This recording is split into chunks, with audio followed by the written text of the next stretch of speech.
Hey everyone, welcome to stream. Hope you're all doing well. Hold on one second, just making sure we're all good as usual.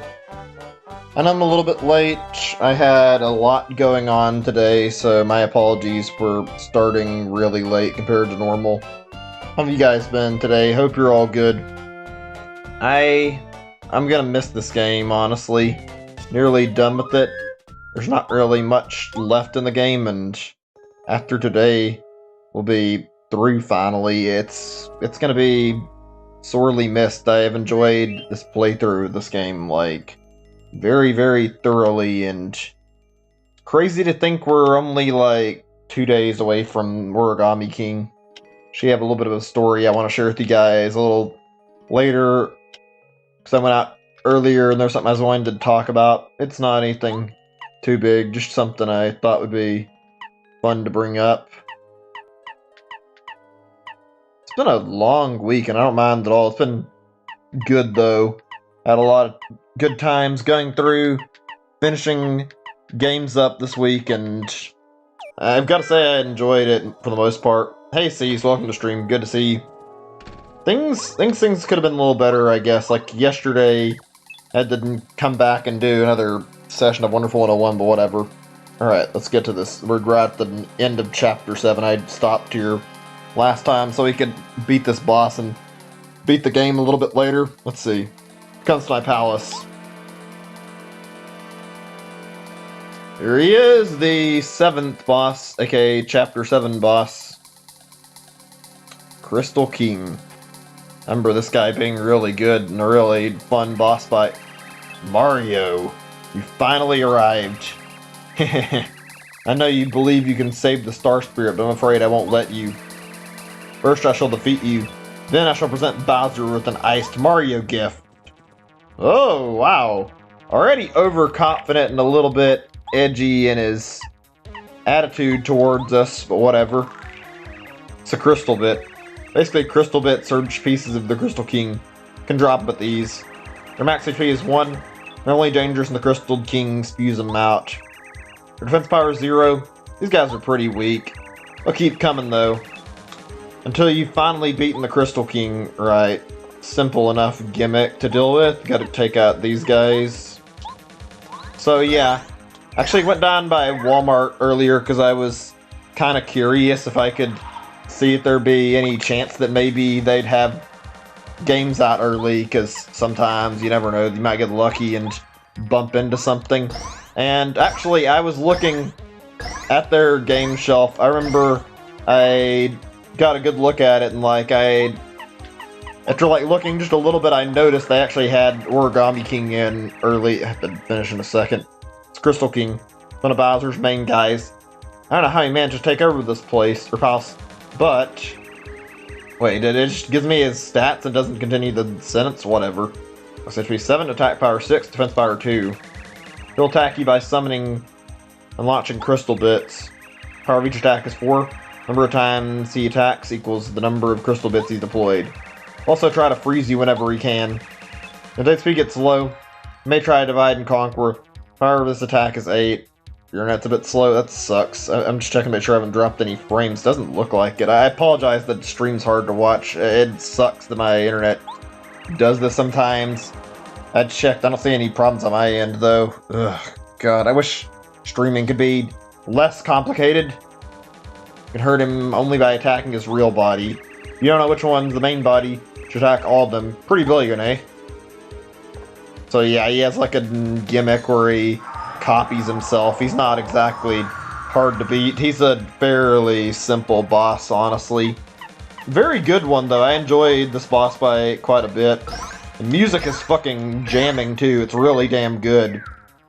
But yeah, I went by Walmart and I checked. Yeah, they had Origami King out early. I actually did try to buy it too. I went to go see if they could get out of the display case, and they did, but right when I went to go get it to check out, like, unfortunately it didn't ring up, and then manager came over to check it out, and they found out that it wasn't supposed to be up on the shelves. I just said I didn't know it was supposed to be out yet, because I'm not going to admit that I was trying to get it early. Yeah, I was excited for a little bit, because I thought maybe I'd be able to get my hands on like an extra, or get a copy early, and it was only $50 because Walmart always sells their stuff at a discount. I was actually excited for the moment until I realized, yeah, I couldn't get it. It's not a big deal. There's like two sides to this when you think about it too. Like, it sucks that I didn't get it, but the biggest thing that would have made me a little upset is that I know that if I had actually bought it, which this is hard to like overlook regardless, like somebody probably would have lost their job if that happened, and I think I still would have wanted to buy it, but I don't want to cost somebody their job over a video game. That's the thing that like really bothers me about it. Like, if I was bigger and a streamer that actually had like pull, it'd be different. Like, maybe I could try to do something to help out if somebody lost their job over selling a game early, but I didn't really want that to happen either. It sucks how this is a problem in the game industry. I know why it's like this. They're trying to avoid people like getting the games. Oh shit, is he gonna be able to, I think he has to get his little crystal guys out again to attack me before he can try to kill me. I think I'm okay. A little worried for a second, and I fucked up my attack, whatever.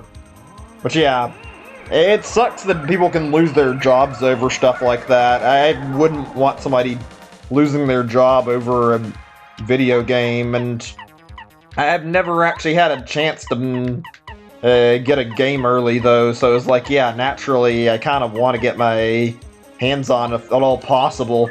But then there's, like I said earlier, like, is it really worth somebody's job getting costed? And I don't want to do that. Okay, I think I'm going to switch my character, because right now I don't have a good way to attack all three of these. Let's do Bombette.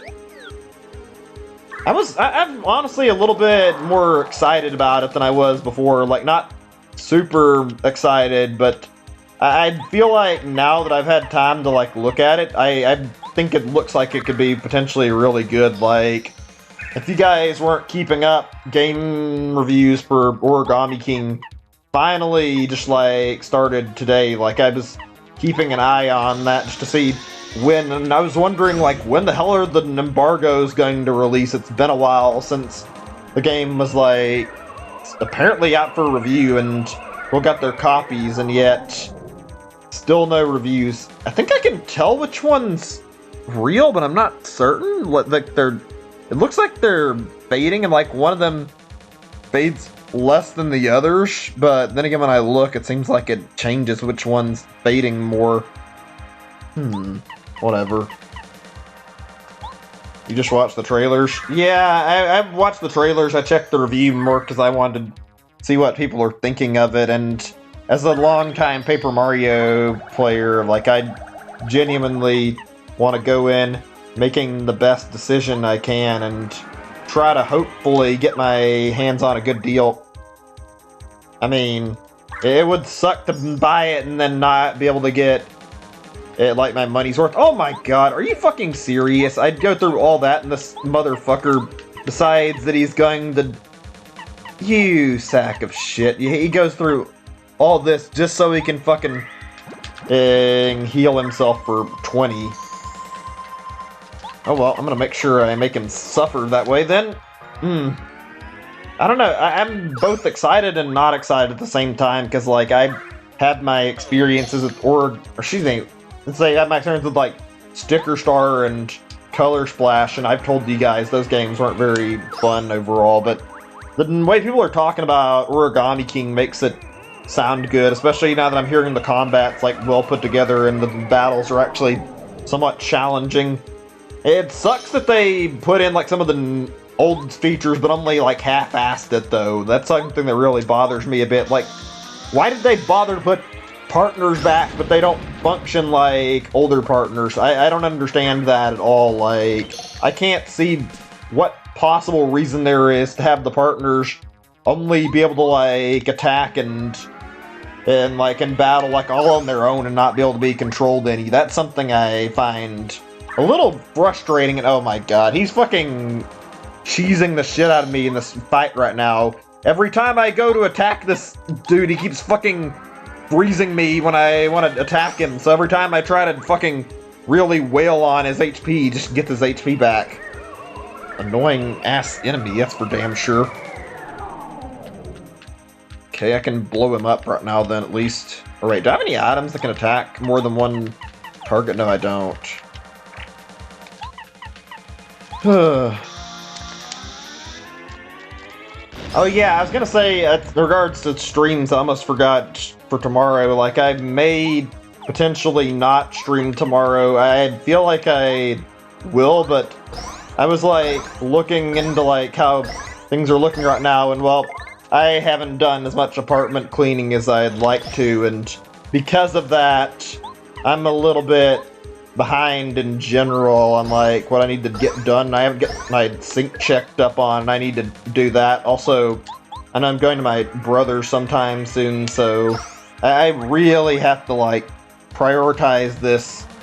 And I've already rescheduled like my stream schedule once because I was going to make it so that when I was getting ready to like stream that I would be able to, yeah, I was wanting to have it set up so I could like cover for at least a little bit of it and make up maybe some next week because I said I was going to my brother's place and I'd still plan to, and then it's like, oh yeah, I just realized I haven't fucking cleaned any and I need to because I ended up like having sleeping problems or whatever, and I didn't fucking get around to doing anything, so yeah, it's a bit of a nuisance that I not got it done yet. I wanted to stream Xenoblade tomorrow as a makeup, and that's not guaranteed. I'm gonna try though. I'll do my best to see if I can get a stream for you guys tomorrow for Xenoblade. Okay, seriously, game, can you just let me fucking attack him? Can I not even hit him in the because he's in the air? Are you fucking serious? Oh shit, that's a lot of damage. Holy fuck. Good thing I've got a life stream handy. Oh no, oh no.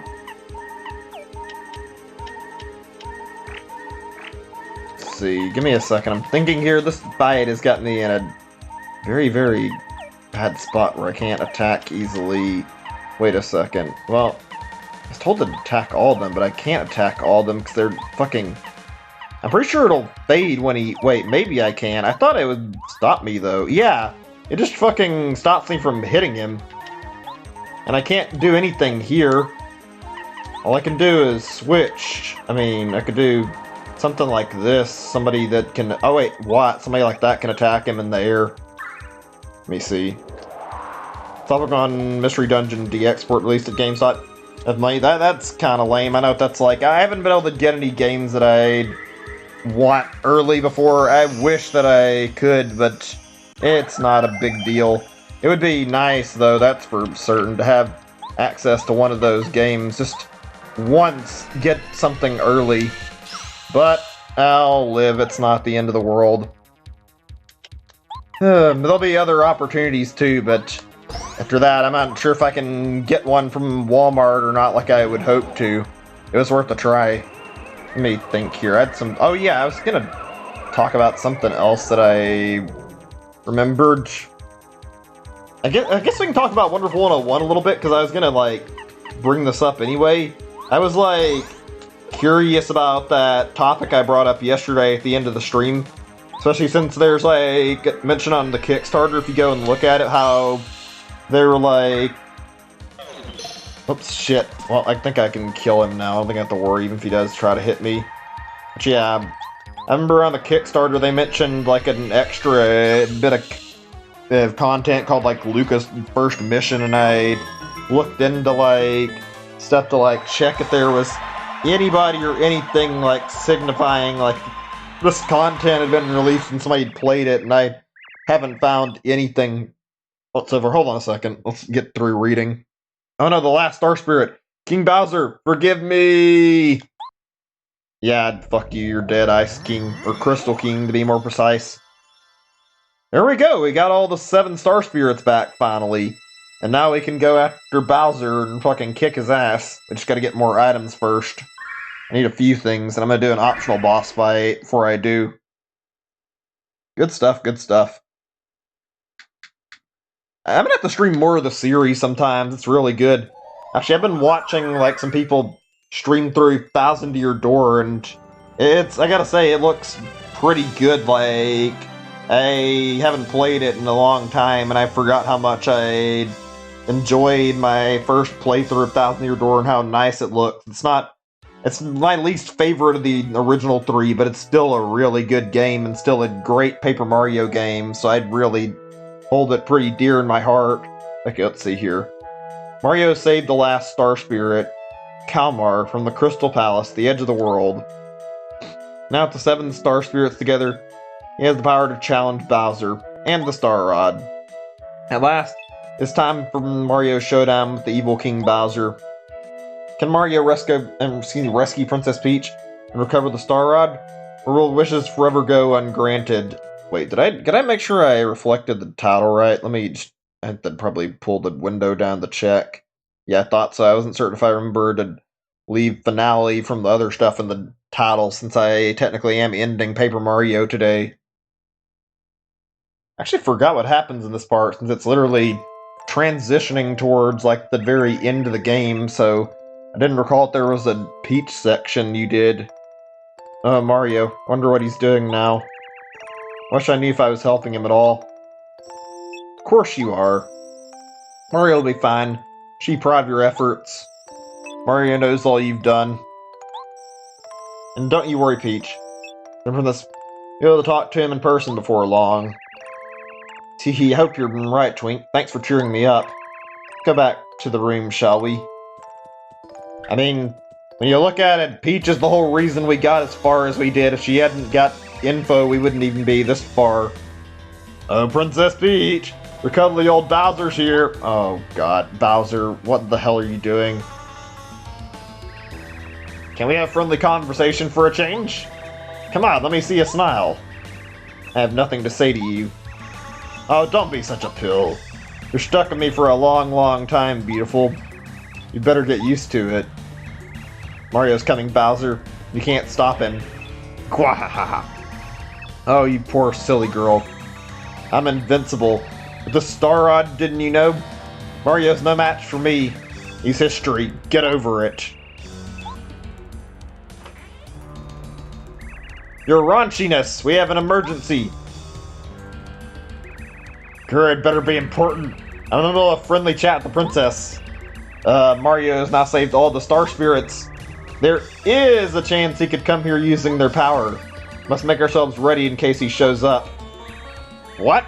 Gah, Mario! Okay, listen, Kammy Koopa. Send everyone to their posts. We'll ambush him the second he enters my castle. Princess Peach, why don't you come with me to watch? Get a front row seat to see Mario get crushed. You. Tie her up immediately. She gets out this time, heads will roll. Oh boy, here we go. No, please! Big Koopa, show some respect to the princess. What is this whining little glittering thing? Confetti? God, buzz off! Oh, poor Twink. Take the princess now. Let's move. No! Oh well, it's okay. She'll be fine. We'll save her very soon anyway, so it's not to worry. My name is Kalmar, Mario. Well done. Thank you for coming. You've successfully rescued all of us Star Spirits. We are in your debt. Now all that is left for you to challenge Bowser. My power should help you. To bring back the Star Rod, to beat Bowser, to bring peace to the Mushroom Kingdom, and to save Princess Peach.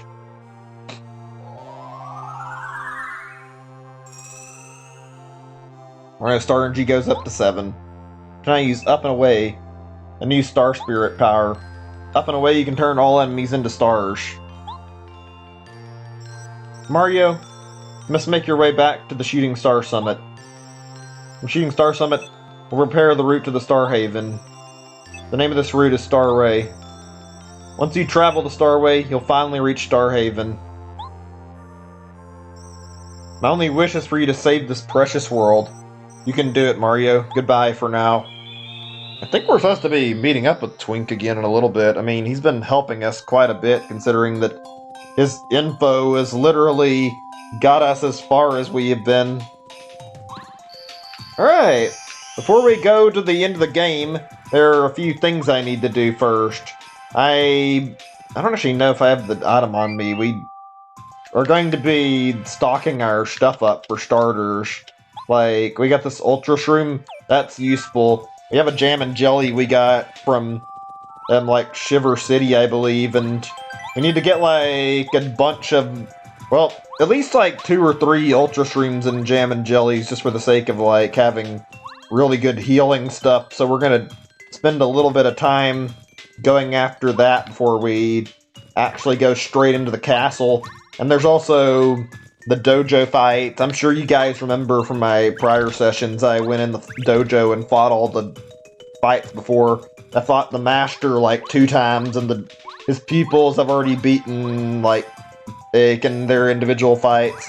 All that's left in the dojo is for me to beat the final master fight, which is actually pretty challenging, so we're gonna deal with that, and then after that we'll go towards Bowser. I want to do this optional fight, though, and win this first. After that, yeah, it's just onwards to the end of the game. I actually don't remember how long Bowser's Castle actually takes. It's fairly lengthy, I'm pretty sure. Like, I think there might be a good 2 to 3 hours worth of time before I actually get through with it. I don't know for certain, because it's been a long while since I've gone through the game. I did want to start earlier. Like I said, part of it was that I decided to bother going out into town in the first place. I didn't have to, but I decided, you know what, fuck it, I'll go out. I'm gonna check and see if there's possibility that Origami King might be out at Walmart or somewhere, and what do you know, my suspicion was actually right. The only problem was I couldn't buy it, so didn't end up getting it. I mean, if I'd actually been able to purchase it, then I think today would have gone, like, fairly differently, because I'm going to say just now, if I had got my hands on it, I probably would have dedicated today to streaming it and, like, streamed, like, the first 2 to 3 days of me having it. Like, I would have done, let's see, probably today, tomorrow, and the day, like, on Friday, I would go for streams of it, and then when I come back from my trip, since I'll already be getting the game, I could probably go back to streaming other stuff like this again and keep moving forward in it afterwards. Feel like that would have been a fine way to handle things. It's a little lame I couldn't get it, but it's not really like it bothers me that much anyway. I had something I was meaning to bring up, and I wish I could remember what it was. I thought it was related to Origami King, but I'm not actually certain if that's what I'm thinking of or not. It might have just been like a related thing to news I saw earlier, because there was something I saw that was actually kind of interesting news-wise earlier. It was okay, I thought that was like for some reason I assumed that was the piranha plant dying. I don't know why, but my brain had a bit of a fuck-up in judgment, assuming that I'd already killed the last one, and, like, it was just dying on my screen instead of actually just, like, you know, fucking being... Or yeah, for some reason, instead of me fucking connecting the dots, you know, they're not dead, and I have more of them. I thought that I fucking sing where the one I already killed was gone, and I didn't think clearly very well. Anyway, where was I? Oh yeah, it was related in Nintendo news, actually. It was on... I don't know, I just saw it on Reddit. I don't know if there was like a specific site it was first showing on, but like earlier, something interesting was discovered on Twitter. Oh fuck, that was actually pretty close. Good thing oh wait, shit, can I not even fucking... Oh my god, okay, look, this is my only hope. Here goes nothing. Why didn't it... Oh, come on, what the hell? Oh, hold on, I'm gonna have to shut up for now, and god damn it. Are you serious? I was pushing AB as quick as I could and doing things right, and I got fucked over. That was lame. Hey, Wayne, welcome to stream, good to see you. But yeah, there was something on Twitter that I spotted. I think we're good. I think it should have saved us after the boss fight. Yeah, okay, good. I genuinely just made a really dumb mistake there, whatever. But yeah, I was looking at like Reddit news, and I saw when I was looking that apparently there's been some interesting news that came up regarding a Twitter account on Nintendo. Like it was literally like somebody uncovered a very, very weird Twitter account that had a funny like handle to it, and when somebody like tried to like confirm the email address to it by like trying to reset the password, there was like a very, very interesting link at the end of it. It was basically, it looked like it was supposed to be for like a Nintendo email account, like whether it be from their Japanese site. It looked like it would fit like nintendo.co.uk or nintendo.co.jp, and basically this info that got out particularly is people have found this, and it's basically labeled as like a potential account for like Mario's 35th anniversary. So if this is real and not somebody making a fucking troll Twitter account to like fuck with people, then this could very well be like something really big that people just stumbled onto.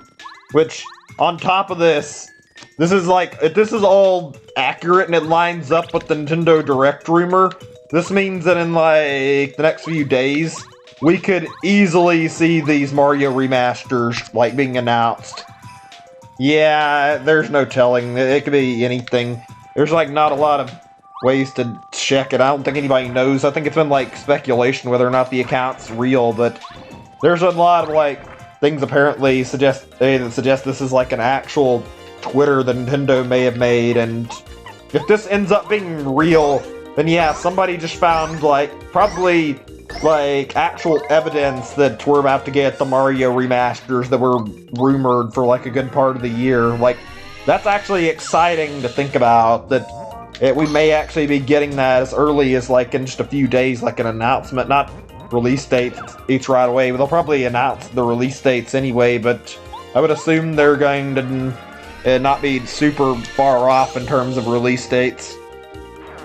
What I'm wondering about, this is like a big thing, is like, I'm wondering if they're going to bother to actually make like a collection like the rumor suggests or not.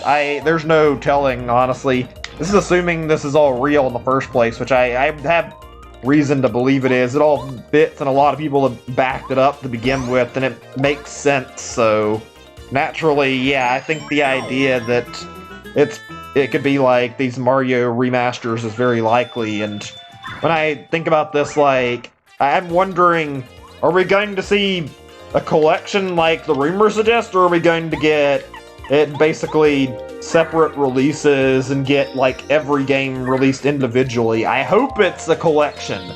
As much as I hope it is, though, I know Nintendo really well, and Nintendo is absolutely the kind of company who would come out and be like, oh yeah, we have, yeah, like, it would actually come out and fucking announce, like, oh yeah, we got all these HD remakes coming out, but they're going to be separate and $60 each, and it's like, yeah, I don't think I would be near as hyped about that as if they were all bundled together.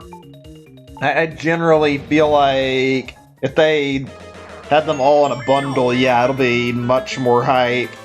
I would still probably buy them, but I'd buy, like, only the ones I'm the most interested in if they did it, like, separately. I don't think it'd be as great that way. The rumor already was, like, suggesting Mario 64, Sunshine, and Galaxy, and I don't think there was any mention of Galaxy 2, so it's already, like, some of the content from the series, but not everything, if I'm not mistaken. Let me see really quickly what I'm missing in chat. Tweeter? I'm talking about Twitter. What's Tweeter? Twitter is in the site. I'm sure you know what Twitter is.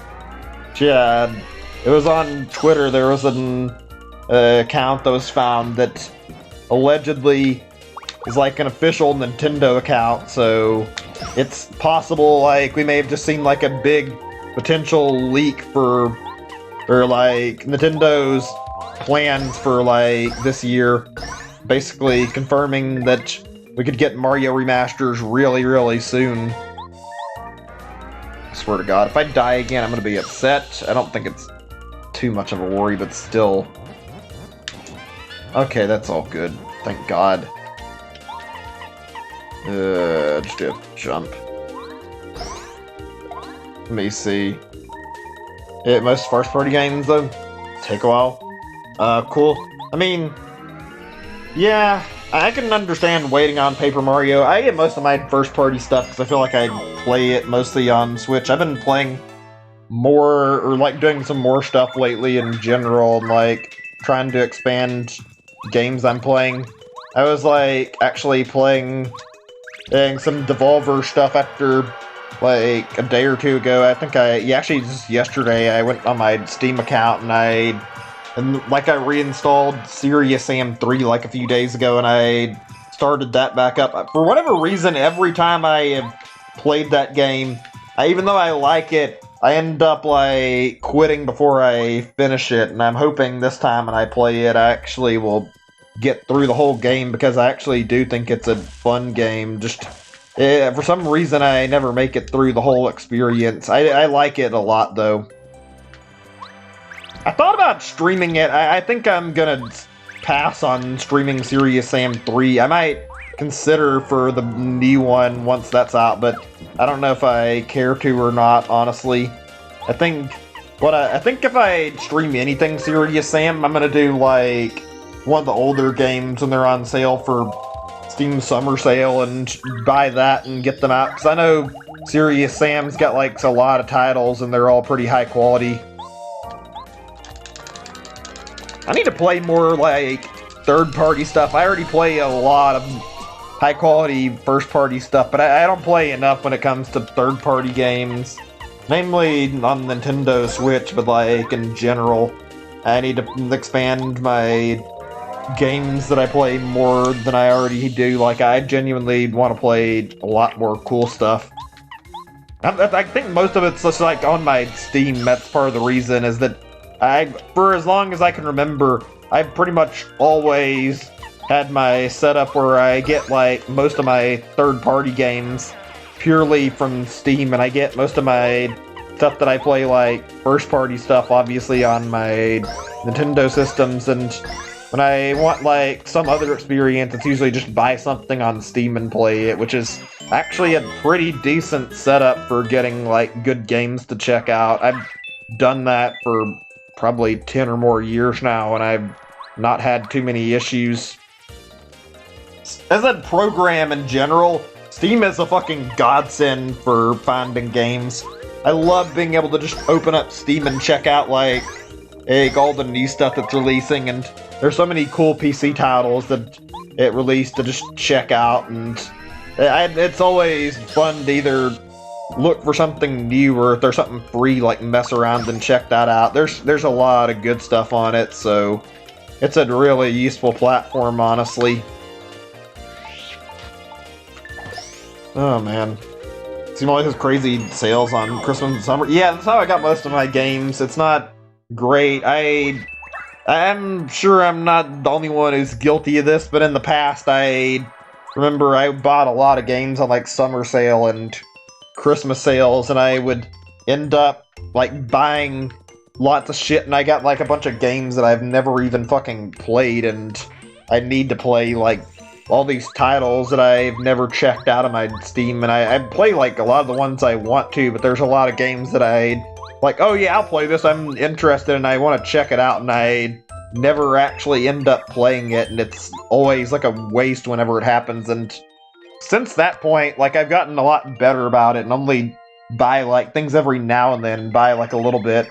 Okay, I thought this is what I was remembering correctly, but yeah, I think there was like some inn you go to and you get items for it. This is the one. That's some good stuff there. Mario took a nap. When I woke up, there were all these items. It was the weirdest thing. The floor was all wet. The snow melted everywhere. I think someone left these as a present for you, Mario, but who would do that?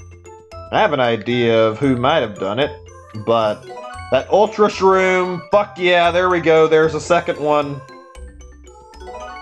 Okay, yeah, let's get all these items. What the fuck does this potato do again? Ice potato. Tough potato found in the Shiva region. Restores 5 HP, huh?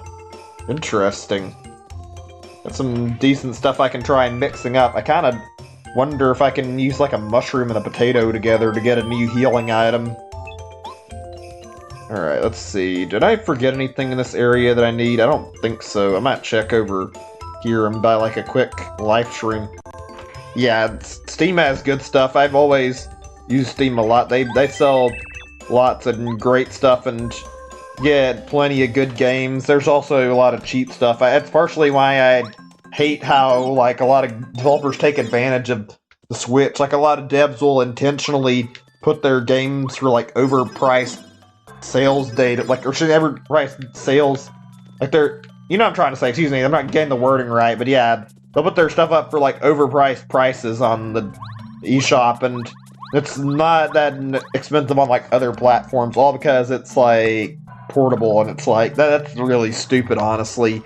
I hate that. It's like, that's not a very good excuse. Even Nintendo pulls this with their games, but that's because their games are high quality, so people don't ever stop buying them, so the price never drops, but whatever. Ugh. Let me see. The reason I think that's pretty much like I said earlier, yeah, unfortunately, I think their reasoning is just people keep buying them because they're high quality. Which is actually a little bit on the lame side, because when you look at other platforms and look at how things go, like, most other games on other platforms don't have this, where they'll get, like, extra sales purely because they're high quality, because their fucking price drops higher. Okay, give me price drops lower, excuse me. I'm looking at an Ultra Shroom list in the game. I'm trying to see if there's anything else that I can grab really quickly and really easily. I think there's one in Dry Desert, according to the thing I'm looking at, but it takes a while to get it, and I don't know if it's worth it. Whereas there's another one that's like apparently right before you go up to like Peach's Castle, so I might be able to get one just by going towards the end game area and coming back from it after that, so okay. I hate that. It's not a big deal. It's just annoying that Nintendo's games never drop in price. Like, people, yeah, I've had people ask me, like, why I buy certain stuff, like, at launch from Nintendo, and it's like, well, Nintendo never drops their fucking game prices unless it's, like, 2 to 3 years out, so there's really no point in sitting around waiting on a sale to actually happen. You might as well just buy it as soon as it comes out, because missing out, and the only way to really get a discount on it isn't even really like a great discount either. Like, there's Walmart, like I go to, and Walmart has good sales where Walmart will sell you stuff for like, Walmart sells all their Switch games and maybe other platform stuff too, I don't remember, but like all their new stuff seems to be like $50, so actually pretty decently priced buying stuff from Walmart, so I can get like good games for cheap when I go down there. Okay, let me see. We're gonna go see what we can cook up with our items here so we can go do that optional boss fight finally. Get this out of the way. By the way, didn't like the Nintendo Switch Online stuff get updated today? I think it did. I'm pretty sure like today there was an update where they added like Donkey Kong and like some other stuff that was like dropped on the eShop, not the eShop, excuse me, dropped on the SNES and NES Online. I know that DK64 is available. Let's see, what's the name of the one I'm thinking of? I forgot what the third game is, because I don't remember it very well. I think it's like a boxing game. I will say, I remember, though, that... Let's see, what is it called? Immortal or something like that? The Immortal whatever. It was on... Wow, that's a lame-looking thing, but it does heal. Bland meal. Boring food cooked by Tasty. Restores 10 HP and 10 FP. Okay, I mean, it's actually good usage of the potato and the mushroom. I like the joke, the potato and mushrooms are like, not exactly that uncommon of like a food combination, and that's what it's talking about with that. Okay, let's see here. I think I can combine a mushroom and a maple syrup to get it, like, super, what's it called? Maple stream or whatever, something like that. I'm pretty sure I get, like, a decent heal out of this that I can use without bothering to buy anything else. Let's see. Yeah, let's see what happens. How long is DKC1? It's not super long. I think it's like 10 hours or something. Actually, wouldn't mind replaying it on stream. It's been a while since I played it. It's a great game. I think it's probably my favorite out of, like, the old Donkey Kong Country games. A lot of people love DKC2, and I'd like it as well, but I personally feel like I enjoy Donkey Kong Country 1 slightly better. I've seen a lot of people actually lately just come out of the woodwork and say, like, they prefer DKC3 because of the level design. I personally remember Donkey Kong Country 3 pretty well, and I didn't really like it a whole lot. Like, it wasn't bad by any stretch, but it was not the most amazing game in the world, and also, on top of that, Donkey Kong Country 3 had, like, one other issue that I remember, which was like, some of the levels were really bullshit, and some of the gimmicks were really damn stupid, which kind of made it not as fun. Also, the characters are not the best in the world in that game. Like, you get 2 playable characters, which is the norm for Donkey Kong Country, but yeah. You basically, I think I'll just get honey syrup. I was trying to think of what I should do for healing items. I'm gonna see how this goes with smaller heals instead of trying to get higher heals. Maybe I can beat the master without much trouble. But yeah, like I was saying, there's like 2 playable characters every game. I can even list it off really quickly, which is in the original Donkey Kong Country, you play as Donkey Kong and Diddy Kong. Second game is about Diddy Kong and Dixie Kong is with him. The plot line is that Donkey Kong gets kidnapped, so you have to go save Donkey Kong from King K. Rool. And then in the third game, you play as Dixie Kong and this other Kong. It's called Kiddy Kong, and he is possibly the worst character I've seen in the Donkey Kong universe, because he just, like, has, like, not a lot of purpose. It's just a fucking baby monkey that's, like, it's kind of like it's just a really shitty looking and feeling DK replacement as a character. You know what's funny about this whole thing, too?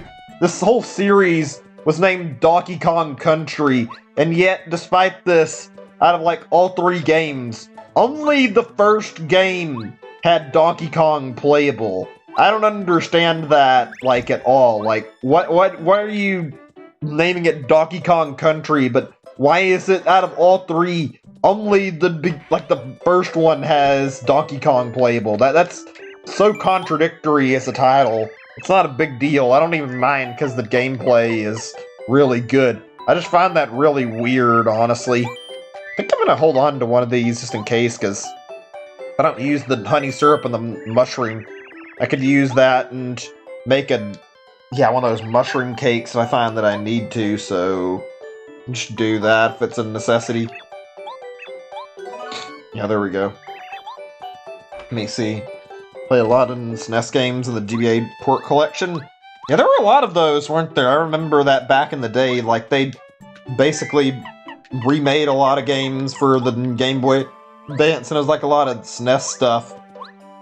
I think they did that with, like, all 3 of the Donkey Kong Country games. I might be wrong about that. I know they did with, like, all of the Mario games except Mario 1, like the 2D Mario games. Like, they did Mario 2, Mario 3, Mario World, and then on top of that, they also did Yoshi's Island in remake form, so I remember that they did that.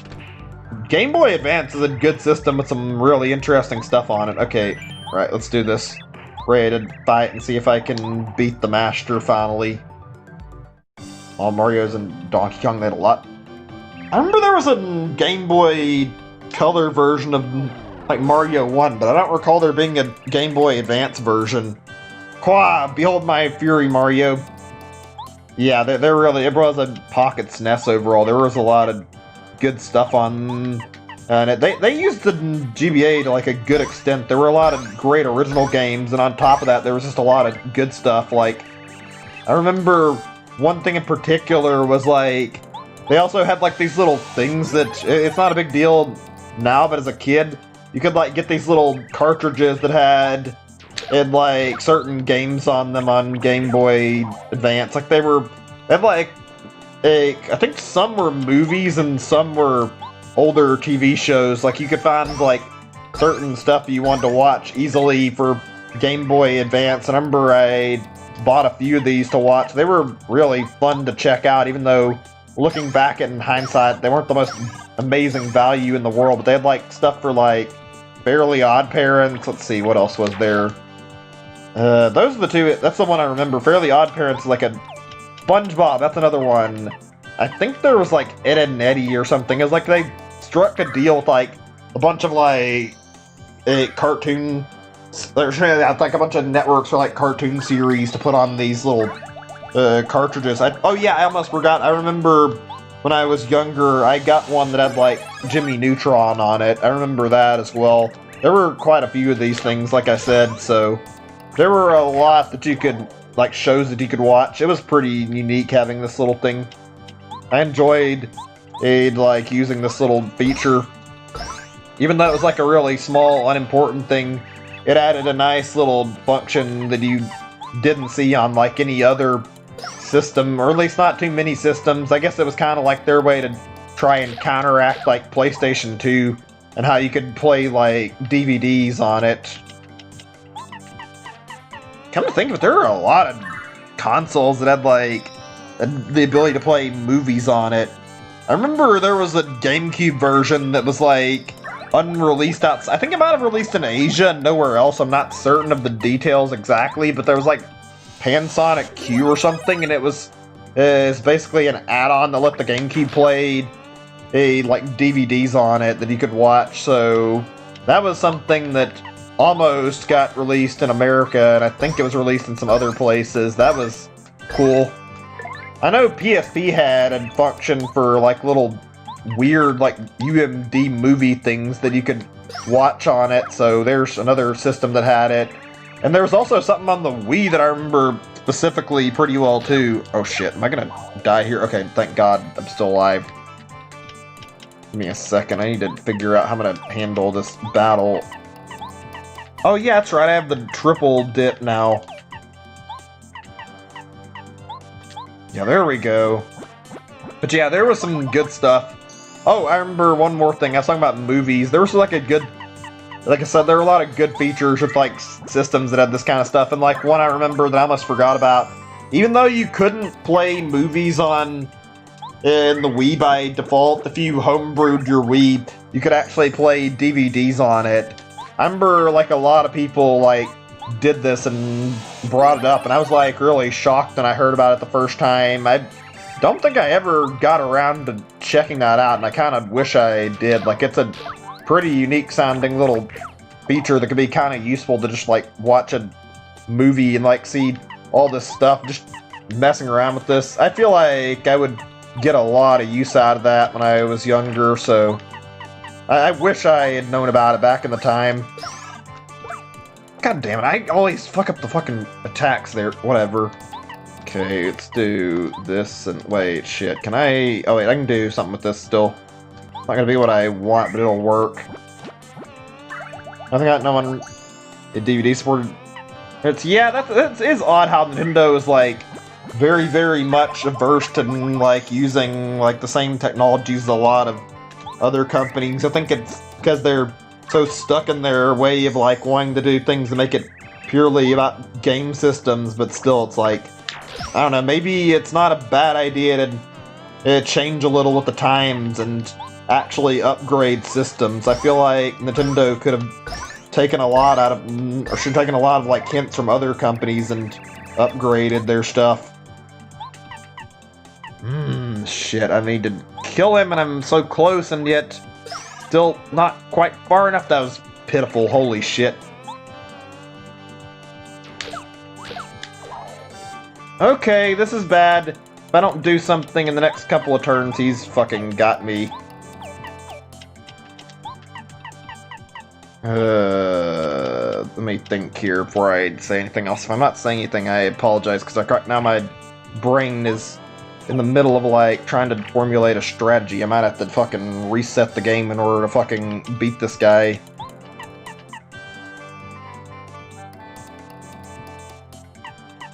I could use this, but the problem is that's not even enough healing to stave off his attack. It only will save me if I'm in danger, so it wouldn't really work. Let's do multi-bonk again. I need to work on my timing, shit.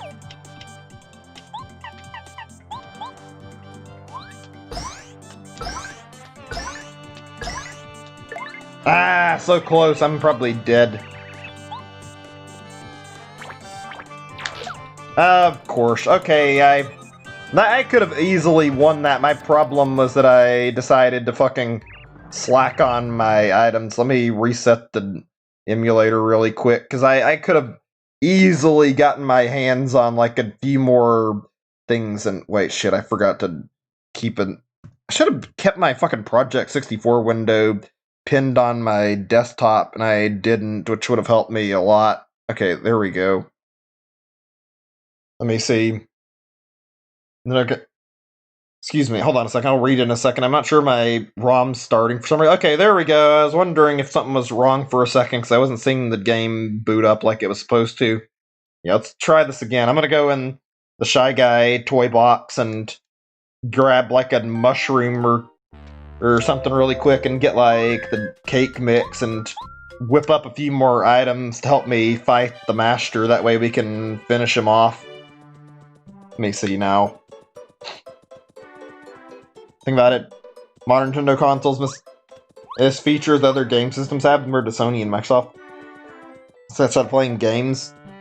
There's money for games. The games are good. Yeah, that's kind of something I don't really care for, like, a lot from Nintendo. I wish they would do more with it. I kind of hate it, but at the same time, I'm not completely upset. Like, I will give Nintendo credit. Like, I remember one thing from the Wii, and I remember very specifically, like, I think the Wii was actually one of the first consoles I can recall that actually adopted, like, the method of, like, actually bringing out, like, a support for, like, Netflix or Hulu. Like, they had, like, the ability to connect those to your Wii, and you could, like, watch stuff on it, so you could watch movies. You just couldn't watch it through, like, DVDs and stuff, and all Nintendo's consoles, for the most part, have been somewhat decent about that. I think the support on the Switch for that has been a little lacking comparatively, but it's not a big deal. It just means Nintendo is, like, more focused on trying to get their system to be, like, actually focused on video games this time around instead of being focused on other features. I mean, would it be nice to have it? Yeah, it would be, but at the same time, it's whatever.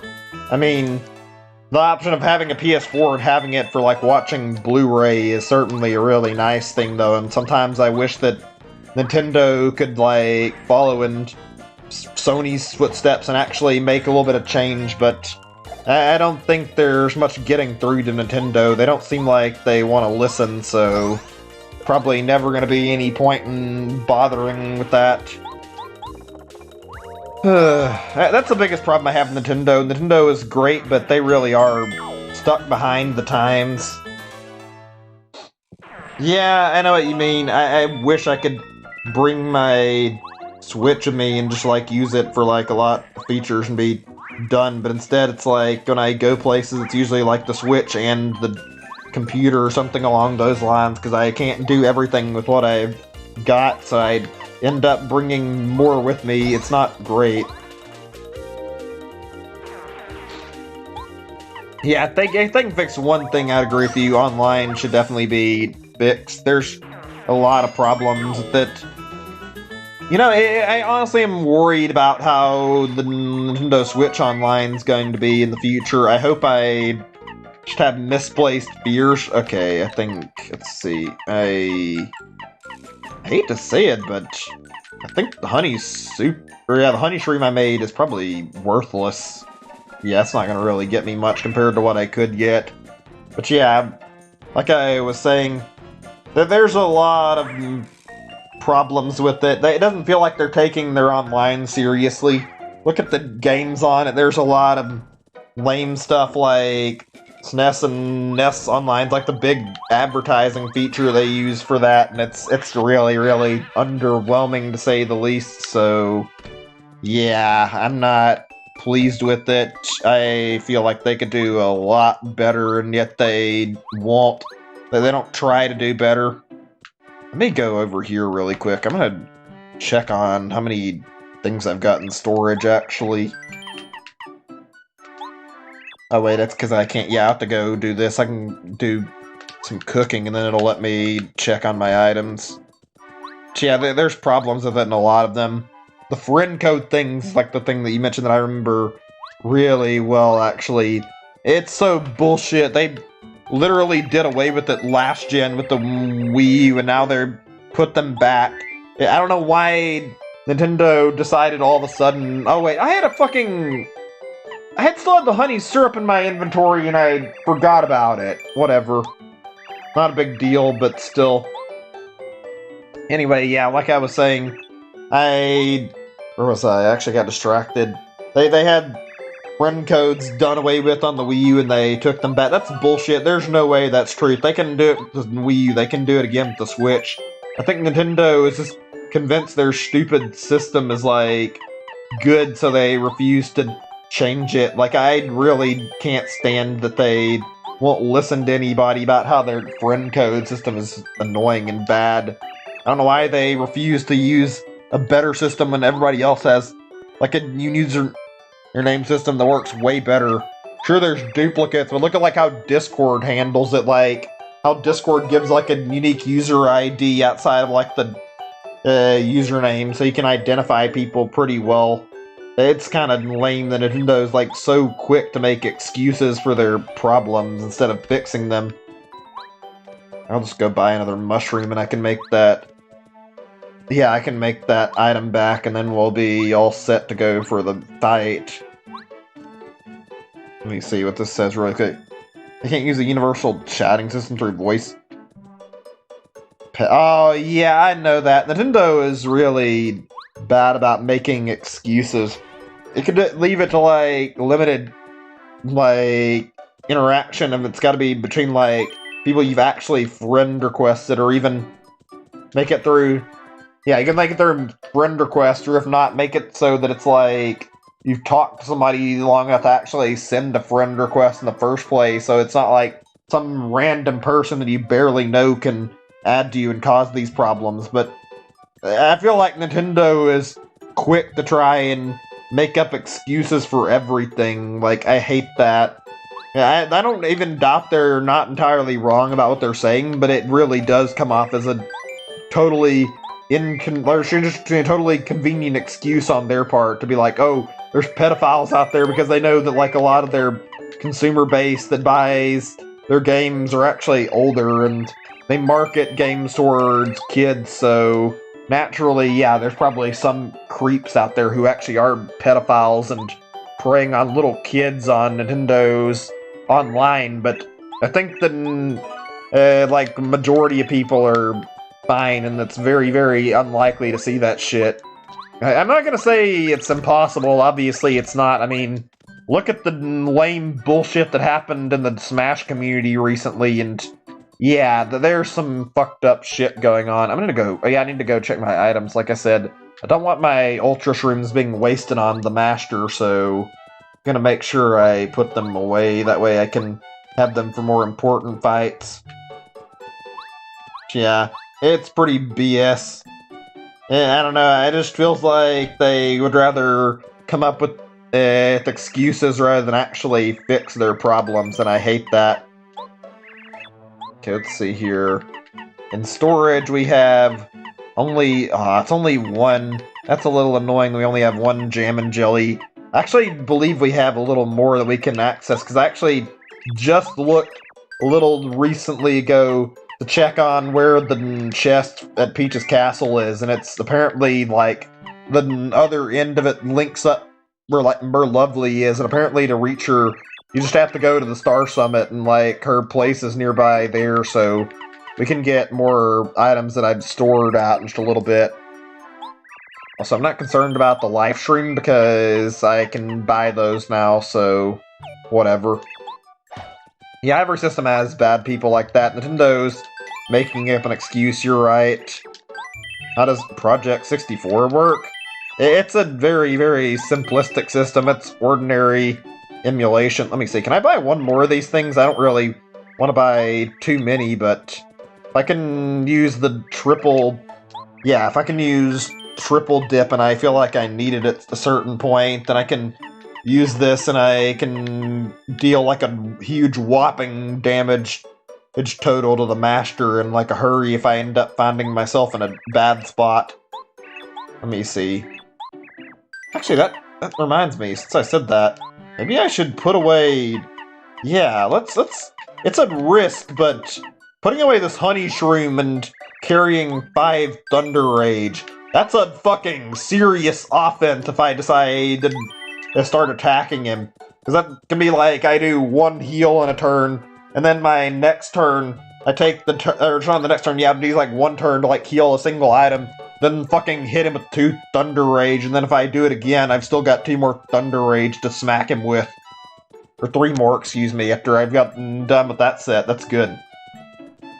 But yeah, Project 64 is, it emulates old hardware. I don't actually know the exact specifics about how emulators work. I think they like research like the console, like it makes, like they kind of build off of what they know about the console to like make it run similar to how like an actual system does, which is how Project 64 and a lot of emulators work. Unfortunately, emulators are a weird scenario where the way emulators work, usually they're not that stable. Like usually most emulators take a while to get developed. I'm gonna shut up for the moment until I get done with my attacks. If I don't talk, I'll probably be fine on my attacking, or at least better off. Do you need a file to play it? You can find it pretty easy. How emulation works is you download like ROMs off a site. I forget their... Let me see. I might be able to find it on my PC if I look really quickly. Yeah, I think it's called .rom. Let me look at my thing. I think I got it on here. Yeah. Or maybe no, it's just called it's a Z64 file according to this. I think each different emulator has their own names for what their file types are called, but they're all ROMs and you download them. You should, like, one thing I should mention, some sites are a lot less trustworthy about like where you can download ROMs from, and they'll try to distribute viruses. I don't trust some of these like sites that do like ROM distribution. One of the ones that I remember that I got stuff from, it's safe overall, but there's like some slight issues. It's called like ROMs Mania. I download like some of my stuff off of there, but they have 2 download options, and one of them is really suspicious because it's like a fast download apparently, but when you use it, it gives you a .exe file, and if you aren't aware, you should never just like immediately trust an .exe you get from any site unless you have like common knowledge of what the exe is, because exes are usually distributing viruses. So obviously if you like go down there and get a .exe, there's an entire possibility that you use that, you could get a virus on your computer from this site. I don't know for sure. I don't know how they work. I don't trust their exes though, but they're like normal download. Like if you do like slow download from ROMs Mania, you can get the download in like still a decent amount of time, and you get like an actual zip folder that has the ROM in it, so it's not too bad. There were a lot of ROM sites, like Wayne mentioned, one being MU Paradise. They had like a lot of stuff. I don't think I ever used Cool ROMs very much. I remember I did download like quite a few. It's not like that's mainly how I'd played stuff that I either didn't immediately have access to, or stuff that I wanted to do like ROM hacks. Also, when I have like a lot of the systems that I emulate, not all of them, because well, paying for old games can be fucking ridiculously pricey, so naturally I'm a little more hesitant to pay for something like... If I was to say get Paper Mario right now for the N64, it would probably cost me a lot of money. Like, I don't even know how much the exact price would be, but it would not be cheap. So, yeah, I would want to make sure that I got it for a decent price and actually made certain that I wasn't getting ripped off. So, yeah, you gotta be careful about game prices, and buying stuff isn't easy. I have an N64 and I have a lot of games. Like, I have this exact game on my N64, but I don't know where the fuck it's at, so I might as well just play it on emulator. Also, I don't want to dig out my older consoles, and since I already have the game, I don't feel guilty about playing it on an emulator. I hate that Nintendo's, like, extremely, against emulators to the fact that they're, like, trying to completely wipe them out just because they can promote piracy. Like, there's a lot of good that comes from emulation that's also worth keeping around, and yet Nintendo is, like, so anti-emulation. Like, there's a lot of games that are lost to time that wouldn't be available otherwise, that are only available because you can emulate them. If those games got lost, then we'd never see them again, and emulation allows us to play these games again. I don't want to see those games go by. They're good games, and I feel like they should be allowed to be available on the internet.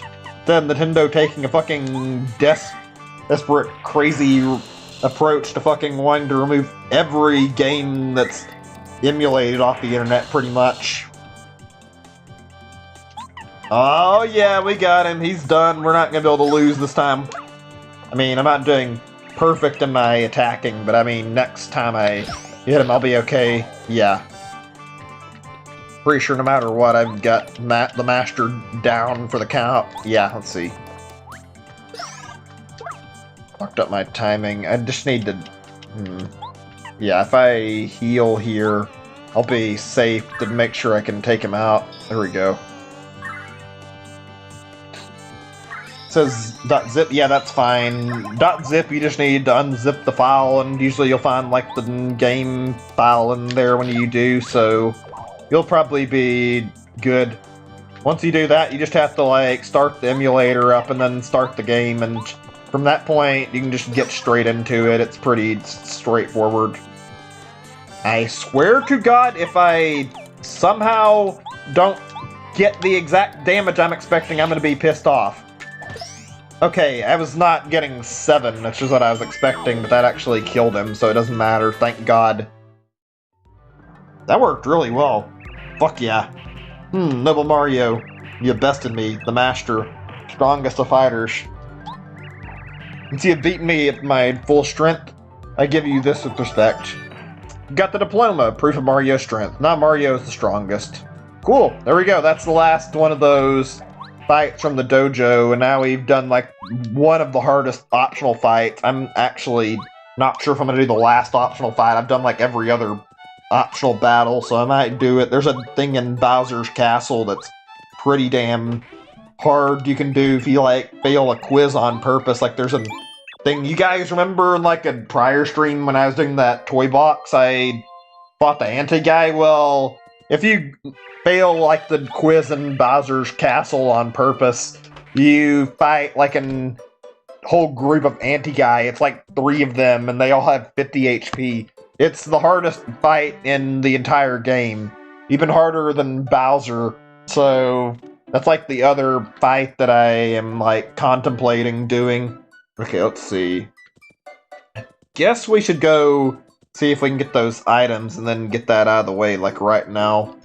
Also, what you mentioned, yeah, it sucks how certain games are just gone forever. I don't think that'll be ever fixed. Let me see really quick. Sure, the digital feature is convenient and nice. That are good for music violation or copyright issues. But yeah, that's exactly what I was talking about. There's a lot of stuff that's just gone, we'll never see again. Okay, I think this is the way. I don't actually know the right way. Yeah, this should be it, I think. More lovely. This is like a fortune teller. I think she's got like a power-up feature she can give you that I never used in the game, so maybe I'll use that. And also, this is where my stored goods from Bowser's castle should be, or Peach's castle. Be more precise. Let's see. And, yep, there we go. All the badges I collected from the castle, and all the items I collected. There we go. Good stuff. All these useful items here. And now just get this jam and jelly. There we go, cool. Let's talk to her and see what she actually does. She might tell us. Ah, my. Hello there, Mario. Spot is a little tight for fortune telling. If you want your fortune read, talk to me over the counter. Yeah, I'm not really interested in the fortune telling. Do I get, isn't there like another feature? Ah, my. Saw your arrival, Mario. It's more lovely. Stunning fortune teller. Calling us to read fortunes while looking absolutely ravishing. Find what you seek. Start here to show it's all hidden. My. Tell me. Fortune? Wait, is this free? Let's see what happens. I don't... Okay, yeah, there's like a price. I've already got all the super blocks, and to be frank, I don't care that much about getting extra badges, so... Okay, she's literally just a fortune teller, so never mind. I might have been thinking of another one. There's like 3 or 4 fortune tellers in these games that are... I think they're mostly recurring. I know Merlin is in every game, and I'm pretty sure Merlubly is as well. They have like differing roles in the games. Name is Merlo, the Shooting Star Summit. I collect star pieces. The biggest collection. Mister, any star piece? You do, I'll swap some cool badges for them. I should have checked this guy earlier, but I didn't actually think of coming this way. Let's see. Which badges do you want to swap for? Ugh, my nose right now. Attack FX, huh? That seems kind of useless. There was like a thing like this in Thousand Year Door that you could get that's like made your hammer sound like a cricket, but it was actually useful because it had like an effect in the first boss fight, but that was like the only time it ever came in handy. Let me see what we've got here. More damage Mario takes, the more coins he receives. Oh, that's pretty useful, maybe. Keeps you from being hit by a first strike. That's useful. Let's see. Enemies fail to attack Mario every once in a while. That is so good. I need to check the whole collection, though. Attacks Mario from poisoning and dizziness during attack. Okay, cool. Hit you automatically. Slow rate. FP. Also, see. Oh, this is a good one. I'll get that one. Yeah, there we go.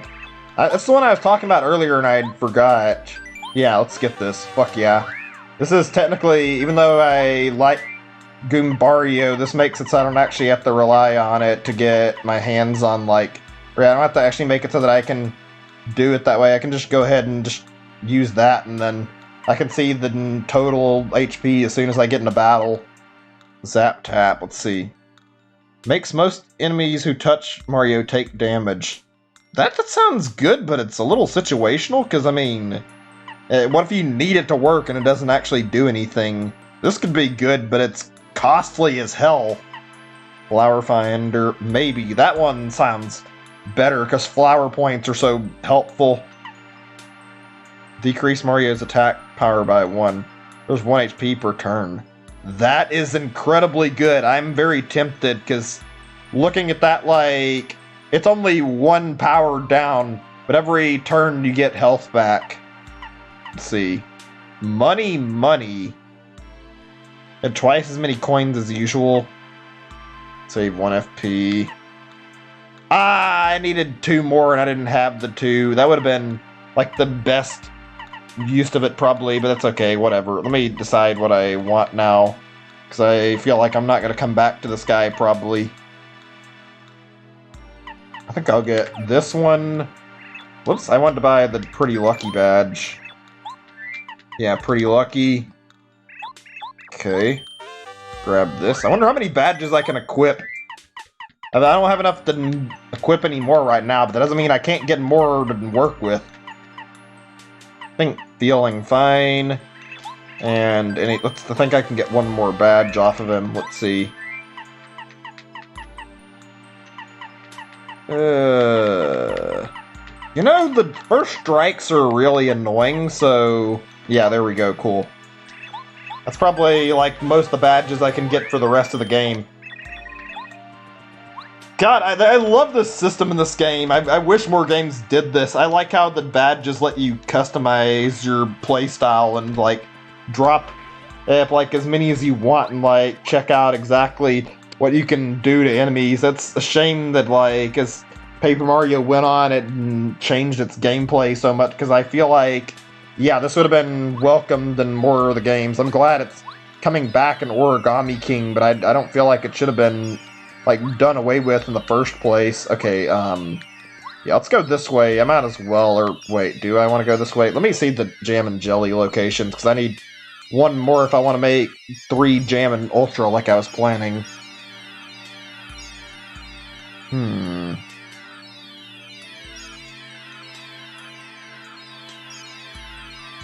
Second guard door. Wait, where is this at? Memory questions. Where is that at? Huh.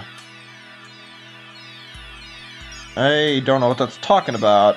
There is one I see that I missed, though. It's in Yoshi Village, so if we go back to that island, we can actually go and get another Jam and Jelly, so we can use that. We can use that to make another thing, so we can have 3 of these. That's what I was wanting, is to make 3 Jam and Ultras, so I could use these, and that way I could produce these for something helpful. Let me check something really quick, because it mentioned, like, Peach's Castle for the Ultra Stream. I'm not sure if it means if it's in this spot here where I'm at, or if it means, like when I'm actually in the, like, Peach's Castle.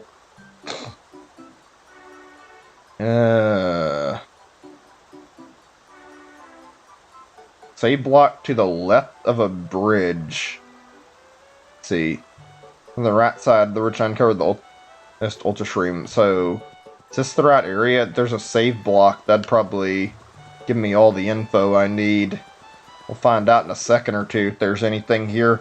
I don't see a save block, though, so I'm guessing that's a no. And nothing shows up either when I look, unless... Wait, was there a save block in the beginning of the game? Might be. If that's the case, I'm not finding anything when I look. Just checking. It's the only thing I'm not happy about. If I might actually be buying off of 2, actually. I guess, yeah, let's just go ahead and go use the ones we've got. I'm sure it's not too bad. I was gonna waste time getting more items, but you know what? It's not really that big of a deal. Hold on, let me check my healing now. Yeah, there's problems with emulation. There's a lot of stuff that's lost to time. I don't know if you're still here, Wayne. I thought I'd bring that up, and we could talk about that for a little bit. I mean, you guys are free to talk about whatever if you want to bring up a topic. I'm just discussing something right now. Yeah, you guys, if I didn't already mention it, like, on PlayStation 4, or at least I think it's PlayStation 4, it might have been another system, like, there was that Silent Hill PT thing, and that was, like, basically lost the time, and nobody can play it anymore. Like, it was that playable trailer thing, and it looked really, really cool, and then Konami, like, took it down, and pretty much from that point, only people who'd already downloaded it could actually try it out. Like, people have made their own, like, little versions of it to try and re-envision it and capture what was, like, supposed to be there, but it's hard to say if it's, like, anywhere near the same as what was actually, like, what Sony was... Or it's not saying about what they were actually making, which is sad, because that could have been, like, a really cool thing. I've never played the series, but I know Silent Hill is, like, fairly creative. More so than Resident Evil, I think. I've played neither one of them, unfortunately, but I know they're both really, really good game series, and honestly, I wonder if I should have checked them out sooner. They seem good, though. Okay, let's get out these items, and then almost done getting stuff from him. Let's see. Okay, we gotta go make some more stuff. Let me see. Oh yeah, I was gonna talk about more about like the Mario 35th anniversary, and I got carried away and like forgot about it. You know, I didn't even think about it, and like, frankly, like, it may not be like the best looking game in the world, and I don't know if it'll be good, but Origami King may have been like intended to be like a way for Nintendo to like kick off the 35th anniversary and like start things like might be meant to be like the first game they release for this, and even though there's like these Mario remasters, there's no telling how much there's actually going to be like coming out over the course of the year at these. And this is assuming they are real, but like I'm sure Nintendo's got a lot planned and not just this like Mario remasters. I would even assume like there's probably several Mario games we don't know about coming. Actually, this rumor, if I've mentioned this before, and I think this is probably true. Like, the rumor suggested that these Mario remasters were being announced, and it was basically going to be like in anticipation, like building up hype for a Mario Odyssey 2 announcement, so that it would release like around holiday time. I would be so down for that. I liked Odyssey a lot, and I would love to play like another Odyssey game. I have some gripes with Odyssey, but I like the game quite a bit, and I genuinely think it was a lot of fun, so I'd be happy to play another one. I'm not sure what else they could be working on, frankly, but I have like a few ideas of things that I imagine might be in development. For starters, like a really, really easy and big thing Nintendo could be making would be like Mario Golf right now. For anybody who hasn't played like on Nintendo's older stuff, actually, I'm not sure how many people. Yeah, I guess I can ask. Like, how many people here have played Mario Tennis and Mario Golf? Like, grew up on systems those games were released on? Because I've seen those games very commonly on like pretty much every platform Nintendo's released, at least most of their home consoles. And it's always great seeing like new ones. They were usually pretty good. Then when it came for the GameCube, they stopped making them as commonly, or not the GameCube, it's the Wii U was actually, yeah. They re-released like the GameCube Mario Tennis on the Wii, and they didn't release any Mario golf game on the Wii, which is kind of sad, honestly, because it's a really great system, and I feel like it would have been welcomed. Hold on a second. I think I'm actually checking my items again, because I need to see what I've gotten here. I'm sorry if I'm taking a while to make progress right now, because my focus is like trying to get all the good items out, and then actually, yeah, you need.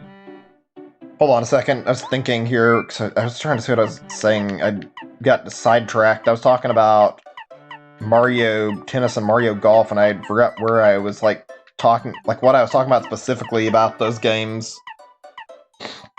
Also, I'm trying to get like specific items out of my storage to utilize to. I think we've got most of the good stuff. Maybe the Volt Shroom. Do you press OK? I mean, if you once you get it like unzipped with like it's filed, sure not files. You know, like it's system like 7-zip or like WinRare or something to like unzip like the like folder you have the ROM in. You can just like what you need to do is you just take the ROM and like you start up your emulator, and when it asks you to select the file, you go select the file. You've got like the .z64 or whatever it's called in this scenario, and that's how you play the game. That's how you would play it. It works that way with like pretty much every game, depending on like what kind of file you get for what game. I have my throat right now. It's feeling miserable.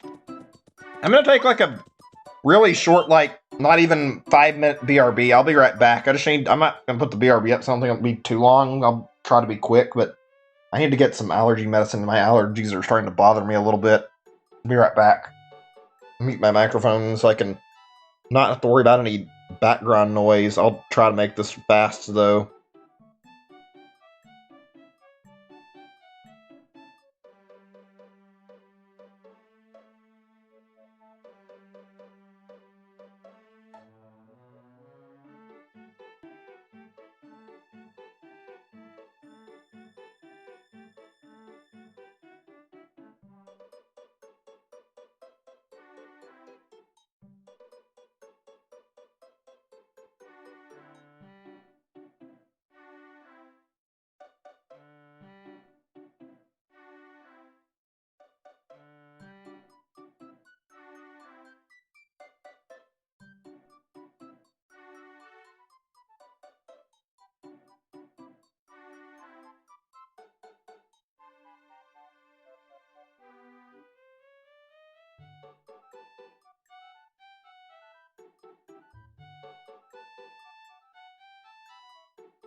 Alright, I'm back. Sorry about that. I was getting, like, actually worse and worse nose problems, so I felt like I really needed my allergy medicine. Otherwise, I would have waited, but excuse me, I didn't want to have a whole night of me sitting here suffering with nose problems, so figured it'd be better I got it out of the way quickly. Let me get my stuff back up really fast. Alright, I think we're all good to go.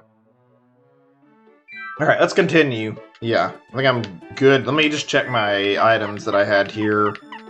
I think we'll be okay for the moment. I should probably be fine with, like, the stuff I've got. It's not amazing, but it'll work. So, yeah, I actually wanted to talk about this, but I didn't forget to. I think I might have, so it's good to, like, bring it up anyway. Excuse me. I'm not going to be doing, like, a huge amount of playthroughs once I finish this game. I figured I might as well throw this out there. Normally, I like to have, like, 2 to 3 games running at the same time. It's pretty much a tradition, because I feel like it works well enough, and it gives me, like, enough variety, and then I can, like, kind of mix and play between, like, the games how I want to, and get a decent, like, variety where like I said, I'm swapping games and playing whatever, and we can, like, check out one game one day, play another game another day, and do other stuff in between. Well, as far as Origami King is concerned, I have decided, because I've, like, been, like, really busy, and I've already overloaded myself with a lot of stuff last time, and I have some stuff I still want to do, like getting caught up on Xenoblade. I'm gonna use this time a little differently when it comes to, like, playing through Origami King. I'll give you guys an explanation in a second. Mario, can you hear me? Going to open the entrance to Starway. Near this path up here. Starway continues all the way up here to Star Haven. These 7 star spirits will be waiting for you here. We wish to give you our remaining power. This power, you'll be able to stand up to the Star Rod Bowser holds. Some music is weird, and yet I love this part. It's pretty good. Get to finally get powered up and go defeat Bowser. This should be good. The game builds up the final boss fight pretty well, despite being like an ordinary Bowser fight. We anxiously await you. Mario, make haste to the Star Haven. Right, let's do it. So yeah, I'm going to just play through Origami King without any other games on the side when it comes time for release on Friday. That is assuming I get it on Friday. I don't know if Walmart will have it out on Friday, because if they don't, I might not even be able to stream Friday. I might do something else as a, like, differing stream for that day. I don't know. Now that they had to put the game back away, though, I almost feel like they might not end up getting it out until a little bit later, so who really knows? Hopefully it'll be ready. It's an Ember. Embers are fiery monsters forged from uncanny blue fire. Mastery 10, attack power 4, defense power 0. They look frosty, they're actually on fire, so fire attacks won't work.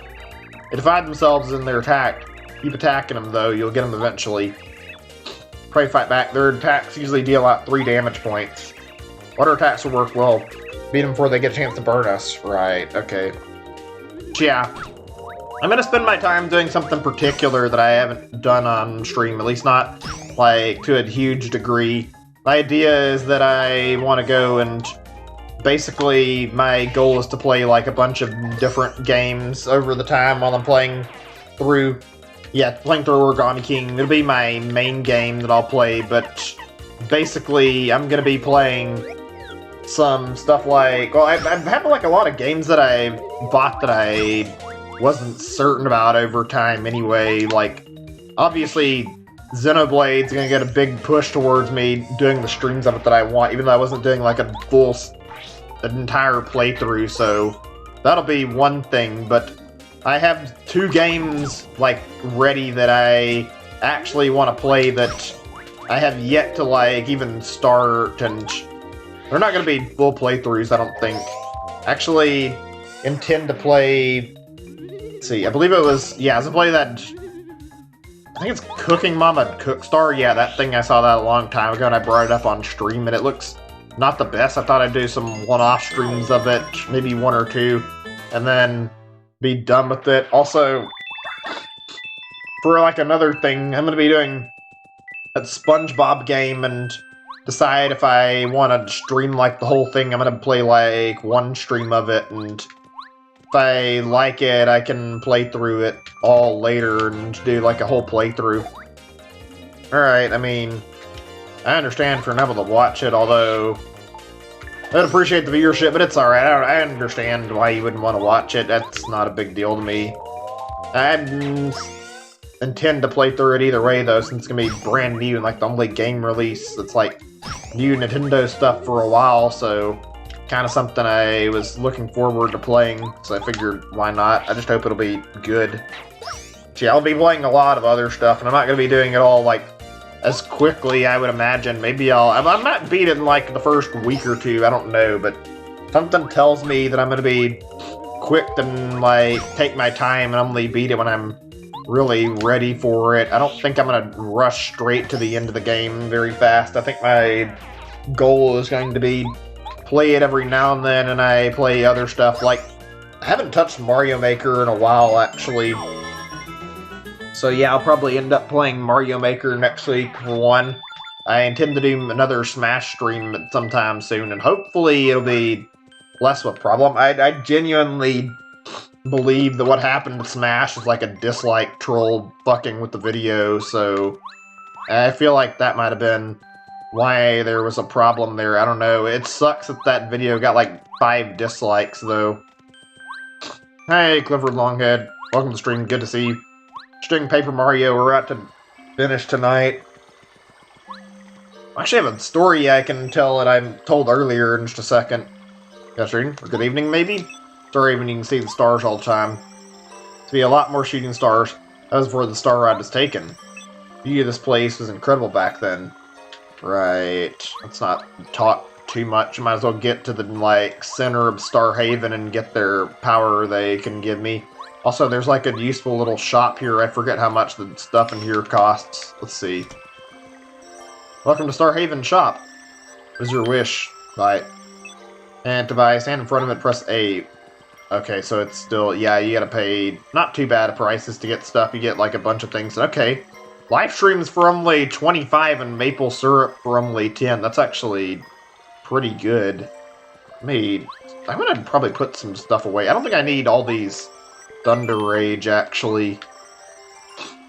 Yeah. We'll put that away, and I'm gonna hold on to my shooting star because I feel like I can... Yeah, I feel like I can use that for something. Put the Volt Shroom away for the moment, too. Maybe I'll put it back out in a little bit. Grab Life Shroom and Super Shroom, and that should be good for now. But yeah, I went by Walmart earlier, and actually, like, I saw Origami King out early. Unfortunately, I wasn't able to buy it because they couldn't get it through their system, and they found out the game was supposed to be not released yet, so I wasn't able to purchase it, so that was lame. I got really close, though. Thought I'd bring that up. I wish I could have played it, otherwise I would have probably checked it out today. Let's see, what's this? Great joy to hear the Star Spirits return. He wishes and he smiles with the return of the Star Rod. So odd, a star making a wish. Let me see, what was I had something I wanted to talk about. You guys, just give me a second or two and I'll... Oh yeah, I think I don't know if I mentioned it or not earlier, but yeah, I have a lot of stuff I want to do for the year or so. Actually, after I get done with Origami King, we might open up the floodgates to like a lot of new games. I already suggested stuff I'd like to do, like different Flash game. I wanted to do like a Flash game stream at some point. I know Flash is going away, and I want to check out some old Flash games I remember, dude. Who like Steam games that I'm interested in. There's a lot of stuff I want to play. I think this year will be good for that. I'm looking forward to playing like a wide variety of stuff. Want to open a store to play such games early? I mean, I wouldn't be counting on that to be something that'd work out. Usually when stores get stuff early and they sell it, there can be sometimes trouble. I don't know how that works entirely, though, because I hear about people who go to like mom and pop stores and buy stuff and they don't have problems getting the game still. Murray, you finally made it. Time's come to take Ate the fight to Bowser's turf. Now, hold still while we 7 join together to bestow upon our final power. Put on your... Oh, right, okay. I will say that, like, in general, even though it's not, like, the most amazing storyline, I do think, like, the story for Origami King seems somewhat interesting. He uses power, can drain the power of the store whenever Bowser uses it. Oh, yes, one more thing. One final gift would just come in handy. I mean, I feel like I wouldn't want to risk Nintendo coming down with a fucking lawsuit. They are really bad about suing anybody who leaks shit too early, or at least taking down their stuff and like putting in some form of action to get somebody in trouble. There's a lot of people who had their channels ruined over doing things that Nintendo didn't like. Let's see. It's legendary starship, the Star Haven. Bowser's keeping his castle way up in the sky. The ship, however, you can reach it. On the board. On to Bowser's castle. We'll always be with you. Whenever you are in need, use our powers to help you. Alright, let's do it. Wait, did they already give me... I guess they did. As I said, I don't know if they bestowed upon me, like, the power to, like, remove the Star Rod's effect or not. But yeah, I will say one thing. Even though the stories are still good and, like, well written, it seems like the Mario, like, RPGs recycle a certain plot line really cool, like, really often, excuse me. Look, a shooting star. Princess, come back. Let's come back. Okay, whatever, it's gonna be the same thing. You wish for something, I hope your dream comes true. Me too. But yeah, they basically, if you haven't noticed this plot line with the 7 stars thing, Princess, yeah, we get it. That's like a plot line that's used a lot, not the exact same plot line. I'll read these, and it's just not the best dialogue. I want to eat shroom cake. I want to eat tons and tons of shroom cake. Oh, shooting stars, do fill my wishes, pretty please. Kind of some interesting and weird writing on some of these wishes, but I don't mind. But yeah, you do this on like several games in the series. Both this game, Thousand Year Door, also the original like Super Mario RPG. Let's see, Chapter 8, the Star-Powered Showdown. Finally, about to get to the point where we get to battle Bowser. We're still like another hour or two away from the actual fight. But yeah, it's a common plot line. It's not always 7 stars, but in the case of like Thousand Year Door, this game, and yeah, this game, Thousand Year Door, and Super Mario RPG, it's all 7 stars every time, and it happens a lot, so they use the same exact plot pretty commonly. They had like a differing plot, and I think it's 7 or something in Super Paper Mario, but it was also like, I think it's like 7 hearts or something like that, and it was very samey in the way they like did that part of the plot line. So yeah, there was definitely a recycled plot line that's not the best in the world, and I guess it's not a big deal, but it's not to say they're trying to venture away from that a little bit. It's not the best in the world. I don't know how I feel about the whole origami thing in general, but at least it's something different. I'm glad they're taking a chance with, like, the storyline for once. Also, the villain is somewhat interesting. I don't remember... I should say, I don't remember many games where... I was gonna say that I didn't remember Bowser was, like, teaming up. Actually, now that I think about it, though, that's not actually that uncommon. Bowser's teamed up with Mario quite a few times, and Mario RPGs especially. It's more than I recalled. The Koopa Patrol. They're elite Koopa soldiers. The highest ranking guard the Bowser's castle. Max HP 8, attack power 4, defense power 3. In case you hadn't noticed, they fit a spike, so don't jump on them. HP drops low, they charge up power for one last ditch attack. Power of this desperate attack is 10. They've also been known to call on reinforcements when they're in trouble. Don't underestimate these nasty Koopas, Mario, right. But yeah, there's like several games. That's one thing I'll say I noticed. There are definitely some things that are recycled between like certain games, like not really bad, but yeah. Super Mario RPG has Bowser as like one of the characters you unlock as a party member, so he helps you in that game.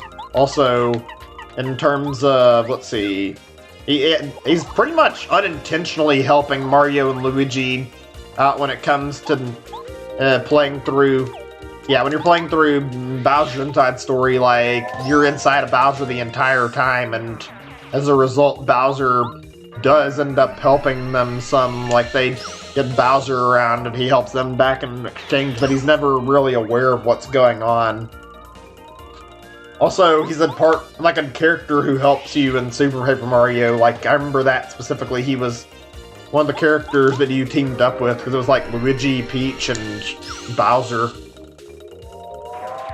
Let's see if there's any others I'm forgetting or not, because I don't remember any others. But yeah, there are a few plot lines between these games that I can remember that are broken, but they're not really the best in the world. I mean, frankly, I feel like newer Paper Mario took a lot of the imagination away from some of the way it was before too. With all these things go back a little bit. Sure, we've got it. We're getting a new villain again finally, but look at how things have been going, and try telling me that's not less creative when or not the new villain part. You know what I'm trying to say? The past two Paper Mario games before this, you want to guess exactly who the bad guy was? It was fucking Bowser. It's a lot less creative to fucking recycle Bowser again and again rather than put up a new villain, and Nintendo knows that, and they did it for Sticker Star and Color Splash, and honestly, I'm kind of expecting we might end up seeing Bowser pull a fucking fast one on us on the end of Origami King. I hope I'm wrong. I almost feel like him getting unfolded could cause him to turn into the final boss fight. Okay, I don't remember how I actually enter this place. I know there's a way that... Oh yeah, I got the key, that's right. I didn't even remember that somehow. I forgot. My bad. Being a bit derpy today. Ugh. My nose has been acting really shitty too. Funny, because after I took my allergy medicine, suddenly it got worse, which is really illogical to say the least. So, I'm just bored and I figured something to talk about right now. You guys watch anime often or watch it whatever? I'm just curious. I've been watching stuff slowly and looking into some new shows I might check out. For example, I am watching more of One Piece lately, and I've mostly been doing it because I've been watching the dub and catching up with stuff I haven't seen in it. I like watching that, and I've been enjoying it quite a bit. Pokemon anime? I haven't kept up with that. I know they just started dubbing the new season, so I'm gonna have to look into that a little bit later. But yeah, I've been watching some stuff, and namely it was One Piece, but there's other things I have interest in, some shows. There's some good ones. I think I mentioned since I was talking about games I was gonna do while I'm playing Origami King, I think in general, and probably the streams are gonna get a little shorter, so because I'm doing some one-off stuff as well as less games and I'm gonna be finishing, I can afford to take a little bit of time for going towards, or it's playing or not take more time towards, or it's watching stuff, and as a result, I think I can maybe get around if I don't have too much stuff in my personal life, and we can potentially start watching some shows together. I feel that's something I want to do, and I would like to share certain anime I watch with you guys, because I feel they're really enjoyable for the most part. So yeah, I'd like to at least be able to share some of that with you guys. It'd be fun to watch some new shows. I think we can afford to do that too. That's weird. I thought I read the Thunder Rage only attacked one enemy at a time. I guess I misread the item. Whatever. But yeah, there's a lot I want to check out. One that I remember reading about, not that long ago, or maybe reading wouldn't be the right word, but I remember I found some show that I saw on the list that was called Tower of Gods, and it looks really interesting, and I want to see what that's like, so that's something I want to watch. I'm trying to look at some other new shows, and I want to watch older stuff, and we can, like, take turns, like, watching, or, like, picking shows to watch for Trasts. It's like, that's something I want to do, and I haven't done that. Now that I'm having, like, some free time, I think now is a good time to actually look into doing it, so we can definitely do that. You guys can make recommendations for that. I don't mind. In fact, I've got a lot of stuff I want to watch and a lot of, like, stuff I'm willing to check out. Like, there's a lot that I have in mind for this. I feel like there's plenty of good stuff to check out. Probably rewatch a lot of older shows, too. I remember when I was younger, I used to really like Naruto, and I watched that on Toonami. Nowadays, I don't really give a shit about it, but in general, like, I've been, like, considering a rewatch and, like, seeing if it was any good and if I actually remembered it for good reason or not. So I think one thing I wouldn't mind doing for, like, a different thing we can watch is probably checking back and, like, I can see how I feel about Naruto versus when I watched it when it was brand new. I'd like to, like, see how my impression of it is now and see if I actually like it or not. It's been so long. Now, let's see here. Checking all the new badges I just got. That's 3. That's a little bit much to put on right now. Chill out. Just give me a second if I'm taking a little while. I apologize. I just want my badge selection to be really good. Rise in Danger's attack power increases by 2. Ooh. What does this last stand do again? Only half the damage. These are like a fucking combo together.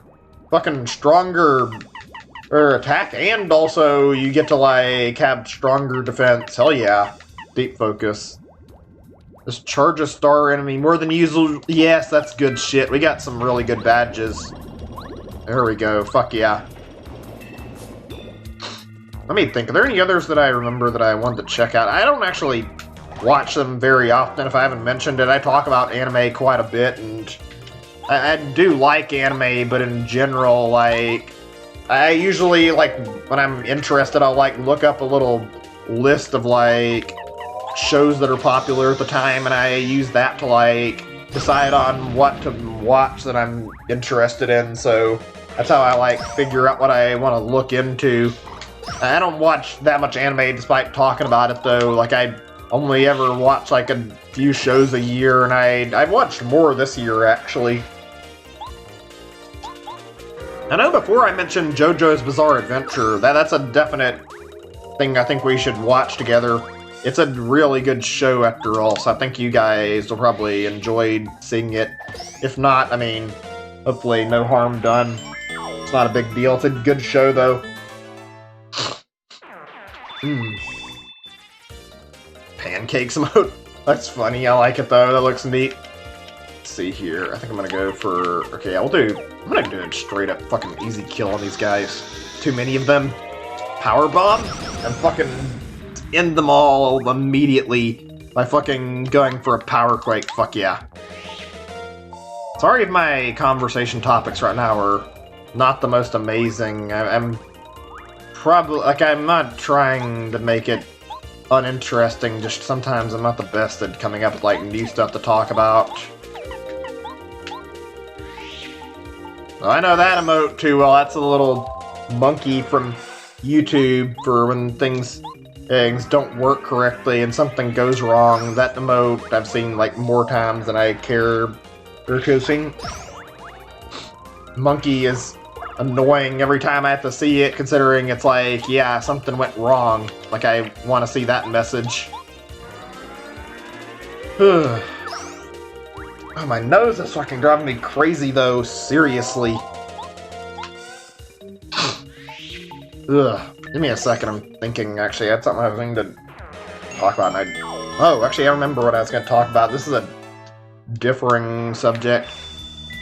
So, I know a lot of you guys, or not all, but, like, there's a lot of people here are still younger, and Not, and they're still like going through school, so I figured I'd like bring up like books you guys have read. I figured I'd be a good conversation topic to talk about. I don't talk about that very often, but actually, like, I'm curious, what are some books you guys have like read over the years that you remember really well?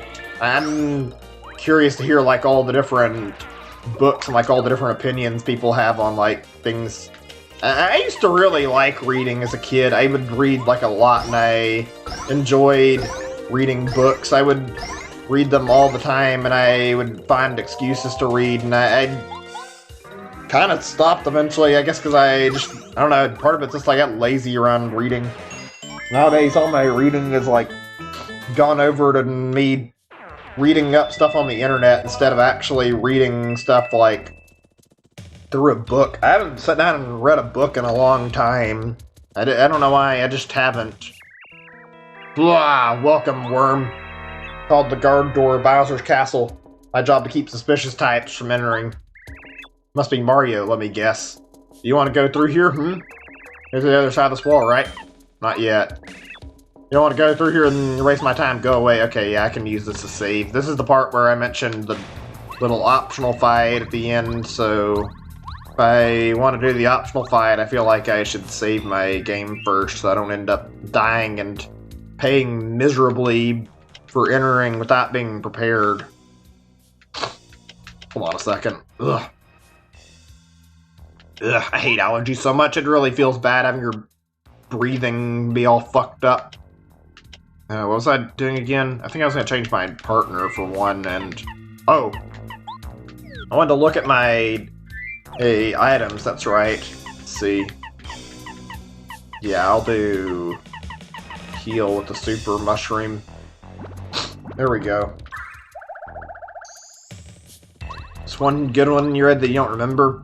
From the books you read mostly? Yeah, I remember like some of them. I don't remember like a lot of them, so there's a lot of books I've read.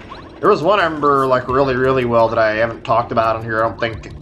Or maybe I did talk about it, but I don't think I talked about it at length for very long. I think I only talked about it once if I did. There was like a book I read, I want to say in like high school, in like 10th or 9th grade or something. We read a book called The Great Gatsby, and it was really, really good. It was about like a rich guy and some friend he made, like I can't remember what the exact story was, but he's like, hey, this guy's relationship with this Gatsby person, and like hearing about him and like his life and how he died and whatnot. Like it was like talking about like this person's life, and I think it went on like about like his career path or something. It was really fascinating and really good read, and I liked it a lot, and I remember it being a good book. Okay, let's see if we can manage this without the save, since I didn't have it. I'm just supposed to see what happens here. Oh, right, he does this. I forgot about the fucking trap door, or the trap floor, you know what I mean? Like the part here, I forgot that even existed. God, you fell for it, worm. To escape from that impenetrable prison. Try you like, all you'll do is exhaust yourself. Tell you what, if you make it back up here, I'll let you go through. How's that? I know you'll never make it. He's stupid. He thinks I'm not going to ever get back up, and he's wrong. Yeah, the YouTube emotes are neat. I don't really like seeing emote spam, but I mean, that's not really spam or anything. Just, it gets annoying when it happens to be out of control. You're fine, though. It's not bad right now, so, yeah.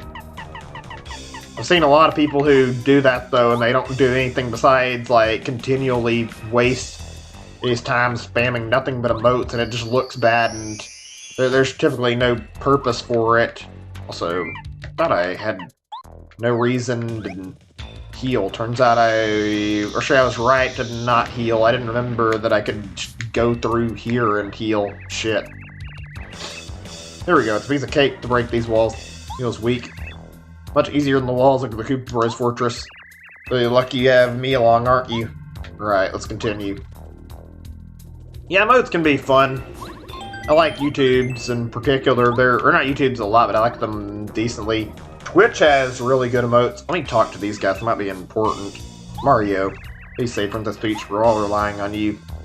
I'll join you, but I'm going to slow you down. Hey, please take care. Don't worry about us.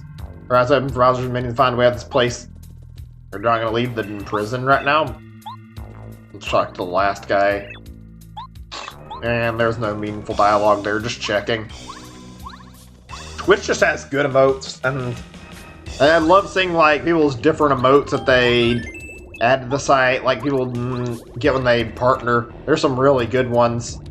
I also really like the ones that are like the global emotes. A lot of those are really great, honestly.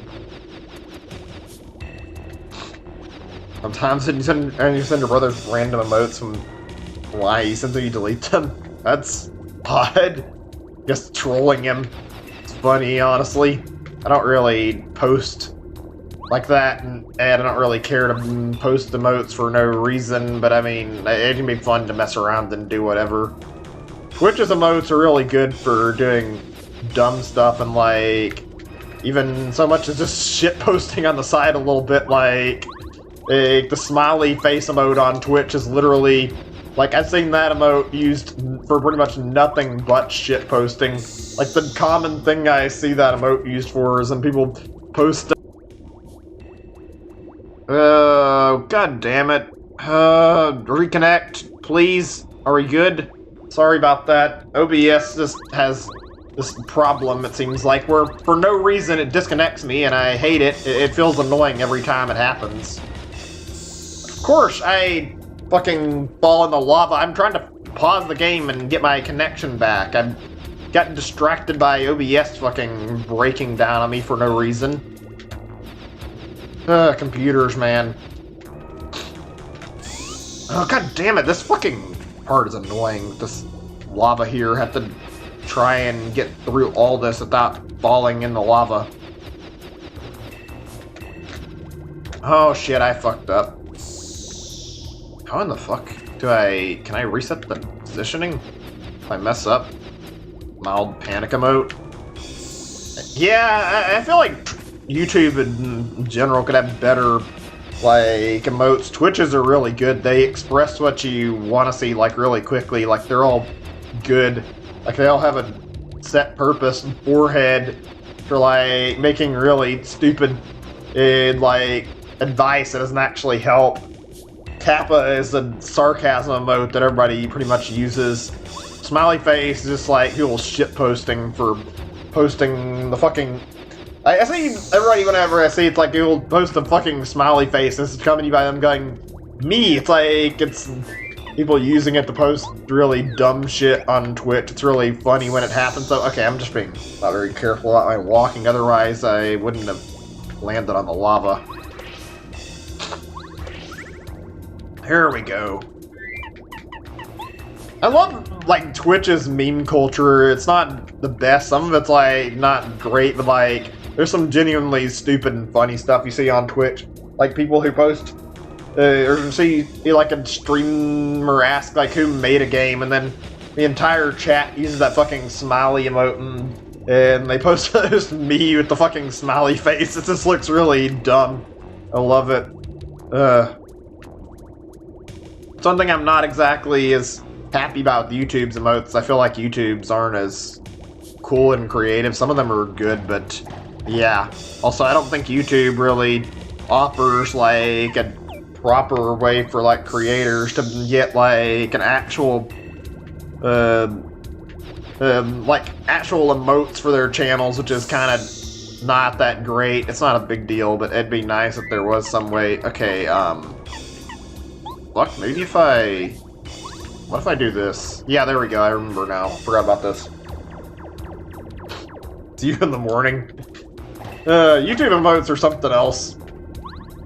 Yeah, that smiley face is pretty close to what it's like on Twitch. Only difference is, I don't know, something about the Twitch. I like the Twitch smiley face a lot. It just looks really dumb. And it fits really well for that kind of thing. The emote variety is really good.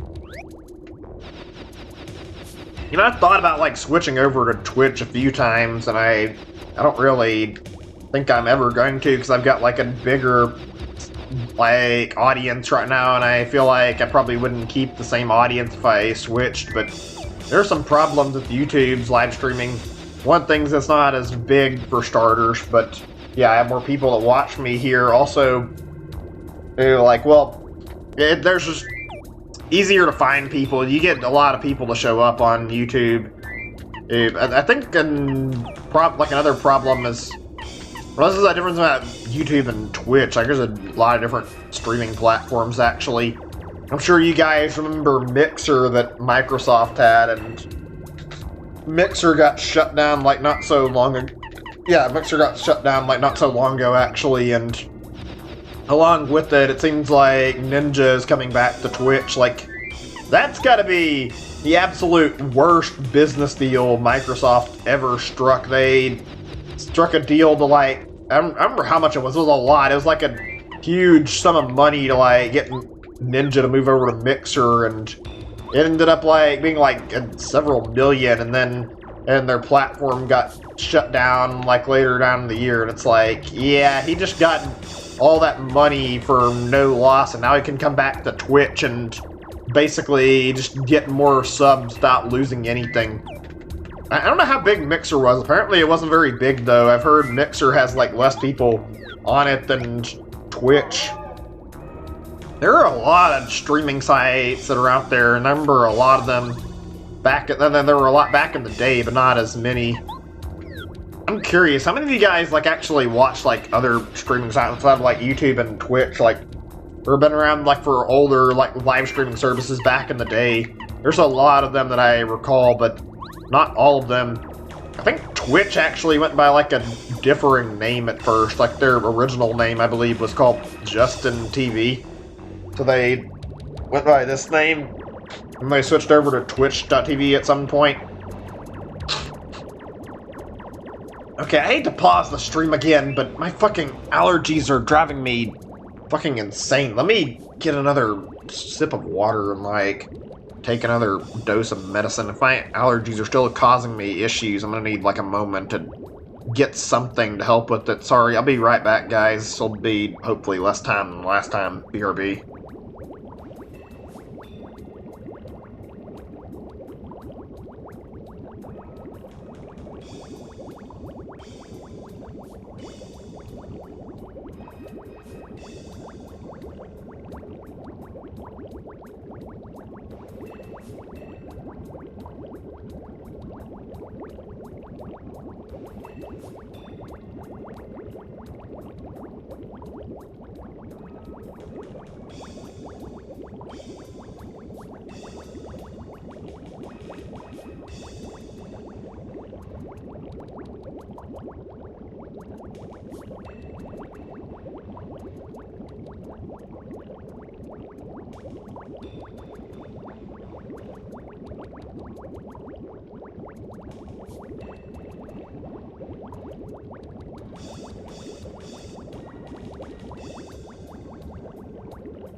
I'm back. Hold on a second. Throat's a little bit bothering me still, but I think my nose is feeling a little better since I just got another dose of medicine down, so taking some allergy medicine. I didn't expect my allergies would be so nasty and out of hand. Earlier they were fine and they weren't bothering me. Now they're like really persistent and making me feel less than great, so thankfully I'm still fine to keep going, but it sucks dealing with allergies. Thank you, appreciate that. I'm glad I'm back. Hope you guys didn't have to wait too long. I wasn't even planning to take long. And then, what do you know, the fucking... Well, let's read this before I say any more. Mario, or uh-oh, Mario's right there! All we're supposed to do in this situation, Cammy Koopa told us something. I'm drawing her a blank. I think she told us not to let him touch that switch. Oh no.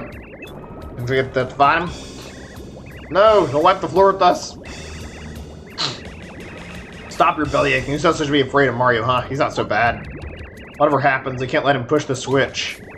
If you care, the King Bowser needs our help. Come on, take this plumber. Show him what you're made of. Oh, you have no choice. Gotta be brave. Gotta be...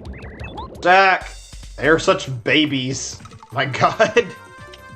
But yeah, I was getting my medicine and when I did, well, guess what happened? I'm sure some of you guys are familiar with this, and I'm sure actually quite a few of you are, but like, well, how some medicine have like the little tab on it where you have to like pull it back and you have to like actually peel it open. I have like pills that are like that right now that I'm using, and because of this, it ended up being a severe problem because I went to open the medicine, open up one of them fine, but because of how it happened to work when I was trying to like tear off the little tabs to open the pills, I accidentally had like one scenario where one of them like got screwed up a little bit and the tab broke off and I couldn't open it normally. As a result, the fucking pill container would not open, and I had to go in my kitchen and like pull out a pair of scissors just so I could actually open it up. It was actually really annoying. Had this happen a few times, these little things. I don't like how that happens when or at least when that happens. It's very uncommon, not a big issue, but I prefer to buy my medicine and actual, like, proper, or like pill bottles rather, so this stuff doesn't happen in the first place. And all the times I've gone down to the store, like, I usually get Benadryl for my allergies, and they were out of the like 100 Benadryl bottles that have like all the pills in them, so couldn't get it. And what do you know, it looks like the lava cooled off. It's like it hardened to walk on too. Awesome, you rule, Mario. But yeah, I couldn't get my normal pills that I'd buy because fucking completely sold out, so I had to buy these little tablet things. I found like a bottle, it's like pills that are like similar to Benadryl that I'm gonna start taking, but they're also like, I'm trying to use up all the other ones I got that are in the little tabs first before I end up going for that, so yeah. Sometimes life can just be a pain in the ass.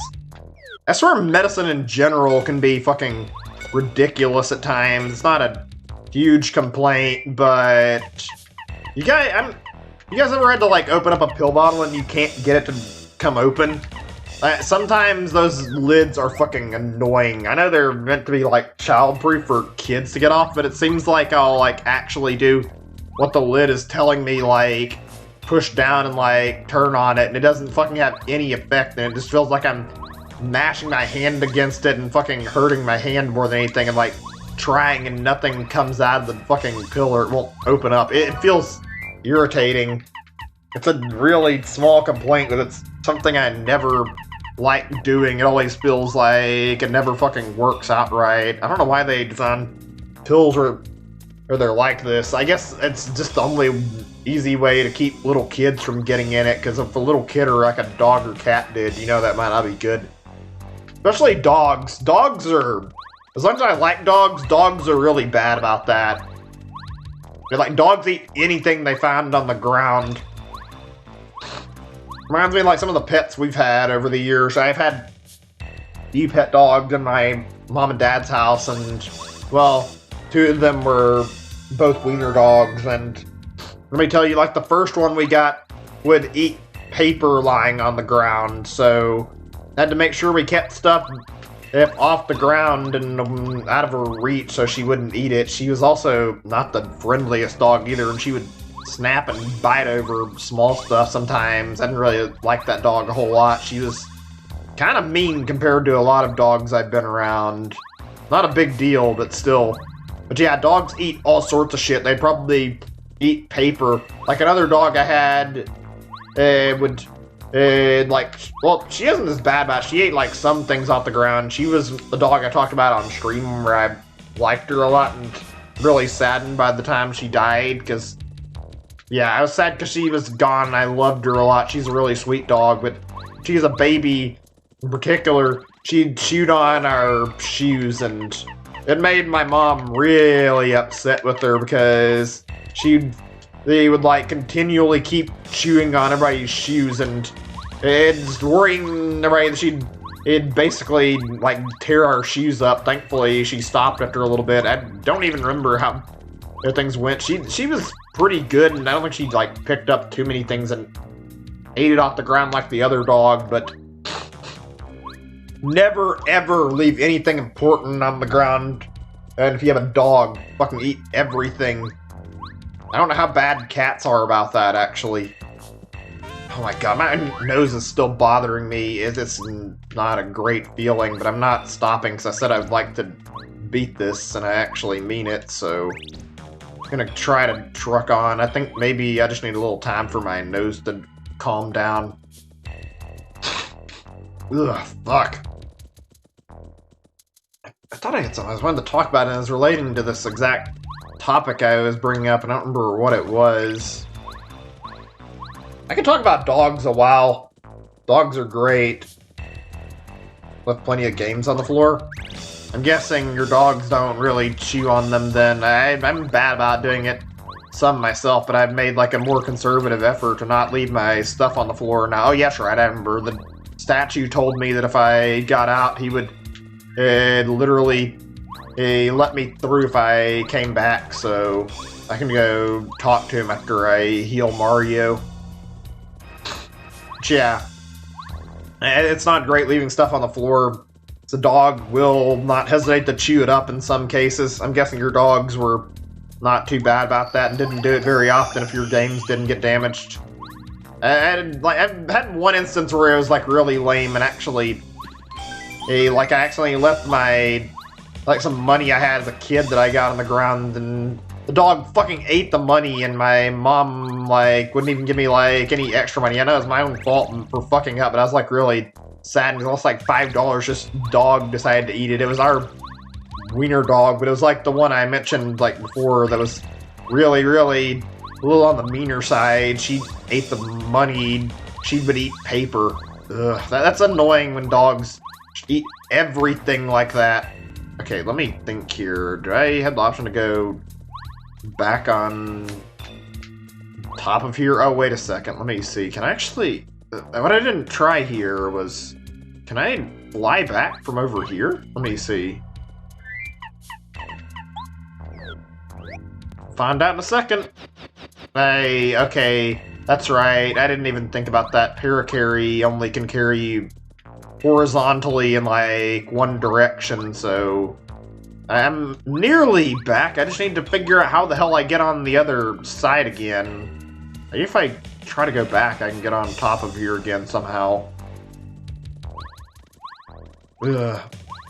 Dog knows not damage your games. Yeah, I've seen a lot of, like, scenarios where dogs will fucking do whatever when you leave shit on the ground. You have to be really careful. I remember somebody had, like, a Switch Joy-Con or, like, a Switch or something where they left it on the ground and, like, their dog decided to chew on it and they ruined it, and not very happy to say the least. Like, I've seen a few posts of, like, dogs tearing stuff up on Reddit. Like, I'd like dogs, but that is a not so fun feeling to get. I don't know why dogs do that. I don't think it's entirely, like, them just being curious. Like, I think certain dogs in particular have, like, a very, very, like a tendency to be very destructive and are very prone to chewing on whatever the hell they can get their mouth on, so it tends to lead to them chewing shit up sometimes, and it's annoying when that happens.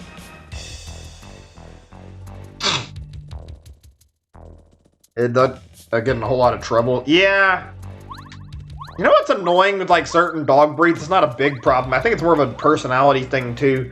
You scold a dog and, like, they intentionally don't actually, like, try to learn from your message. I think it's these aren't harsh enough on them. I'm not sure, but, like, you can see, like, some dogs where you see them do something wrong, you yell at them and, like, try to scold them so they'll learn. And then instead of learning, the dog just, like, ducks its tail behind its legs and, like, does this like it's sorry, but it, like, does the same shit, and it's just, like, little look where you know the dog's gonna do the exact same shit that it just did again. You say your anger scares the dog? That sucks. I mean, I try not to get angry with dogs too much, but I mean, sometimes you have to do a little bit of mean attitude to get the dog to learn. Otherwise, they won't take you seriously when you try to punish them and tell them they're doing something bad. I like dogs a lot, but yeah, dogs will definitely try to get away with shit when they can. There were some things that I remember I never could teach my dog, despite how many times I tried with her, though. The wiener dog that I liked. Like, I remember specifically one thing. I like my dog a lot. I don't know how many people do this. I'd let my dog sleep on my bed with me because I really enjoyed her company. She was pretty much the closest companion I had, and I enjoyed being around my dog, so I was fine with letting her stay on my bed by me and letting her sleep beside me. I'd even hold her while she was close to me, and I enjoyed that. I'm sure a lot of people let their dog, like, stay by them on their bed. But, like, one thing I never liked about this that always became a problem, it was like, for some reason, she would, okay, I forgot about this. That's right, you have to keep Watt out or the fucking lights will turn out in the game for some reason. But yeah, I was gonna say, hey, like, she'd shoot on the bed sheets on my bed quite often, and it was annoying. It wasn't a big deal overall, but it was like the thing where it's like, really don't care to have my bed sheets torn apart. It's like, please, just leave them alone. Why are you chewing on them? I tried, like, disciplining her and getting her to learn from it, but I don't think she ever got the idea. I think I only spanked her, like, so many times, and I don't like spanking dogs, period. Try not to. I don't know, I just felt it really, really annoying when I was doing my best to stop her, and she would bite the sheets like that. Plus, I don't want holes in my bed sheet from my dog biting it. That's a little annoying. I know a few reasons why people don't let their dogs bite them for, like, sleeping, and part of it's because, like, some people are hyper afraid of, like, getting fleas from the dog on their bed, which you can't really blame them for that reason, but if you live in, like, a city area, then I think your chances of running out and seeing fleas and getting on your dog are, like, really low. What I understand, fleas typically live in, like, the tall grass or whatever. Like, I'm pretty sure fleas are kind of species where they only really invade if your dog's, like, walking around outside a lot. Obviously, they can get off of another animal and onto your dog, but still. I remember every time I saw my dog get attacked by fleas, I felt really angry because I love my dog a lot, and it feels awful seeing my dog get attacked by fleas. It really hurt me seeing her, like, biting at the fleas and, like, feeling like she was in pain. She was a great dog, and I cared about her a lot, and don't like seeing my buddy, my dog, that's been basically my little baby I've been raising since she was a puppy, and seeing her get hurt. I mean, she's dead now, unfortunately, but that happened like 2 years ago. But even when she was alive, it sucked seeing my dog hurt like that. I don't like watching a dog that I care about suffer. I genuinely don't understand, like, why some people are, like, so cruel and abusive towards dogs. I've fucked up around cats, and I'm not gonna justify it. What I did was wrong, and to an extent, I'd say animal abuse. I feel like I shouldn't have, and I regret it, and I know what I did was wrong, so I feel like things are okay because I understand, and I've done my best to change and not... Yeah, I'm not gonna get another cat, 'cause I don't feel like I want to, or I don't want to risk that. I feel like I'm better off not trying that again. Cats are hard to work around, and I just wasn't used to them, but I don't even know why anybody would want to hurt a dog unless they're really, really aggressive. Like, for the most part, dogs are really, really chill all the time, and they're really, really nice to you, so I don't see any purpose to want to hurt a dog. They're generally very friendly. And yet I hear about people who abuse and hurt dogs, like, somewhat frequently on the news. Not super often, but when you hear about it, it's always heartbreaking. I remember my dad, like, I've heard stories about my dad that when I was younger, or actually, not really when I was, well, I heard the stories when I was younger. I was gonna say, like, I think some of this was before I was born where it happened, though. Like, my dad is not a very great person, and, like, he would actually fucking kick dogs that got in his way, I've heard, and like, it's just a dog minding its own business, and I think it might have came up to him, like, trying to be friendly, and he kicked it. Like, that's awful! Don't treat dogs like that. They're living creatures that only want respect and love. They're not trying to hurt anybody. They're usually just nice to people. There's no reason to kick them and hurt them for no reason. Unless they're trying to harm you, there's literally no purpose to hurting them. I would probably only hurt a dog if I felt like it was an extreme case where I actually needed to.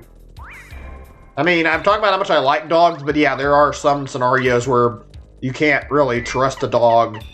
There's always dogs that'll bite people. Have you ever faced off if it's not like a dog looking at you and growling and, like, really aggressively looking to attack you? Like, yeah, you don't want to fuck around with that dog too much. Or, in some cases, I've been chased by dogs that I have done literally nothing to, and didn't really know if they were willing to attack me any, but didn't really want to take a chance with it. And in that scenario, it's like, well, I don't really want to give this dog a chance to fucking bite me and like, possibly infect me or do something just because I tried to assume as friendly. So that's something I worry about. I like dogs a lot. It sucks when I see, like, some dogs that are like this. Like, I try to trust all dogs. Such good animals overall. You have to be, like, a really cold-hearted person to harm a friendly dog that's just trying to mind its own business. They're not really... It's not really worth hurting a dog over nothing. Ugh. It makes me sick every time I hear about somebody who's, like, fucking killed puppies. Hasn't happened very often, but I recall at least once or twice where I've heard of fucking crazy assholes who fucking drown a bunch of puppies. Like, what the fuck? What are you even benefiting from hurting these dogs and killing these poor innocent dogs that do literally nothing to you? I don't understand that at all. I guess some people are just shitty and cruel, though. I guess that's just life. Let's see. I'm gonna do shooting star, and then I can... Oh wait, shit, I was gonna use a kill from Coops, but I don't have Coops active. Fuck. I'll just have to kill him like this, I guess. One dog you had... His name's Spike, was really friendly. We did Scratchy by accident. Yeah, I had mentioned like a dog that I had like that had a similar experience to my parents. Like it was, or the dog was like friendly overall, but she did not know what she was doing very well, and she was like too big and would end up hurting people by accident because she was not that bright. He like jumped on me and scratched my face up like a golden retriever or something. We had like a lab. Something like that. I don't remember exactly what breed she was. Nice dog, but very, very not the best about like how he like handled interactions with people. She was quick to jump on people because she wanted affection. She was... I don't think that dog is alive. I think he got shot by like somebody my dad gave her to because they didn't like the way she was like jumping on everybody. Feel bad for her, but at the same time, it's like, I don't know, I don't really know if I'd blame them for getting upset. It might be a little bit much to shoot the dog, but yeah, that's just what happens.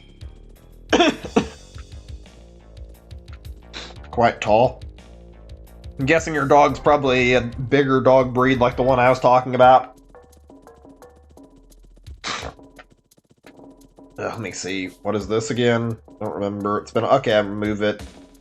But yeah, it's funny, big dog breeds in particular, like, I feel like a lot of the big dog breeds I've seen are really friendly. Blah? Came back, escaped from that underground jail?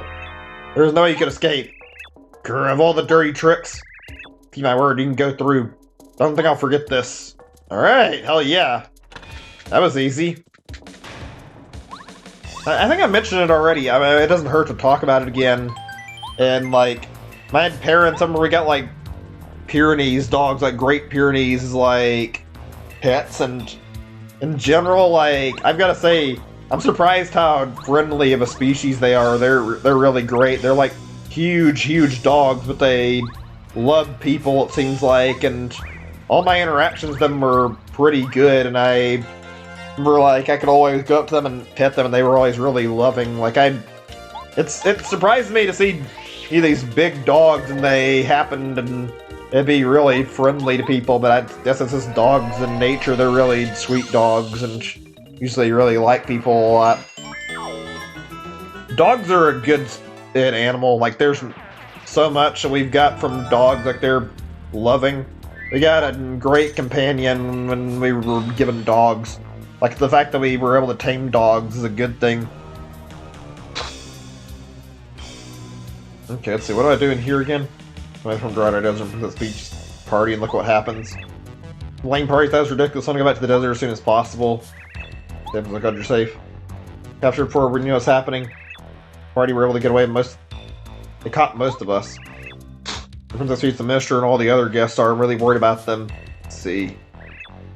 I would say the princess, isn't it? She must be doing okay. Holding on to that belief, you'll come. Soldiers should have broken out to save her by now. I think all our effort just to protect the prisoners. What a shame.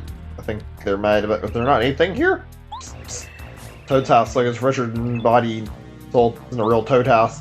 Take a quick nap here if you feel like it. Yeah, there we go. Okay. Oh man, this game is. I'm gonna miss this game when I finish it. Holy shit! I didn't even think about the fact, but yeah, I'm gonna be done soon, and when I do, it's gonna be not the same being through this. I like this game so much. I have to replay. I have to replay Mario RPG sometime. Play more of these kind of games at some point. Let me see. Mainly black, his belly and feet were white. Star on his head? Huh. That's a neat looking. That's like a neat feature. I guess it's like a birthmark, maybe. Birthmarks are always a weird topic to talk about. Like, I remember, like, I think somebody I had known had like a really weird one. Like, I've heard people having like a birthmark in the shape of a star on them, and also, yeah, I think had a birthmark in the shape of Texas, like, on them. And my birthmark is actually still on my leg, I think, unless it might have faded away by now. I'm not actually sure, because I thought I still had it. Now when I look, I don't see it anymore. Hold on a second. I'm just gonna bring this up because I thought it'd be good for a talking point for a little bit. Oh wow, actually, that's weird. Really fucking weird. I just noticed that all of a sudden, like, I've had my birthmark my whole life and now I don't see it anymore. What? Who are you, man? On your face. Maybe you're just It's joking. Guard of this warehouse. Really, really bored. You know, got any coins? I'll sell you stuff. Oh, you're loaded, man. Take a look around and sell you anything. Ooh, goody. I don't know if I can buy any of his stuff because I might actually not have enough storage space to hold any of it, so to come back and get it. I think most of the people, like, actually, like I was talking about birthmarks, I think, like, most people actually, like, have theirs, like, fade away or, like, disappear after some time, which is weird because, like, all of my life, even to, like, in my early 20s, I've had my birthmark, and it's been on my leg, and there, it was like a brown shape, and it was kind of big on it, like, a really differently colored than the rest of my body, and a little weird, and never was gone. And now when I looked at it now, I don't know if it's like a recent thing, but I don't see it anymore. I know some birthmarks don't ever end up disappearing. Thought mine was going to be like that, considering I didn't see it disappear, and then now it's gone. Not a big deal, just a little odd that I only just now noticed that it was gone from my leg completely. I'm curious, how many of you guys actually remember, like, what your birthmark is, like, and where it's located? I've told you guys mine's on my leg, just out of, like, curiosity. Like, I haven't had mine for a long time, so I remember it very, very well. I think a lot of people, yeah, they disappear or before they get too old, but just wondering in case you guys might actually remember. I don't even know what the purpose of that actually is. Like, I don't know if there's anything, but, like, I know they're very, very, like, they look differing depending on the person. They usually look pretty fascinating since they're always, like, different depending on each person. Think yours is on your arm? Yeah, I said I had mine for a long time. I remember when the last time I was in a relationship, which was, like, years ago, like, my girlfriend at the time thought that I had like a bruise on my leg or something, and then I was like, no, that's actually where my birthmark's at. I had to point it out. She didn't actually know about that. I guess I didn't ever like mention it. It honestly sucks just a little bit losing it, not that much, but like in a way, like when you think about it, your birthmark is like kind of like a part of your identity because it's like very unique part of you that's not really the same between anybody. Like everybody has birthmarks. They can even be in the same place, but they're usually a different shape. And like we all have birthmarks. They're usually all different. So it's like that's like a defining feature you can think of about yourself. And seeing it disappears like losing a little tiny bit of yourself. It's not like it's a really big deal, but not having it anymore does suck just a little bit. Reminds me of, what's that? Wait, I was thinking of Harry Potter for a second. Maybe I'm misremembering. Like, there's like a mark on his, like on his head. I think it might have actually been a scar he got, not a birthmark.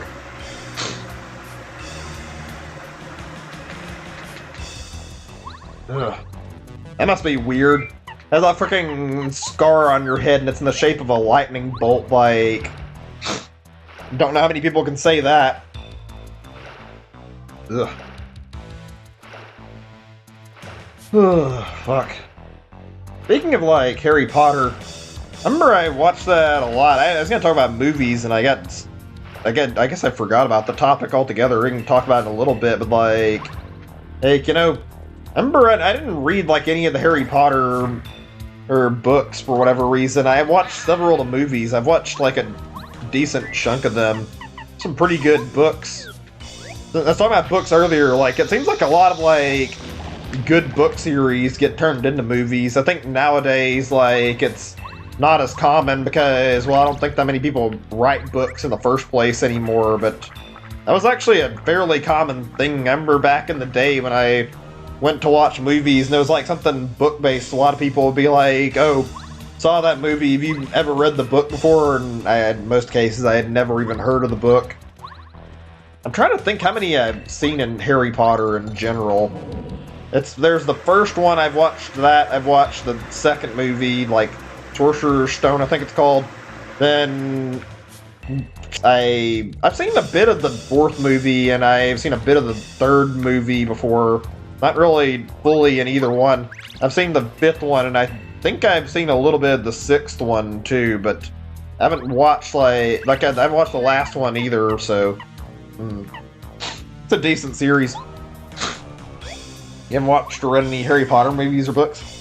It's a decent series. It's not like you need to read it, but you need a good series, like a good book series or a good movie to watch. It's a pretty decent series of movies. I need to sit down and like watch the rest of it actually, and like watch the ones I haven't. I feel like I've probably seen like enough of like Goblet of Fire to actually justify sitting down and watching the entire thing at some point.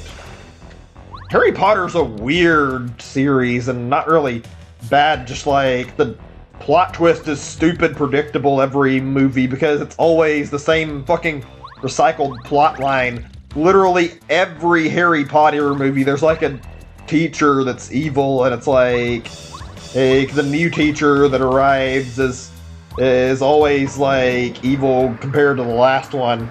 Every fucking time without fail. The plot is so fucking predictable. It's a good series overall though. What are some, okay, just for like conversation, what are some movies you guys remember that are really good? And also movie series, like I figured this would be fun to talk about for a little bit. I'm very partial to the Shrek movies actually. I like Shrek a lot. Those are some decent movies. I've seen all of them, but the last one, like Shrek 4, I haven't watched it. Yeah, even though I don't know why. I'd been intending to see all of them. Cars 2. Cars 3. I've seen the first Cars movie, I think some of the second movie. I haven't seen... Oh, it's using my throat. I don't know why it was like that. I haven't watched, like, all of Cars 2, and I haven't seen Cars 3, which I need to. Upstar and the other Star films. I might have to check that out sometime. I've heard that, I think he mentioned it, so I might actually have to look at Pupstar and see if it lines up in my taste sometime. Sounds like it's pretty good. There's a lot of stuff I want to watch.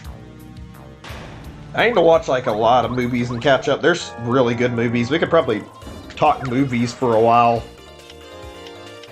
Shane, I can get Goombario out and go ahead and get another read on these guys really quick. Great, it's about dogs. Talent. Huh, interesting. I haven't seen that. I have to check it out. Bombshell Bills. I should read that again. This is the Bombshell Bill, yeah.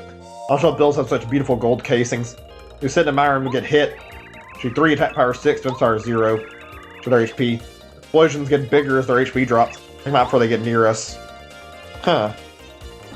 Have you ever seen the Air Bud series? It's not the best, it's decent. I remember that's like a dog movie that there's like a lot of those, and they made like spin-offs of it. I think I've talked about it a little bit on the stream before. I haven't really sat down and watched it properly. I remember reading like some trivia out of like a thing like based on the Air Bud series, and I don't remember which movie this was, but it was like a very specific movie. I remember it was really weird how it was, like the description of it. They're talking like the behind-the-scenes stuff. The B-Bill Blaster. B-Bill Blasters shoot a constant string of bombshell bills. Max energy 10, inspire 4, and will attack you directly. Pretty resilient. keep attacking them, though. Otherwise, they really filled the bombshell bills. Nobody wants that. Right, easy enough. Yeah, I've never haven't really watched them, even though I feel like I should. I don't know why I've never bothered. I think I've seen like one or two, but I know they're got a reputation for being good. I think there's one of the ones with the puppies. I remember hearing about one where it's either they didn't have like a thing they talked about where it's either a bunch of there's a bunch of puppies that got either injured or killed. I don't remember which one, because basically what was going on was they were like shooting the film, trying to get these stunts for like the movie, and like the dogs kept getting injured when they were trying to like film it, and apparently like a lot of dogs got hurt during like the making of the movie. That's something a little sad to think about. Not like terrible, but it's still not great to hear like all these dogs got hurt over the making of a movie. Sometimes I question like why Hollywood does like these extreme movies and then ends up having things like this happen. All this so they can make a movie. I like dogs a lot, and it's sad to hear that. Oh man. Yeah, that's exactly what I was saying. Like, yeah, it's sad to hear this, and it breaks my heart a little bit. Like, I like dogs. You know what really bothers me about like this exact topic? Dogs are great, and it sucks their lifespans are so short. Wonderful creatures that show us nothing but love, and they only live like 12 years in most cases, maybe a little more depending, but they always end up living such short lives. And yet they're always so good to us, and they always treat us so well. It's impossible to really hate them because of how nice they are to us. Like, they always treat us so well. They always show us so much respect. And I feel like I always care about my dogs because of that. Like, I always want to make sure they have the best life possible. Okay, that was a total fuck up or whatever, it doesn't matter. Will this kill everything when I do this? I'm curious. I guess that's just life. God, being mortal in general is a depressing thought. Like, death is something that happens inevitably over time, but like, never makes it less depressing. Wait, what? I actually reached max BP? Okay, I thought I had more that I could work with. Let's see. Do more FP then. That's a surprise. At this rate, I'm gonna level up to the max. I thought I was, like, still pretty far off from, like, reaching that. I know I can get, like, a little more in terms of my HP and FP. I think they cap at, like, 50.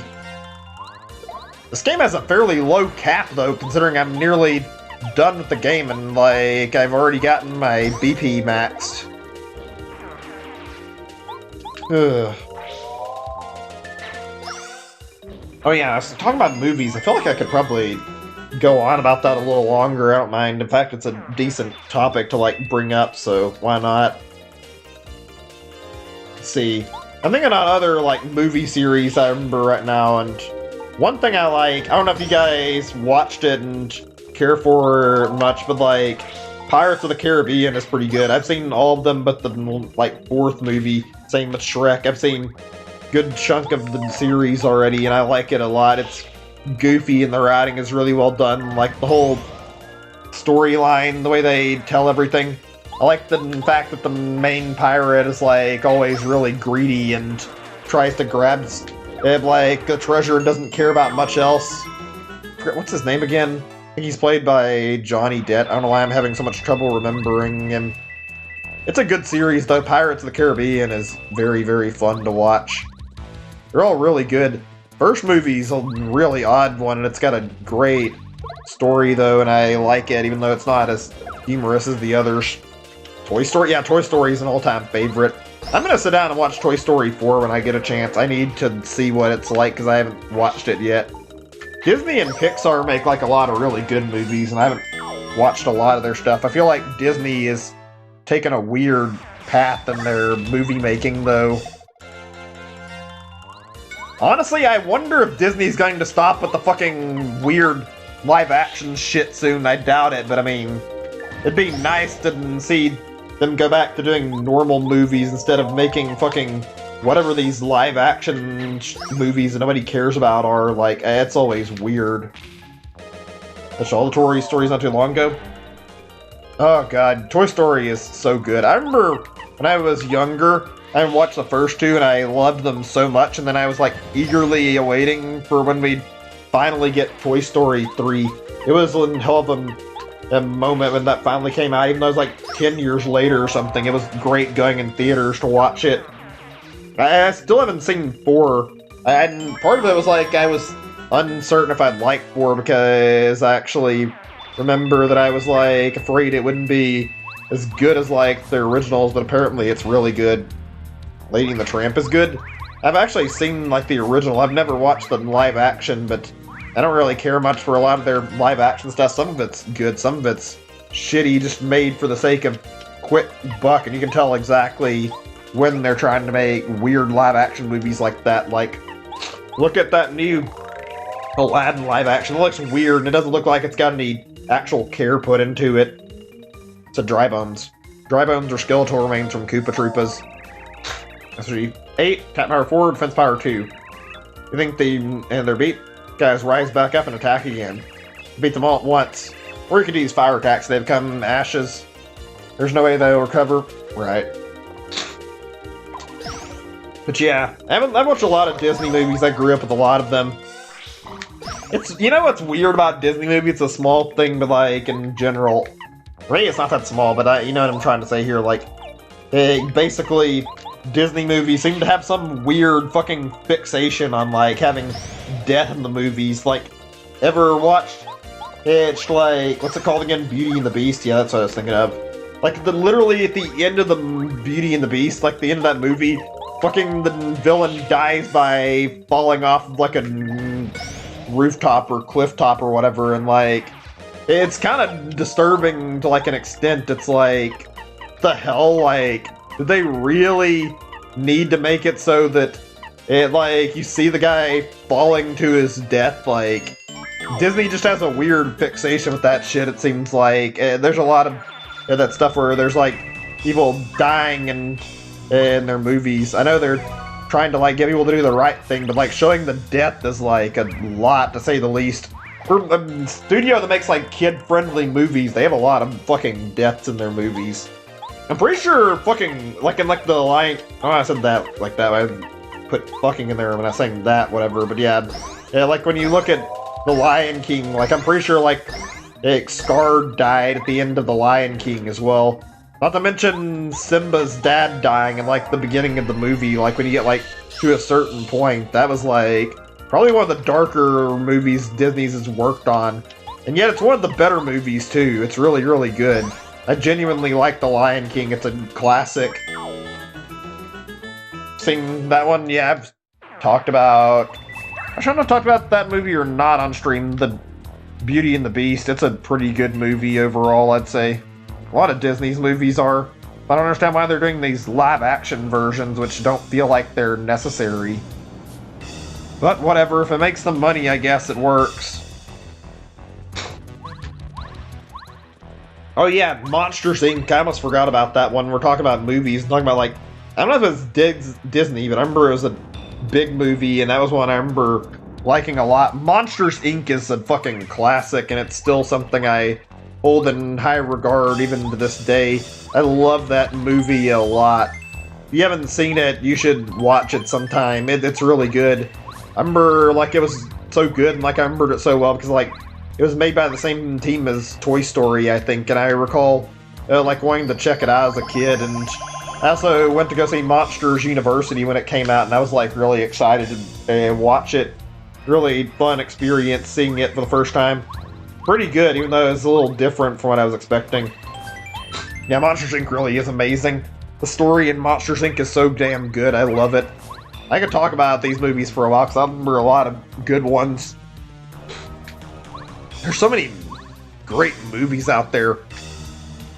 You know, it's a shame, like, it seems like Hollywood is, like, very content just remaking movies that nobody asked for and fucking not doing much of stuff that people actually want to see, like making new movies. It happens very often. Also, older series getting rebooted and not turning out as great as it could because greed empowering the decision to remake it. How do I do this again? What am I supposed to do here? Don't remember. God damn it. Oh yeah, I was talking about the remakes thing. There's a lot of shitty remakes. I mentioned Disney's and I don't like those, but also another thing that I remember somewhat well, like, you guys ever seen that Cats the Musical or whatever? There was like a remake movie of that like some time ago, and apparently the Cats movie is fucking pure garbage. I've never sat around to watch it, and I was like curious how bad it is. I remember like everybody was talking about it because the trailer was like up on YouTube, and everybody was discussing how bad it looked. It was just weird. Like, it looked like it was weirdly sexual and not very good as a movie. Like, I genuinely was creeped out watching it. Yeah, the Cats movie is apparently really bad. I've only, like, saw a little bit of it and heard about it, but I heard the whole movie is shit. These are Hammer Bros. You've seen these punks before, haven't you? 212? I've heard 5 times power 1. That hammer. Hits you, you'll get shrunk in a wink. Is getting desperate to hurt a ton of hammer, so watch it. Guys have been pain for ages. An old-fashioned whopping. It's always there, not to be underestimated. Oh, that's a good reference, actually, even if it's like a small one. Like how fucking back in Raymond, I should have said like that. Like how in Super Mario Brothers, Hammer Bros are literally your worst nightmare. Fucking causing so many issues and killing you easy. I hate Hammer Bros. Ugh. Yeah, the Cats movie is bad. Also, I've heard, like, nothing but bad things in regards to how, like, the Star Wars reboots went with, like, rebooting it and, like, making episodes 7, 8, and 9. I've heard 8 was, or actually not 8, it's never done 9. What I was saying, I meant to say 7 is the only good one I've heard, and 8 and 9 are apparently both, like, not even near as good, which is disappointing that if they're, like, hung up on remaking a series or like re-releasing movies for it that nobody really cares for. Like, I don't know, it feels like Star Wars would have been fine not getting a revival. I don't see why they needed it. I haven't seen much of Star Wars, so I'm actually with you a little bit. I haven't seen like a whole lot of it. I've only saw episode 4. I also watched the terrible fucking Christmas special, and that's all I've seen. Star Wars is something I have actually wanted to check out, but not really got too involved in. It's a fucking big series, so naturally getting into it is not really that interesting. Like, it's difficult to get into it. Like, excuse me, I don't know what I was saying there. Not interesting wasn't what I meant to say, though. I can say that much. Watch an episode or 2 of Lego Star Wars. I played those games, like that game as a kid. The first Lego Star Wars thing they did, like, I remember I liked that a bit. I found that to be pretty fun. Those are some, like, really good games. I enjoyed those quite a bit. Funny, I don't care much for Star Wars, but when it comes time for, like, Star Wars, there's, like, yeah, Star Wars related, like, shows, I'm fine with it. Same with video games. It's the Bony Beetle. The Bony Buzzy Beetles, hence the name. Feed 8, Attack Power 3, Inspire 4, set to damage them. Their spikes are out there, attack power is 5. Track their spikes, take the opportunity to flip them over. That beating them will be a breeze. I don't know, there's a lot of things I like about Star Wars, there's also a lot of things I don't like. There was a show on Cartoon Network a long time ago that I remember that was somewhat decent. It was Star Wars related, and it was like a thing like, you know how there's a lot of Star Wars movies, and like, one of them, remember, was like Star Wars The Clone Wars, and I have never seen the movie, but there was like a whole TV series based on it that came on Cartoon Network. The Magic Koopa. Magic Koopas are the elite magicians of the Koopa clan. G11, attack power 6, defense power 0. Tread carefully, Mario. Their magical attacks pack a serious punch. They know many nasty spells. Better beat them before they can do anything crazy. Right, okay. There's a lot of good Star Wars stuff out there, ironically. You mentioned the Lego Star Wars stuff. I really enjoyed those. I know they like made more of them, made like some new ones eventually. I don't know if they're any good. That's probably my favorite Lego game of like all the Lego-based video games I played. It's not been a lot, but I've played some of them, and funny, I don't know if I talked about the Lego games much. I like a lot of the older ones more than I do the newer ones. Lego Star Wars is like a particular example of like a really good Lego game where it's like really, really fun to play. Actually, speaking of Lego stuff, these are some old ones. I'm curious, how many Lego games do you guys play, if any? Like, how many have you checked out? I haven't played like a huge ton. I played Lego Star Wars, obviously, that I mentioned already, so that's like automatically checked off. I've played Lego City Undercover. Let me think. Is there any other that I recall? I think I might have played like a Marvel-based one. And I played...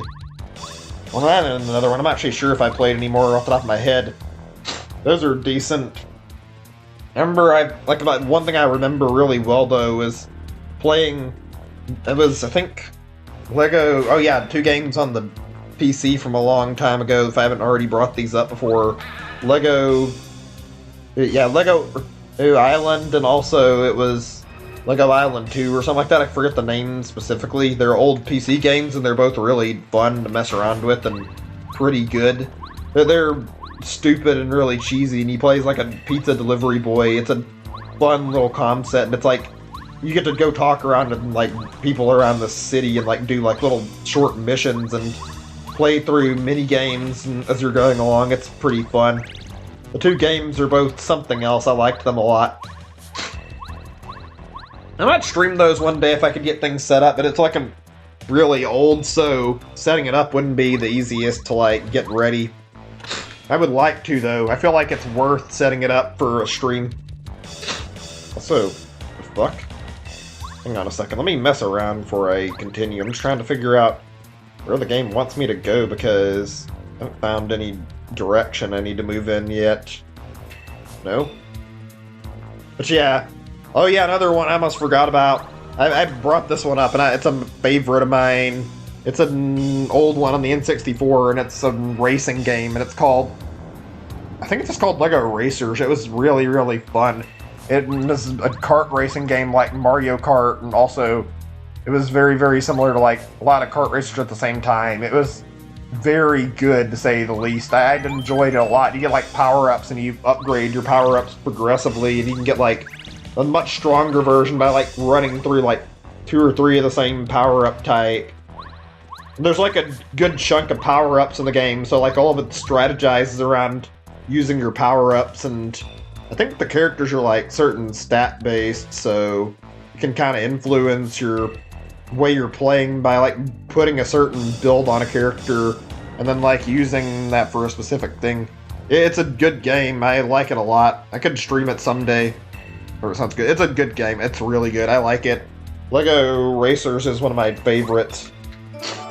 Probably one of my, like, the best racing in games I've played, actually. Also, it's like my favorite Lego game, pretty much, I think. Oh god, my allergies are really making a fucking shit. Like, they're doing really shit tonight and treating me really poorly. I apologize, but it's like a lot of sniffling on stream. Ugh. Hold on a second, I see something on my Discord. Let me check something.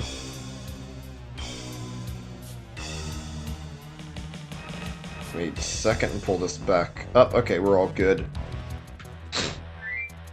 F-Zero is like one of the better racing series. Yeah, I would agree with that. Like, it's great. I love it.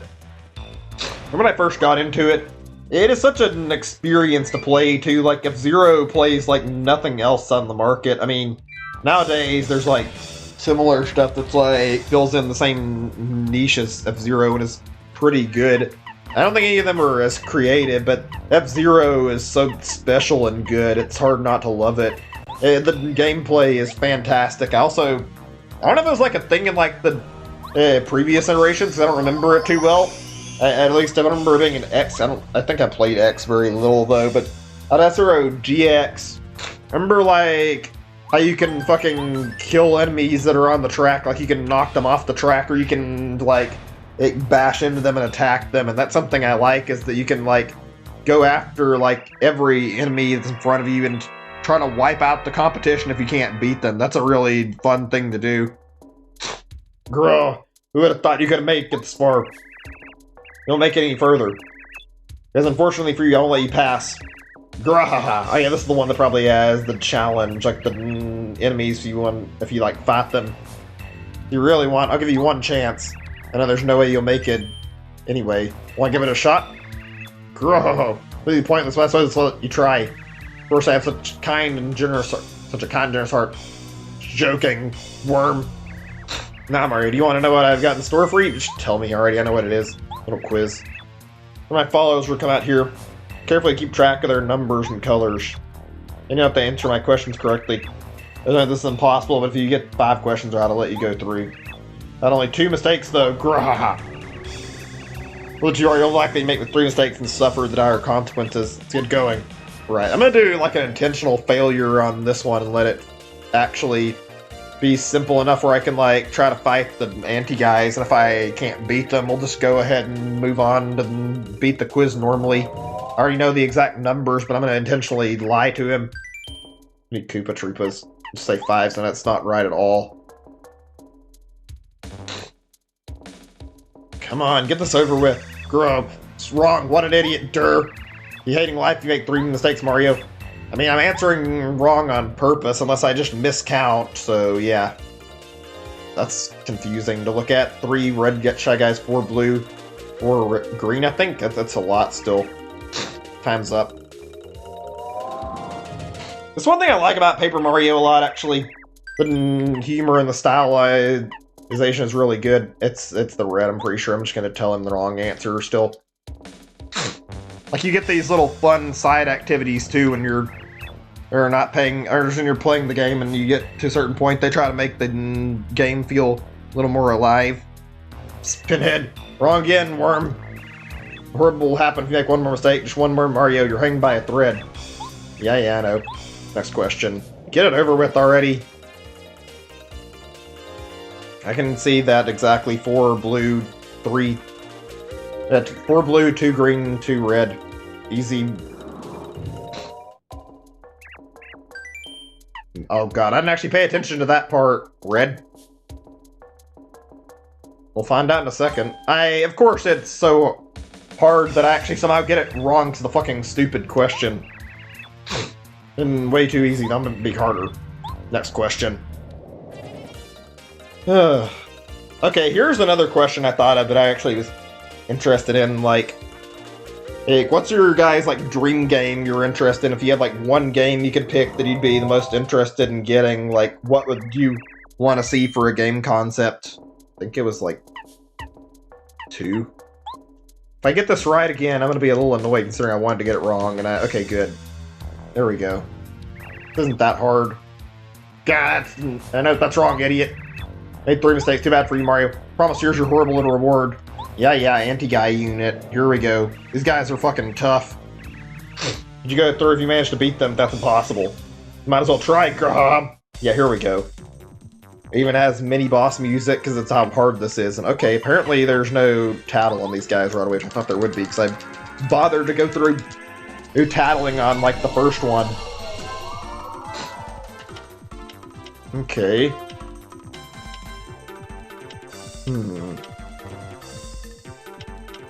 Feel like I should go ahead and get Goombario out right now so I can take advantage of these guys and make it certain that I can tattle here.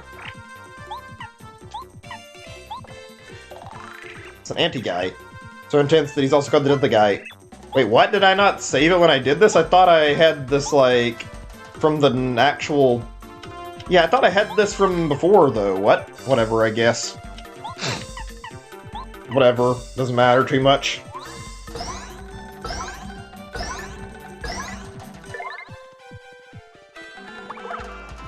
It's gonna be hard, isn't it? Changing back to what? I'm gonna need his power to help me beat these guys. A Pokemon, a card game, and a Lego game? That's crazy. I've had, like, a lot of ideas for, like, stuff I've wanted to, like, either work on or see eventually. I think a lot of people like me, like, want to play games and make their own game eventually, and that's something I've always thought about, is like creating my own game. I've always wanted to since I was young. I feel like it's a great idea to be able to make something of your own that's very special. I wish I could do it, but I'm not very good at making stuff like on my own. It's like comes to either using software or like trying to just learn stuff or like get into a school for it. So it's not as easy to get what I want done. Ugh. Ugh, my ears kind of had a weird feeling right now. One of the things I was thinking about actually was a really decent idea, I feel like, for like a game concept, and it's a fucking weird one. It's not like ultimate idea I wanted to work on, but it's something. And it was like basically where I wanted to create a game where you could do like practically anything, and it'd have like a whole bunch of different game modes. Like it could like do like any game mode you wanted to choose, because the idea is like, I feel like it's a really good idea. That'd be like a crazy interesting concept that would work well. Like I would love to see like a game where you can like go to FPS and like start off with that and like switch over to like a racing game where you choose like a platforming option, like all on your own, and like work on making things work with like little game modes and like add on like whatever you could play where you want to play at the time. Obviously this is like a crazy idea that'd be like ridiculously hard to pull off, but if it's possible, yeah, that would be a game idea that I would actually enjoy like trying to make into a reality. Something tells me that would be very difficult to pull off, though. Like, I don't see myself being able to do that, and if somebody else is able to and like figures out how to make like an ultimate game like that that's literally perfect, then I'll keep an eye out on it, but I don't know if there's any chance of that happening. I think the closest we've got is Gmod, and that's a sandbox game. Really good title, though. Oh, shit. They're back to normal, at least they're going to be in another turn. Okay. Smooch. There we go. Almost got him. You know, I don't think I'm usually terrible when it comes to this game and, like, trying to work with my reflexes. I never once fucking dreamed, like, out of all the times I was playing this, that I'd be able to fucking probably beat this. This is a fucking crazy boss fight, too. If you can call it that. I mean, it pretty much is a boss fight. Yeah, no, you're dead, buddy. You're not getting away from me. There we go. Come on. There we go. Yeah, fuck yeah. I have a lot of ideas I want to work on. Like, I probably am a little over-ambitious. Like, I have, like, a lot of, like, things that I've thought about in the past that I'd like to do, like, for, like, specific game and stuff, and there's so many cool ideas I want to work with. Like, things I've thought of when I was younger. I've made one game, though, so it's like, well, I shouldn't rush in and, like, try to make something right away, but I haven't even got my first idea, but, like, I feel like that'd be fun to do something like I mentioned, like the whole game that you can do where you can do literally anything you want to. That would be incredible. Like, have a game with literally no real restrictions on the kind of game mode you could play in it. That'd be fun as hell. I'm not even sure a game like that's actually possible. Maybe it is, but I don't know. I feel like it would be a really good time, though, if that actually was possible. Like, it would be probably very, very highly regarded. I think the original idea I wanted to work on was like a platformer game that I thought would be like a fun time. It involved like switching powers, but it was like like similar to Kirby in conceptualization.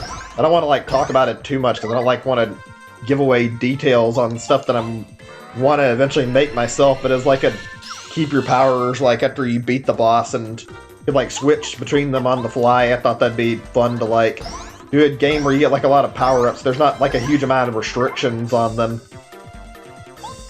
Oh, that was easy actually, not super easy, but still. I didn't even struggle and I wasted an item thinking I would be in trouble. Turns out I was fucking strong enough to just overpower the whole fucking anti-guy unit. That was easy. Oh, but no! No! You beat the anti-guys unit! Last line of defense. Mighty anti-guys didn't stand up to Mario. Grow. Concede defeat. I've been defeated by Mario. Why? Why? Why? Hang on a second. I'm gonna check a thing on the YouTube stats. I hate that I want to do this. I just want to see how things are looking right now over the course of the stream. Okay, we're all good. I was wondering where the like ratio was, and I'm not really bothered either way by it. It's not bad, though. I'm glad about that.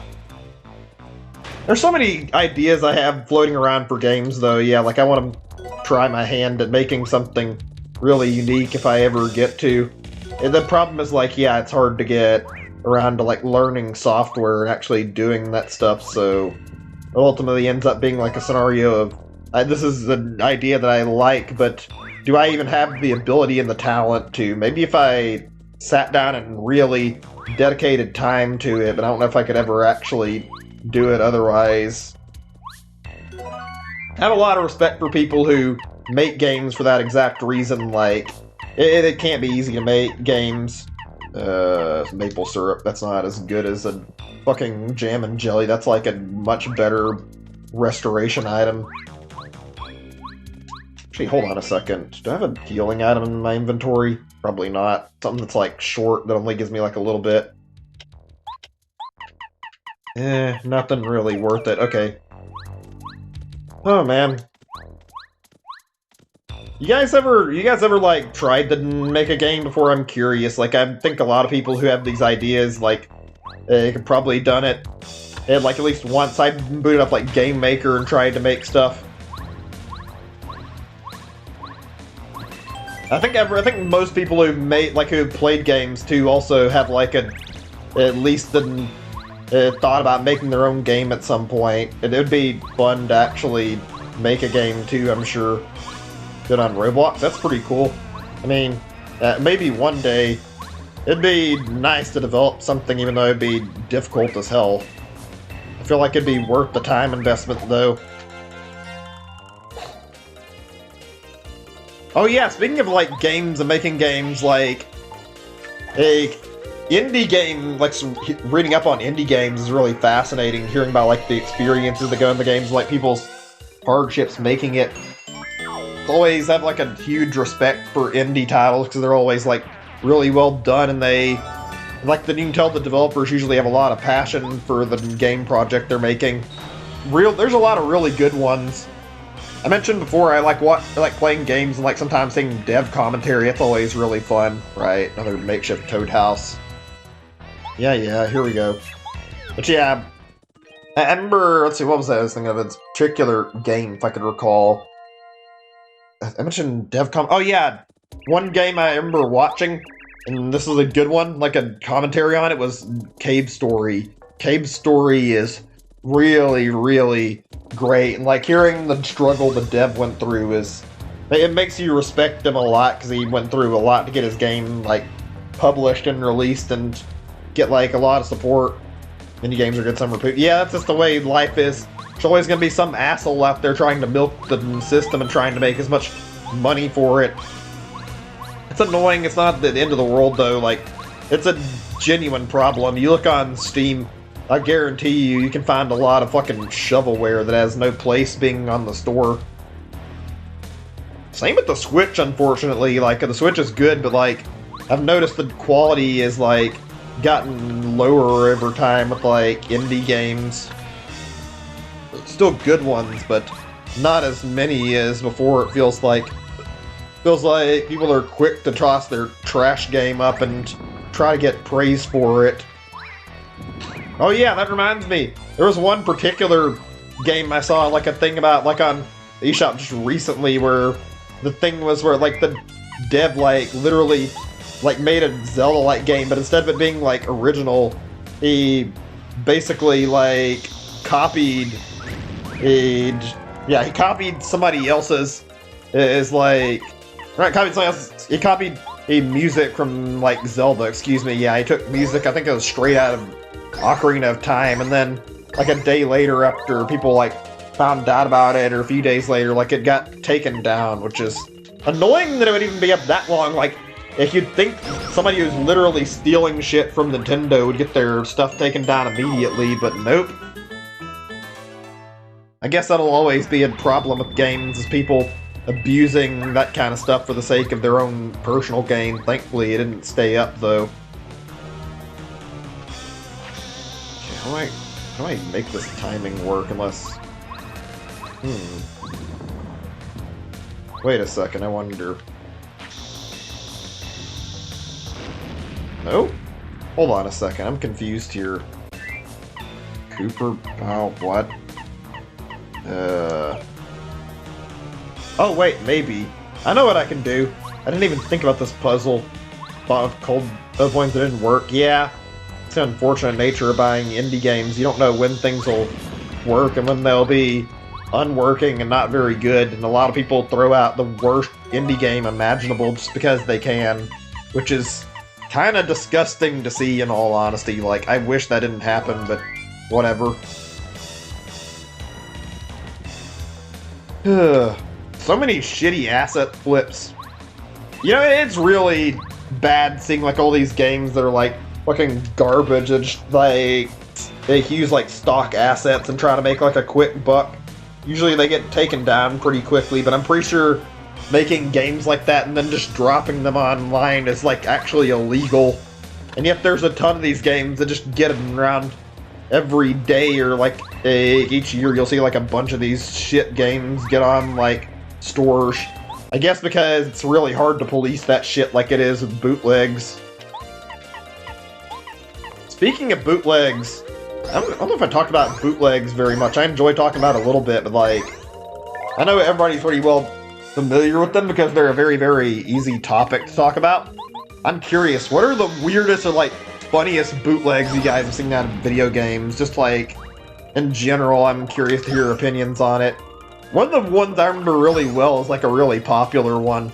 It's a game that's called like 7 Granddad, and it literally is like a fucking Flintstones NES. This game, it's like, yeah, they took that game and then they reskinned it. And it's a really bad reskin at that, and it's got like I think it's a few games. The ROM is called like Mario, or it wasn't even Mario, it's just like, yeah, I think it's Mario 7-1 or some shit like that. I don't remember the exact title. I think that's what it is, though. That's like a really popular one because of the meme status, too, actually. It's weird to me how bootleggers get away with their shit while actual good games get taken down for no reason, especially like fan projects, but I guess it's easier to police like actual fan projects that people make and take them down than it is for Nintendo to fucking and go after bootlegs. It doesn't make it feel any better, though. It feels really lame seeing something get taken down, even though it's not really doing anything wrong. Whatever, I guess. That's one thing I hate about Nintendo, as much as I like them as a company. The fact that they basically kill off fan projects. It seems like a long time ago, maybe I'm wrong, but it seems like Nintendo didn't give them a whole lot of a shit about like whether or not people made fan games, and nowadays you make something, you're pretty much bound to be hit by Nintendo's lawyers telling you to take the game down. Like the biggest tragedy I can think of from that is fucking another Metroid 2 remake getting taken down. That was a great game that deserved more love and deserved to be able to stay up online. Let me see, I'm talking about bootlegs. If I can remember what I was wanting to talk about, we can continue this topic a little bit. There's some dumb ones. There's a Donkey Kong one that I remember really well that I unfortunately don't remember the name of. Otherwise I would like talk about it in depth and like, okay, let's see. Wait, this one actually... Okay, this one seems to actually do like that, where it can just go back up. Cool. Yeah, there's some really bad Donkey Kong ones. I forget what they're called, like Donkey Kong Land or not. Donkey Kong Land's an actual game. It's called like Donkey Kong in Space or some shit. Really dumb game.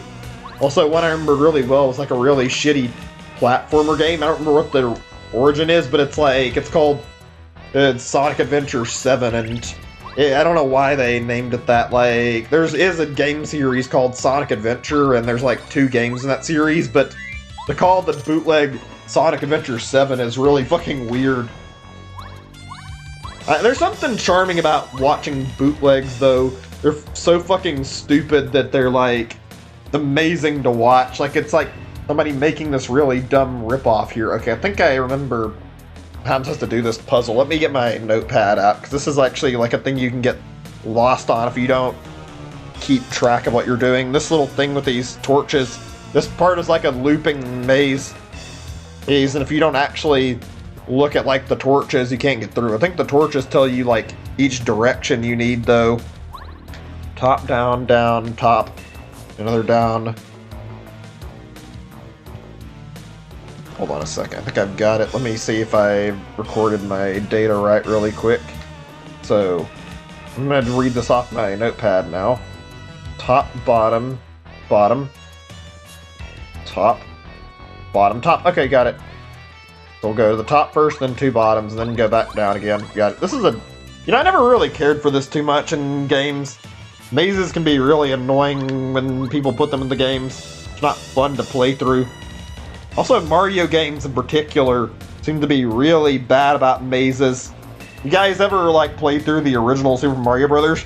There's, like, a maze in, like, Bowser's Castle, I think. It might have been the original, it might have been Lost Levels I'm thinking of, but, like, there's a point where you get, like, stuck on these platforms and you have to remember exactly, like, which set of platforms to go on, because if you go on the wrong ones, you loop around. So, be right on your... like, paying attention every time you go through each section so you can actually get through without issue. Wait a second, I came from that door, didn't I? So this should be top, I think. I think I'm done, but I might have fucked up my ordering a little bit. Interesting. Not a big deal, but, like, I thought I could bring it up because it's a very infamous little thing in Mario 1, I believe. It might have been Lost Levels, like I said. Like, it's on the NES Mario games, and it's a very, very well-known thing. I think most people who play it for the first time wouldn't hear about it, but, like, it's frustrating when you get stuck in this fucking maze trying to get down to Bowser so you can fucking finish the game off. Oh, man. Speaking of mazes, well, I don't really, this isn't exactly the same, but it's related. I like games that have, like, an exploration focus, like it's particular, like Zelda, like a whole lot. Mainly because Zelda is like really fun to play through and like explore dungeons. It feels like a really unique experience every time you play it. Like sure the dungeons are the same every time, but like there's something about the way it's crafted that makes it really mysterious. Learning the world's lore and like getting to check out all the cool stuff in the games. I enjoyed the old ones, especially because of that. And a lot of those dungeons are maze-like in games. I wish more games would, like, be a little more ballsy and take chances in some of their stuff. The dungeons in Breath of the Wild are, like, extremely underwhelming compared to, like, how, like, previous Zelda games handled their dungeons. Oh no, we're not having this. You're not gonna take your time to fucking and kill me. Mega Bomb! There we go. Fuck yeah, that damage is good shit. I like how the explosion's so fucking big it just reaches into the sky. Okay, give me a second. I'm thinking here on another topic. We have been going a while, so it's not the easiest to think of all this stuff. Oh, here's another thing that's good. You guys watch, like, any YouTube series? Like, not Let's Plays or anything, but, like, series that are specifically on YouTube, like, there's some really good ones out there. Also, this isn't the real Peach. Oh, ow, please don't. How could you? Can I not get her out of the way, or is this isn't the real one, is it? Oh, Mario, you came to rescue me. Thank you so much. Me? No chance to get away from Bowser and I ran. Need to fight him because I'm already safe. So you need to hurry. Hurry up and go home behind you. Oh, I have to actually fucking continue. I wonder, will this work? Oh, please don't. How could you? Okay, yeah, it's just gonna keep fucking with me while I'm trying to get through. This Peach is obviously a fake. The fucking Duplighost. There's some good ones. I'm saying too much, but like I recommend the series Petscop. There's a lot of videos on it on YouTube, and it's like a weird creepypasta-like series, but it's really good. But talk about it in a second. Oh, what's wrong, Mario? Suspicious guy. I didn't see anything. Maybe it's your imagination. Huh? You what? You want to say the people in the castle? Who cares about them? Yeah, no, you're not real. Tell King Bowser your treatment. Oh my god, this is stupid. No, Al, stop it. Please don't. Help me, King Bowser. Can you just stop? I said cut it out. There we go, finally. Ah, shoot, I wonder how you saw through my disguise. It's perfect. Guess there's nothing I can do about it now. Should beat you up instead. Yeah, no, I'm not scared of you. You're a weak little enemy. It's a lot of duplighosts, though, I'll say. Yeah, Petscop is good. It's like a thing where somebody made up like a little backstory for like a game that's supposedly like a... Yeah, it's supposedly a PS1 game that was like never discovered and never got released that somebody's like playing through, but the answer is it's not actually that at all. It's like some thing somebody's made, like they're playing through this supposed game on their channel, and it's only on this one specific channel. It's a really interesting, really good series, and I recommend it really well. I love when people are creative and like happen to have like a lot of neat stuff they do with their like YouTube channel. There are some good series out there that are fun to watch. Petscop being a good example of it, even though it's a horror game like thing and it's fairly fun to watch. Let's see, another one if I can remember. I thought I remembered something Pokemon based, I'm not actually certain. Blarg, how in the world did you get this far in the castle? Congratulations. The end of your adventure, I'm afraid. Got much better defenses than the other guard doors do. Your luck has just run out. Come on, boys! Oh, these guys, and yet we're not fighting them. Don't worry. Here comes the Koopa Bros. This is a really stupid part. You never thought you'd see us again, huh, Mario? You remember who we are, don't you? No. Shit, I do though. What? Said we were the Koopa Bros, how can you not remember us? Now they're going to beat you within an inch of your life. Feel like running away, Worm? Tell you what, you beat them, you can go through here. Of course you'll fail. At least you can try. Grrr. Don't think we're like before. Increased our power beyond our wildest dreams. You trounced us, we learned the new technique. And trained all day, every day. We're not just the Koopa Bros. We're the Super Ultra Mighty Koopa Bros the Great. That's a stupid long title. Whatever. Check out our coolness. Huh? Ugh! Dondi Mario! See, this is what happens. This moron comes in and ruins everything. Twab! Again! Mastermind. It was a pain finding you, you know. Today, at long last, I'll settle my score with you. I don't even understand what the hell Junior Troopa is. He shows up every fucking time in the game for a lot and keeps coming up in the game for some reason. Here it comes, Mario. It's the final fight. And us walking into this battle. Yeah, it's not gonna be you. I'm gonna fucking kick your ass, Junior Troopa. You suck. What was it? I had something on my mind too. Shit, I can remember. Junior Troopa, my man. He still has some eggshell left on his body. As a 60, attack power 8, defense power 2. Well, he's been working out. He looks as though he may be able to change his shape too. Gotta love this guy's effort, Mario. Follow us all the way here? What dedication. Come think of it, how do you think he got here anyway? I don't know. He is a weirdo. I don't think he was ever explained either. Oh yeah, other stuff. I saw a YouTube series. There's some good ones that are like shows people have made. I can't remember what it was. There was one that was pretty decent. I remember one called like Don't Hug Me, I'm Scared. It was like a weird one. It was overall decent, but it was like a horror themed game series where like the whole gag was like some weird shit with like puppets similar to like it was like Sesame Street, I think, or something. Like it was similar to that, and it was basically like the characters would be like eating or something, and like as they would go on, like one of the characters would mysteriously vanish, and like there'd be like this food that shows up, and it's like based on like the animal that's like in the episode. It's really creepy. Darn it. Okay, try this on for size. Ultimate power. Yeah, whatever. I don't care. I'll beat him. Not very smart. Ooh, he's actually doing a lot of damage though. Shit. Go ahead and do Smooch then. And then I can switch my characters. That woman's alright. I didn't really like it a whole lot. It was an interesting show concept. It was kind of creepy. Don't Hug Me, I'm Scared was one of the weirder ones that I didn't like watching a lot. There was a really old one I remember that was...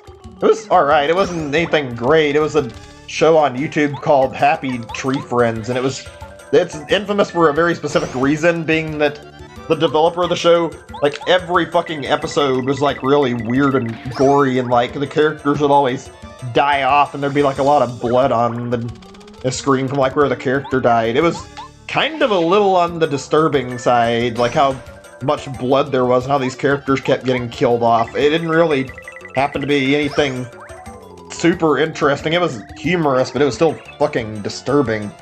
Shoot, okay, maybe something else. How about this?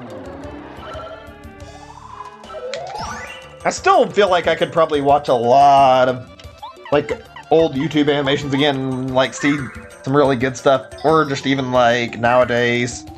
There's new animations, thankfully, I think, with people doing resurgence in animation. Oh shit, god damn it. Had something right in mind that I was gonna... Oh yeah, there are a lot of weird, like, cartoon series that have been on YouTube, actually. There was one I think is making the same exact style as, like... same style as Adventure Time, and it was somewhat popular. That was an interesting one. I forgot what it was called, like something with the word friends in it or whatever. Arg, I got some skills. Yeah, no, you're gonna lose, buddy. Sorry. Tried your best, but it wasn't enough. This character is overwhelmingly pathetic. From the very beginning you fight him, until the very end when you finish him off. And now we're never gonna see him again. And I mean never. As in, he might show up in the credits, but he's not in another Mario game, and he's not in this game anymore. Darn it! Darn it! Darn it! Don't think you've won, Mario. Swear to you, I'm gonna beat you so bad next time. Yeah, whatever, buddy. Gosh. Since you beat the guy that beat the Koopa Bros, that mean you beat the Koopa Bros? No, you beat him, he beat them. You didn't actually lay a finger on... Arrgh, this is too confusing. Okay, fine. I guess there's no big difference between that guy and the Koopa Bros. You can go through. Not possible to beat King Bowser anyway. You had the honor of being beaten personally by evil King Bowser. Lucky you. I don't think I ever linked this on Discord. Shit, give me a second. I got distracted when I was playing and didn't remember it. Also, somehow, I don't know how, YouTube's links on Discord have gotten, like, more broken. Like, I had tried to link stuff yesterday and today both, and, like, it just shows a link now, not even, like, a thing to YouTube's page. I don't know why it's, like, fucked up like that. Shouldn't be broken, but it is. Okay, there we go. Saved. Okay. Give me a second. I'm, like, actually thinking on what I want to talk about for a little bit. Oh, this music is kind of ominous. I don't know if I like it a lot. Ugh. Really, really dreary, to say the least. Are we able to just go straight up to Bowser, or do we have to make a detour first? I don't remember. I guess we'll find out in a second. Oh, actually, you know, I thought of something good to talk about. It's not like it's anything big. Hey, here's something. What are your guys' like favorite music or like your favorite game soundtracks? You can answer for both. I don't actually listen to enough music, unfortunately, so I can't like give a lot of like elaboration on like all the stuff I actually really like to listen to. Oh, Mario, help!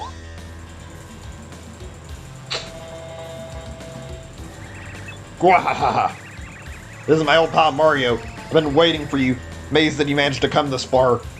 How lucky for me. You've been a distraction for too long, little man. It'd be a pleasure to squash you personally again. Mario! Yeah, whatever, Bowser. Fool, you can't beat me. I'm invincible. This isn't the actual end fight yet, I think. Gwahaha! Alright, Mario. See your so-called power. You don't listen to music? That's surprising. I like it's a big deal, but I mean, I feel like most people listen to music. I mean, it's fine if you don't.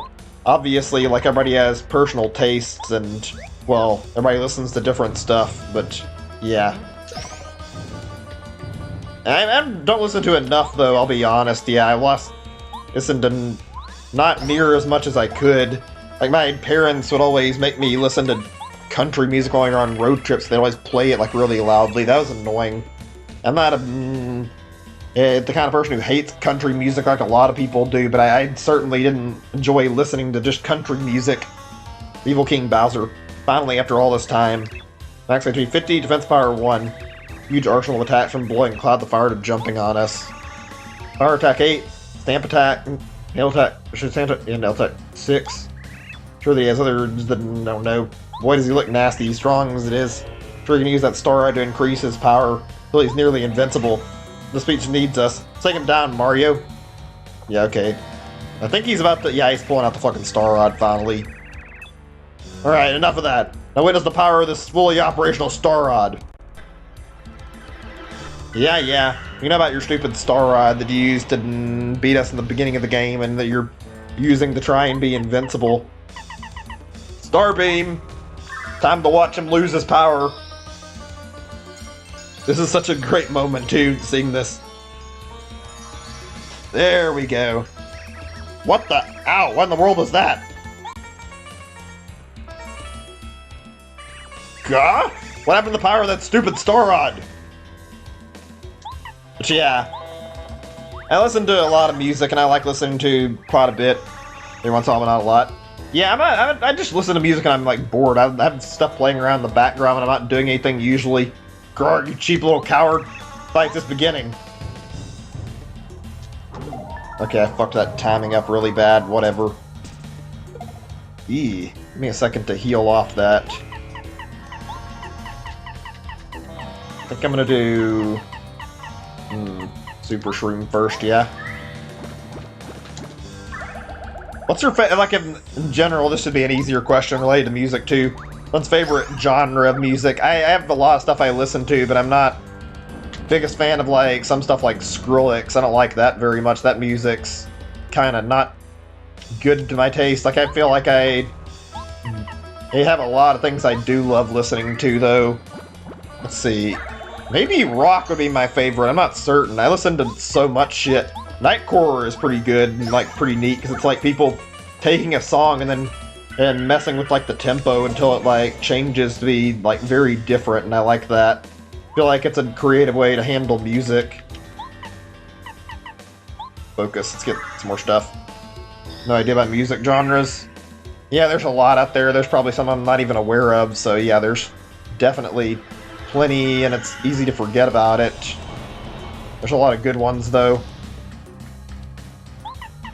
Oh yeah, jazz is great too. I almost forgot about jazz. I love listening to jazz music. It's usually really catchy. I don't know who my favorite musician is. Elvis Presley had like good music before he died. That was a long time ago. Elvis was like a fantastic man. I can tell like he genuinely had like a really cool personality, it seems like. He's seriously still knocked out? Whatever. I'll be okay without his help right now. David Bowie's good too. Yeah, I don't listen to enough, unfortunately. Most of my music comes from either games or listening to, like, stuff on anime, unfortunately, so yeah, I don't hear as much as I'd like to. There's still a lot that I do listen to, though, and god damn it, he's actually healed himself. That's weird. This one, I didn't think it took so long. It's taken forever to get through this fight here, though, for whatever reason. So yeah, I mentioned earlier, and I guess I didn't remember it too well, but like, yeah, what's your guys' favorite game soundtrack you can remember? I listen to a lot of stuff, so I have a lot of game soundtracks I really like to, that I enjoy like talking about and just listening to, and I'm bored. I think one of the easy ones I'm really a fan of is like Pikmin's music, and also there's, let's see, Pikmin's a big one. Pikmin's got good stuff. A lot of the Mario music like this is really, really great. Games in general, like a lot of them have fantastic music. If I had to answer my favorite, I think I'd say like Yoshi's Island is so good. Splatoon 2. Yeah, the Splatoon music's really pretty good. I like it a lot. I wanted to say that ARMS is good, but ARMS has like a lot of samey sounding music, which kind of makes it feel not as good to listen to. Still nice, but it could definitely be a little better if you ask me. It's a great game though. I played that when it was new and I loved it, and I wouldn't trade my experience with it for the world. I think a lot of Yoshi's Island being like my favorite is because I've got a lot of nostalgia for Yoshi's Island. It's a great game. Also, I know I've taken 2 BRB breaks, and I apologize for, like, wasting so much time, but after I get done with this part, I'm gonna take, like, a really quick bathroom break. I feel like I want to go ahead and go use the bathroom real fast, so that way I can be ready for this. I feel like I have to use it a little bit, too. That way I'm able to just be prepared.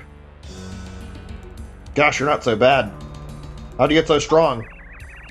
Seriously, an annoyance. It's like a warm-up for me. No! Leave me alone! Mario, help me! I'm not even gonna try and voice act Peach, and I'm not voice acting Bowser very well either. If you want to save Princess Peach, you better follow me. But yeah. No, it's not that big of a deal. I just apologize, because like, it does feel like it's been more than I wanted. It's not intentional either. It's been allergies bothering me. I guess I shouldn't be so worried about it. I mean, taking care of my health is important, so taking allergy medication is only a good thing. Ugh, I'd be much happier if I didn't have to deal with allergies. Wait, what? Is this gonna start now?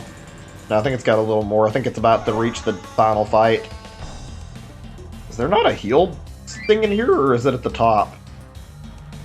I don't have anything on Mario personally right now. Let me go up and check if there's a heal. There should be. Really close to being done, too. Let's see. It doesn't look like it. You know what? I'll save it again, and then that way when we go out, I can make it so that if I get dialogue, I'll be fine. I can, like, just go use the bathroom, then put the BRB up. Yeah. I don't know if you're talking about, I guess you're talking about Paper Mario, but I don't know if you were talking about earlier this. I've actually had, like, one instance where I nearly overdosed on pills by pure accident, because I was having, like, trouble sleeping and, like, trouble with, like, my nose, I think, and I took more pills than I intended. I don't think it was, like, lethal, but it was bad, and I remember I went to the hospital over it. It didn't feel great. Okay, yeah, I think we're about to go fight him without any actual HP back, so let me see. I think now's the time to use my stuff in case I actually don't get a chance to. Live stream, we'll just use this one. There we go. It's weird they don't put a heal before the final boss, though. Like, why wouldn't they? Yeah, I don't want to die in real life, especially. Okay, yeah, let me go use the bathroom really quick. I need to, and after we get done with that, yeah, I can get straight to the end and finish this. I'll be back really quickly, 5 minutes at most. I'll put the BRB screen up really quick.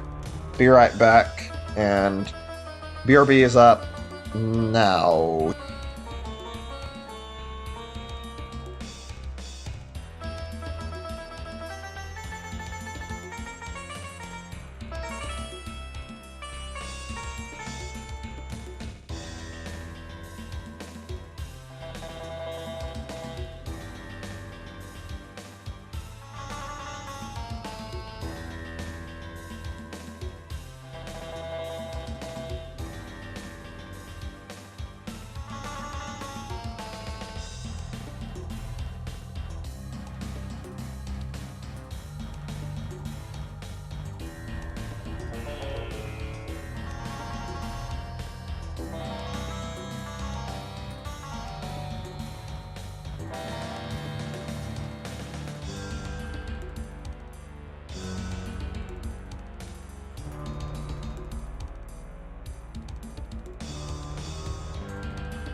I'm back. Give me 1 second to get my earphones in. Sorry if I took a little while. Having a bit of an awkward moment when I was using the bathroom a bit earlier. Just get ready to pick up back where I started off really quick. Got my headphones in. I think we're almost good after I pull this down. Alright, cool. Where did I put my controller? There it is. Let me get my stuff situated, yeah. Thanks. Okay, there we go. Cool. Gwahaha, welcome to your nightmare. Should thank me, Mario. Since you've been my rival for so long, we're in a special arena for your defeat. Of course, this is where the actual battle begins, finally. Fight Bowser for real this time, and actually have to beat him. Gwahaha, you like it? You're completely trapped. How's it feel, huh? Mario, be careful. Blishnak! You fell right into our trap? And you call yourself a hero? Did you think we were foolish enough to just sit back and watch as you saved the Star Spirits? I put together a little surprise for you. Device that increases Bowser's power. And Bowser will be so powerful tonight the power of the Star Spirits can compare. He'll be truly invincible now, thanks to my wisdom. Are you ready, my king? Then power up! Oh boy, as if the Mario series didn't already have enough of, like, overpowered BS, like, magic. Like literally every boss and Yoshi's Island is like a magic-powered enemy. Yeah, yes! Oh, Kammy Koopa, that was incredible. I feel like I'm exploding with power. Now I'll be able to squash this cheeky plumber. Hey you, Mario! It's not letting to be like before. You mustached loser. Prepare to be beaten. Oh boy, here we go. Alright, let's go ahead and get our cattle out of the way right away so we don't have to worry about it. It's the Evil King Bowser. Oh, I think he got bigger. That's not a good sign. Master Machine 99. Defense Power 2. He has a huge arsenal of attacks from blowing clouds of fire to jumping on us. Fire Attack 10, Stamp Attack, and Nail Attack 8. Sure, he has other attacks that I don't know about. Kammy Koopa's mysterious device somehow beefed up his power even more. That's hardly fair. Should use that star beam whenever he uses the star eye to increase his power. Oh, you already knew that? Right, that's easy enough to remember. It's not really challenging to fight it, even though it's not the simplest fight ever. Let me guess, is he gonna do it immediately? Nope. Okay, whatever. Right, I think my best answer for this turn is go ahead and get this ready. There we go. Easy enough, and now we got all our FP back. Actually, no, I shouldn't do that. If I do, he might waste my turn. So I have another thing I was wanting to talk about. It's a small thing. It's something I figured to be fun to talk about in a second, once the dialogue's not going, I guess. Time to increase my power with my good old Star Rod. Yeah, whatever, Bowser. We know how to fucking beat you. Alright, let's see. Star Beam. There we go. Bye-bye. You're about to lose your power again. You seem to really think you're invincible, which is not the case at all. Except it doesn't work this time, which is bad. That's very bad. Very, very bad. Quah, you idiot. That weak attack doesn't affect me anymore. Oh, we're hurting Mario. The Star Beam doesn't work.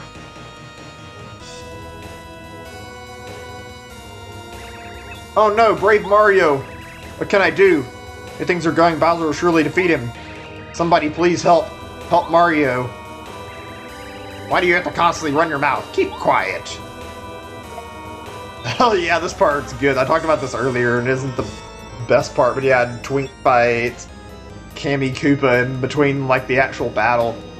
Oh, Princess Peach, are you alright? I'll get you out of those ropes. Twink, I'm so glad you're okay.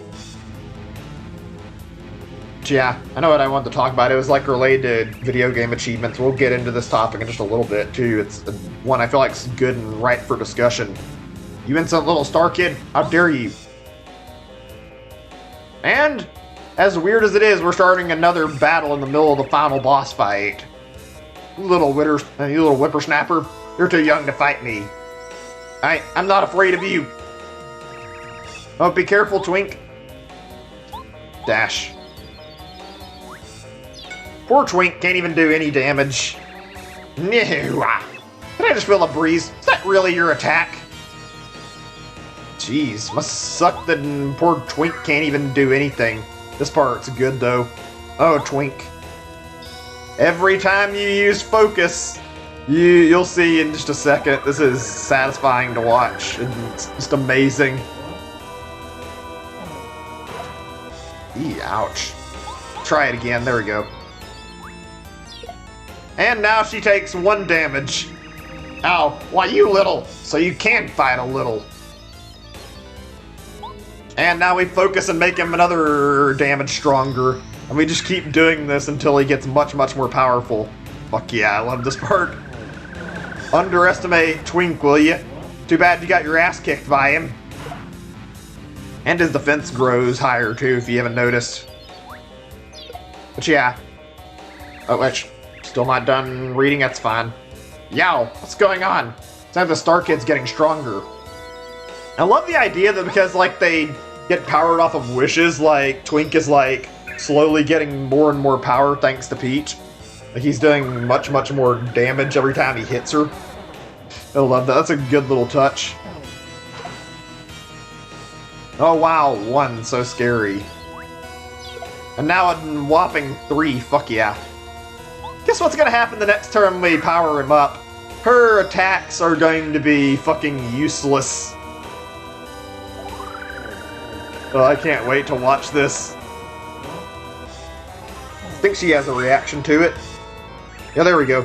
It can't be. My attacks don't work. Oh, no.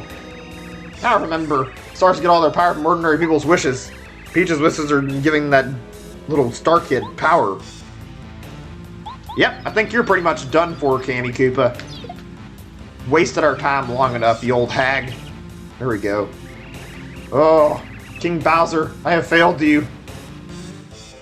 Actually, come to think of it, I don't even remember if she's actually fightable in the game. Is this like the only time you get to fight her? Because I don't recall ever doing a tattle on her.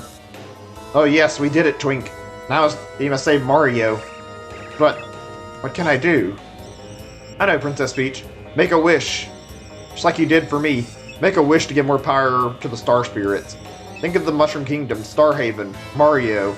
Make a wish to all the stars. Think of all those things. If your wish is strong enough, you'll reach the Star Spirits and give them strength. Okay, Twink.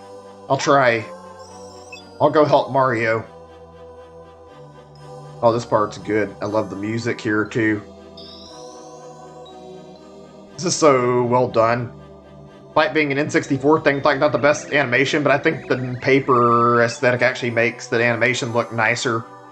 What's the matter, Mario? Feeling a bit under the weather? You ought to work out more. He's so confused. Oh my, I feel power flooding into me.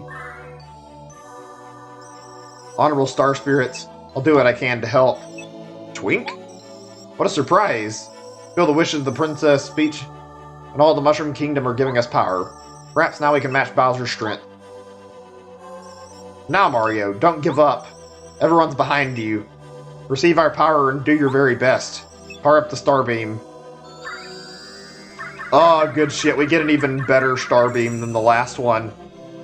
Star Beam has been upgraded. It's now Peach Beam. Mario can now use Peach Beam.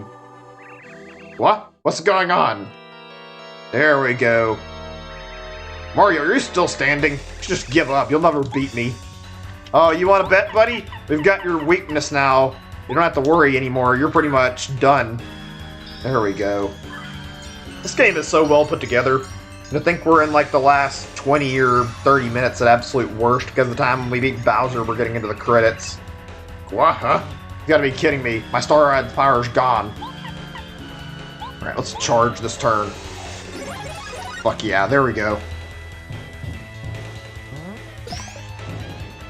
But yeah, I'm curious, like, what are your guys' opinions on achievements in games? I figured that'd be a fun topic for a little bit. I personally feel like they're good and they add, like, replay value to games, like, give you, like, extra reasons to play. Also, like, seeing achievements is nice, and, like, it's nice to, like, try to go after some of the stuff and, like, give yourself extra little goals thanks to that. I've noticed a lot of people on the internet are like anti-achievement for some reason, and I don't know why. Like, there's not really anything lost in a game from having achievements. You only benefit like the extra playtime.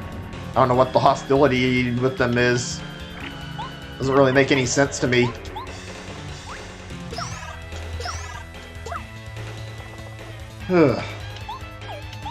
Let's see. I'm thinking like a weird one I can remember.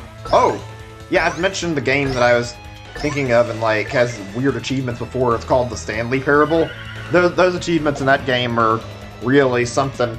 Like one of them is literally one where it encourages you to fucking well, you're like run around a bunch of like an office and do a bunch of stupid shit to like get an achievement that's supposed to be for like getting like 5 jumps or 5 clicks on a row or on a door or something in a row or something really pointless that doesn't actually matter pretty much.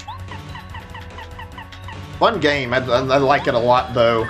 And there's also another set of few that are interesting. One of them is literally don't play the game for like 5 years. You play it once and then you play it 5 years later and you get the achievement, which it's named Go Outside and like, excuse me, like, I don't know what the right word I'm thinking of is, but yeah, it's the name appropriately Go Outside, like I was saying.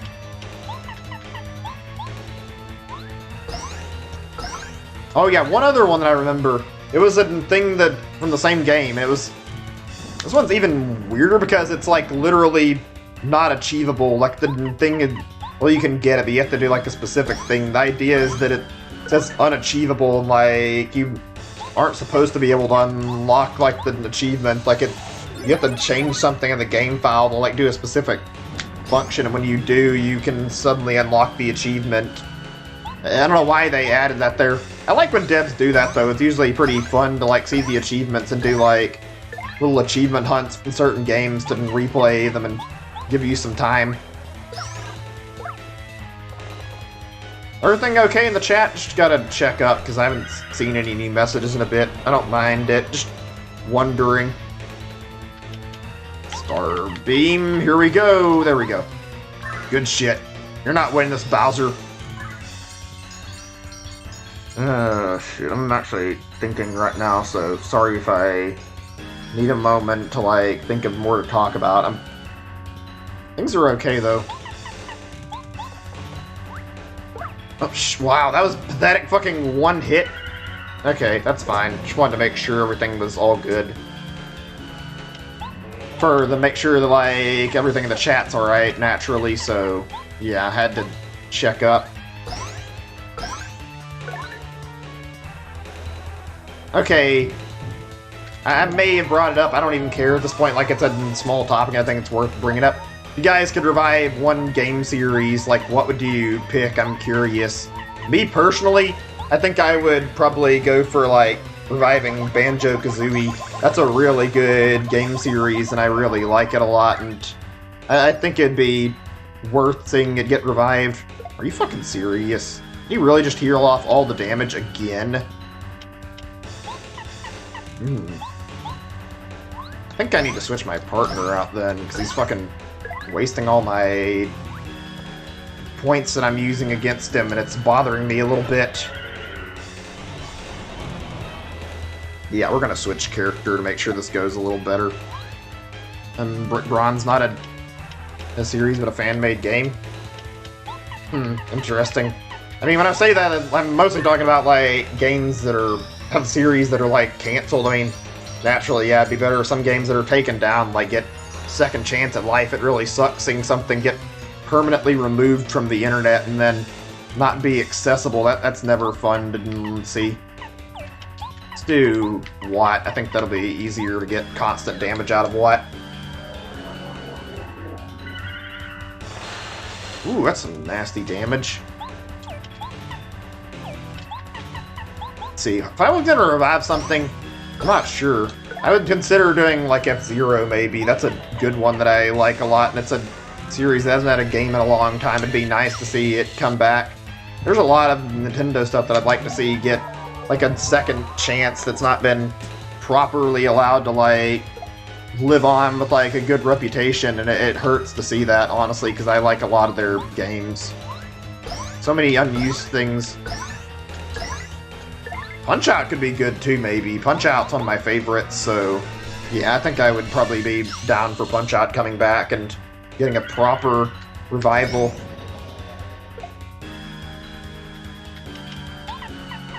I'm trying to think there's any other big ones that I don't remember that are like long since dead, because I've talked about this a little bit before, but I want to like see if there's anything that I can remember that I haven't played too much of that I'd like to see again. Oh, I actually remembered one because I brought it up. I think I brought the game up yesterday, not bringing up like the actual like.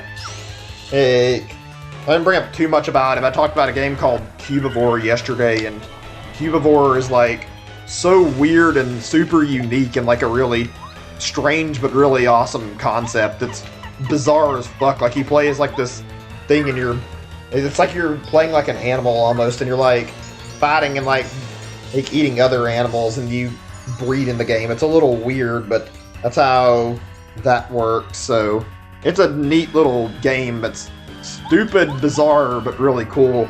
I can say it's definitely worth checking out at some point if you have the opportunity, but if not, it's not a big deal. I mean, you can always download it on... Yeah, you can always download it on an emulator and check it out, like, through Dolphin.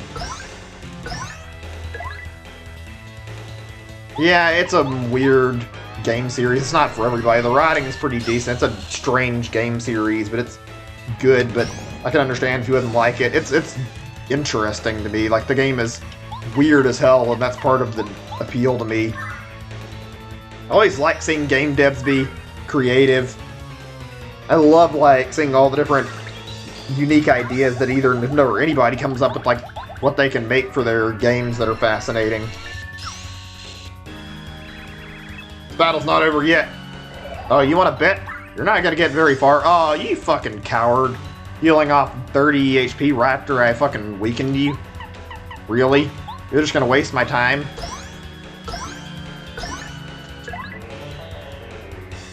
See here. I mentioned Cubivore already. I'm just thinking, like, what else should I bring up really fast?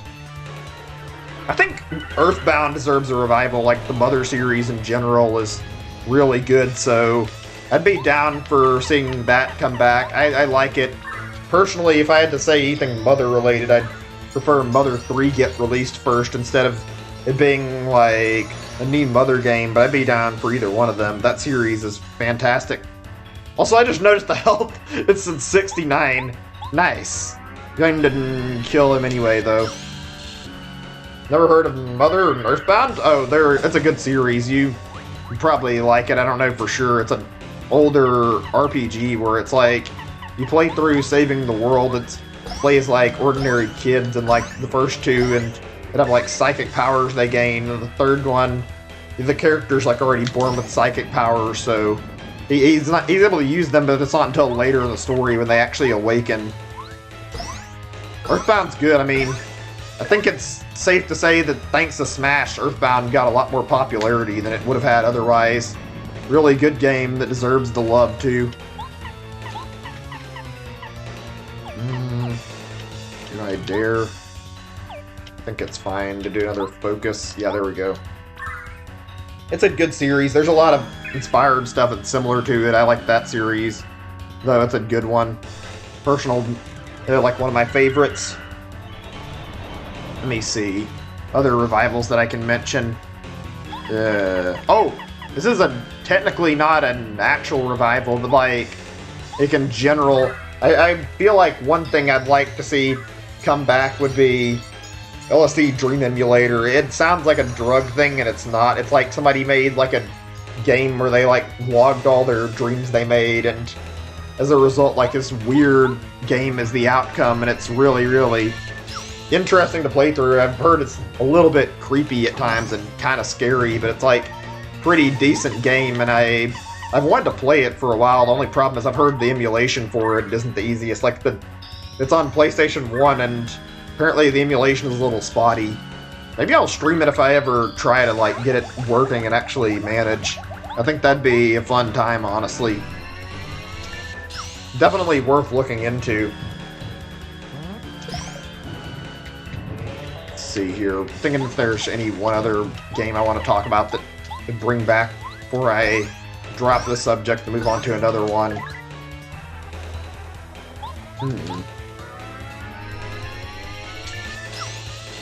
Hard to say, actually.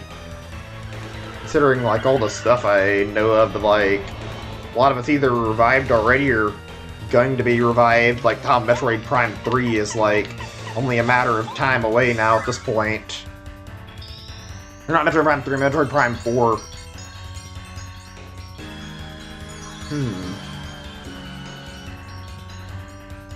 You know, this is a different one that I think it's not even a series, it's a project that got canned. Project Hammer back on the Wii. Weird game where you, like, swing around a giant hammer and kill stuff with it, and, like, it looks like a beat-em-up game or something. I can't really tell for certain. Game never got a proper release, so I would love to see that get, like, a revival. That's another topic. It's, like, even more interesting to bring up is, like, canceled games. There are a lot of good games that are canceled that deserve a second chance. Okay, I know what I need to do here. I'm not losing to Bowser. Fuck that. We're pretty much done with them. Probably could have avoided the Jam and Ultras, but I was more careful, but whatever. That's a good one. There's a lot of games that are actually pretty neat. I remember, like, or game concepts that were pretty neat that got canceled, unfortunately. I remember I read about this, like, or heard about it, I guess. So there's, like, a video some time ago I saw where basically, well, there's some guy talking about this project behind the guys who made the Conduit on Wii, and if you don't know about the Conduit, it's like a first-person shooter series that was really popular on the Wii. It was, I think, like, made specifically for the Wii and, like, an exclusive, so it ended up getting a lot of people picking it up to play it, and it was FPS with motion control, and it worked pretty well, so people were quick to buy it. And they, apparently, like, in terms of, like, this, like, Nintendo was, like, working together with this company, and they planned on making, like, a shooter game, like, something similar to how Splatoon turned out, but it was, like, a different project altogether, and in the end, like, it ended up getting canceled. It was really fascinating to watch. Like, apparently, somebody at the company, like, leaked details, and they tried to confront them to, like, get, like, what was going on so they could talk to Nintendo about it, and nobody would step forward and, like, mention that they leaked the game, and it ended up getting it canceled. It was like a game with, like, robots and water guns, and it was really fascinating. Oh no! Mario defeated me again. He always defeats me. This time I became invincible, and I still couldn't beat him. Darn it! Yep, there we go, Bowser. Sorry, you're not winning this, buddy. You're done for. Good shit, there we go. Fuck yes.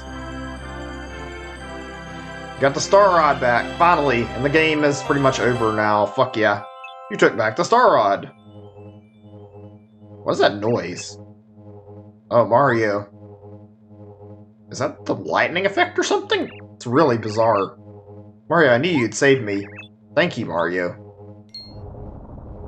What is that? Oh, it's gotta be something from the game, like the fucking noise from this thing or whatever. What? Huh? I'm awake. What's going on? This isn't part of my plan.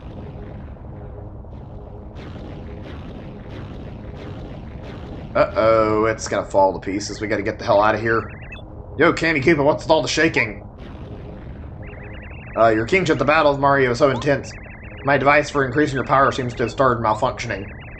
Entirely screwed on, its power appears to be heading back into your castle. Tell you this, but both your castle and the spot right here are about to explode. Must flee, my evil king. We have no choice. What? Are you really? That's a big problem. Let's get out of here, right? Huh? Ah! There we go. Yeah, you're done, Bowser. Sorry. You're not ever going to likely succeed. It would be interesting to see a game where Bowser wins, but I know Nintendo would never do that. Fucking whole castle's exploding. That's not good, considering we're still in the castle along with all the toads. Oh, shit. Actually, forgot about the explosion. That is a big-ass spec for an explosion. Really big.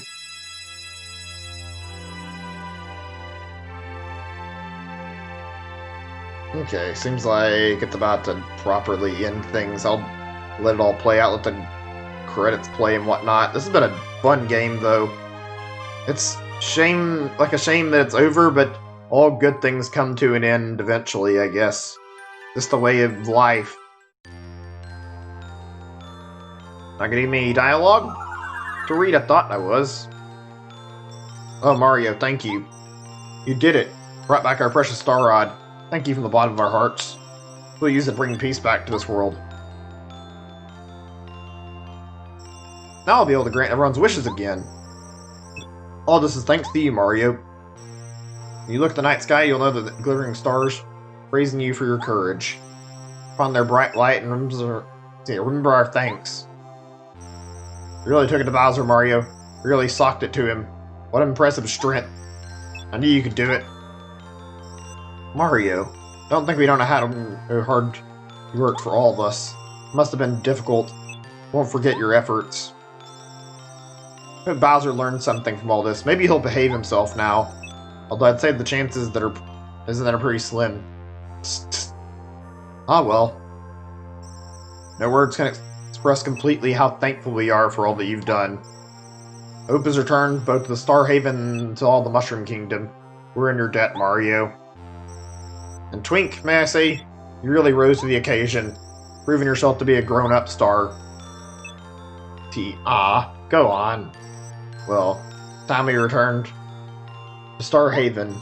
All the stars are waiting for us there, no doubt. Time to say goodbye for now, Mario. May the stars forever shine brightly upon you. Good stuff, good stuff. I'm curious, how many of you guys watch, like, stuff like Beta 64 or Did You Know Gaming? Like, watching, like, stuff on, like, scrapped games or, like, canceled projects and games. It's always fun to hear about things. Mario, I'd like to thank you, too. Princess Peach, it's an honor to help you in your time of need. Hope maybe to see you again sometime. For now, I'm going to become a respectable star and make people's wishes come true. Thank you so much for helping me, Twink. You've always been a stellar friend to me. Princess Peach? Well, no, never mind. I have to go, too. Thank you very much, Mario. Always remember you, Princess Peach. Goodbye. But yeah, I like watching that kind of stuff. It's good content.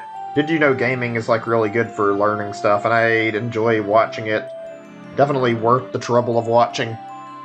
It's definitely got some of my favorite videos, like watching it and sitting down, like, seeing all these crazy things that get scrapped. I don't remember if it was from Beta 64 or from Did You Know Gaming or what, but I remember hearing about a canceled, like, Mario game. It was a spin-off, and it was, like, some sports spin-off title. It was called, like, Mario Spikers or something, and it was, like, a game where it was, like, a volleyball game, and it was apparently, like, a little bit violent compared to, like, normal Mario stuff, and it was canned. Like, it wasn't really bad, but it was, like, it went a little above what you normally see out of Mario. I kind of wish I could have seen that, because it looked really cool seeing it for the first time. Oh? That's it, huh? That's how you took the Star Rod back from Bowser. Seems like another wild adventure in the book, bro. Castle's back in its normal place, and everyone's returning home safely. You came through in the end, just like you always do. I know you've been back for days now. I'll bet you still kind of feel like you're on an adventure, don't you? I hope I'm doing decent with the voicing, but I don't know. That reminds me. Bowser traveled with you. Wonder what they're up to now. Oh, my Luigi voice probably could use a little work, actually. Yet I like doing that voice. Too bad poor Luigi got stuck sitting around doing nothing the whole game. Goombario. Hey, Parakeer, what's up? Thought you were back at work delivering letters. Haha, I sure am. This isn't a social call. Brought by to bring a letter to you, Goombario. It's from Princess Peach. Huh? From Princess Peach? Whoa. What's she writing to me for? Read it and find out. Gotta deliver more letters. Thanks, Parakeer. See ya. Keep working hard, buddy. Take care. Hey, Goombario, what did Princess Peach write in her letter? Let me see. Hang on, Goombaria. Jeepers, this is an invitation to a party. The castle. Princess is having a party and I'm invited to go have fun. Whoa, whoa, whoa! Nice. Letter from Peach.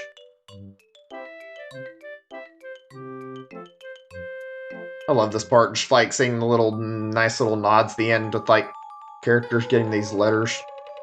They wrapped this game up really nicely. Everything about it's great. But yeah, I enjoyed watching those channels. I was going to talk about it a little longer. I might still talk about it a little bit. There's a lot of games I'd like to hear about. I feel like some of it's like stuff we're never going to get to hear about. Like, devs are always tight-lipped about their work because of like non-disclosure agreements, and obviously they don't want their stuff like leaking out there. But when a game company like reveals like a thing they were working on they never finish, it's always really cool to hear about. I'm trying to think if there's any big ones that I remember that I've heard of that never made it out. Now then, gentlemen, it's time to scale the Frosty Heights to Crystal Palace. Cooper, old boy, you're in charge of guiding us. Prior experience is terribly important to the success of our expedition. Yeah, leave it to me. I know the place front to back. Cooper. Let me guess. This is gonna be another letter from Peach, or is it gonna be like a thing from his like girlfriend? I think, or maybe I'm thinking of another character. I thought I remember one of them getting chewed out over leaving. Perry Carey, what brings you here? You have finally made it. Letter for you from Princess Peach.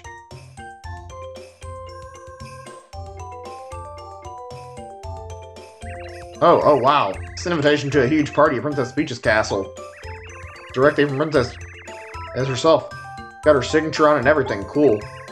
Then I can miss a bash like this, but I can't just turn my back on this invitation. I promised Professor Colorado to stay here and... Oh, poppycock and balderdash. Don't be daft, dear boy. Turning down such an invitation would be terribly impolite. It's a golden opportunity. For the party this instant, spare me another thought. During the party, the hero of the Koopa Village, nay, you're the Mushroom King that wasn't even there. Huh, I knew you'd say that, Professor Colorado. You're so kind and generous.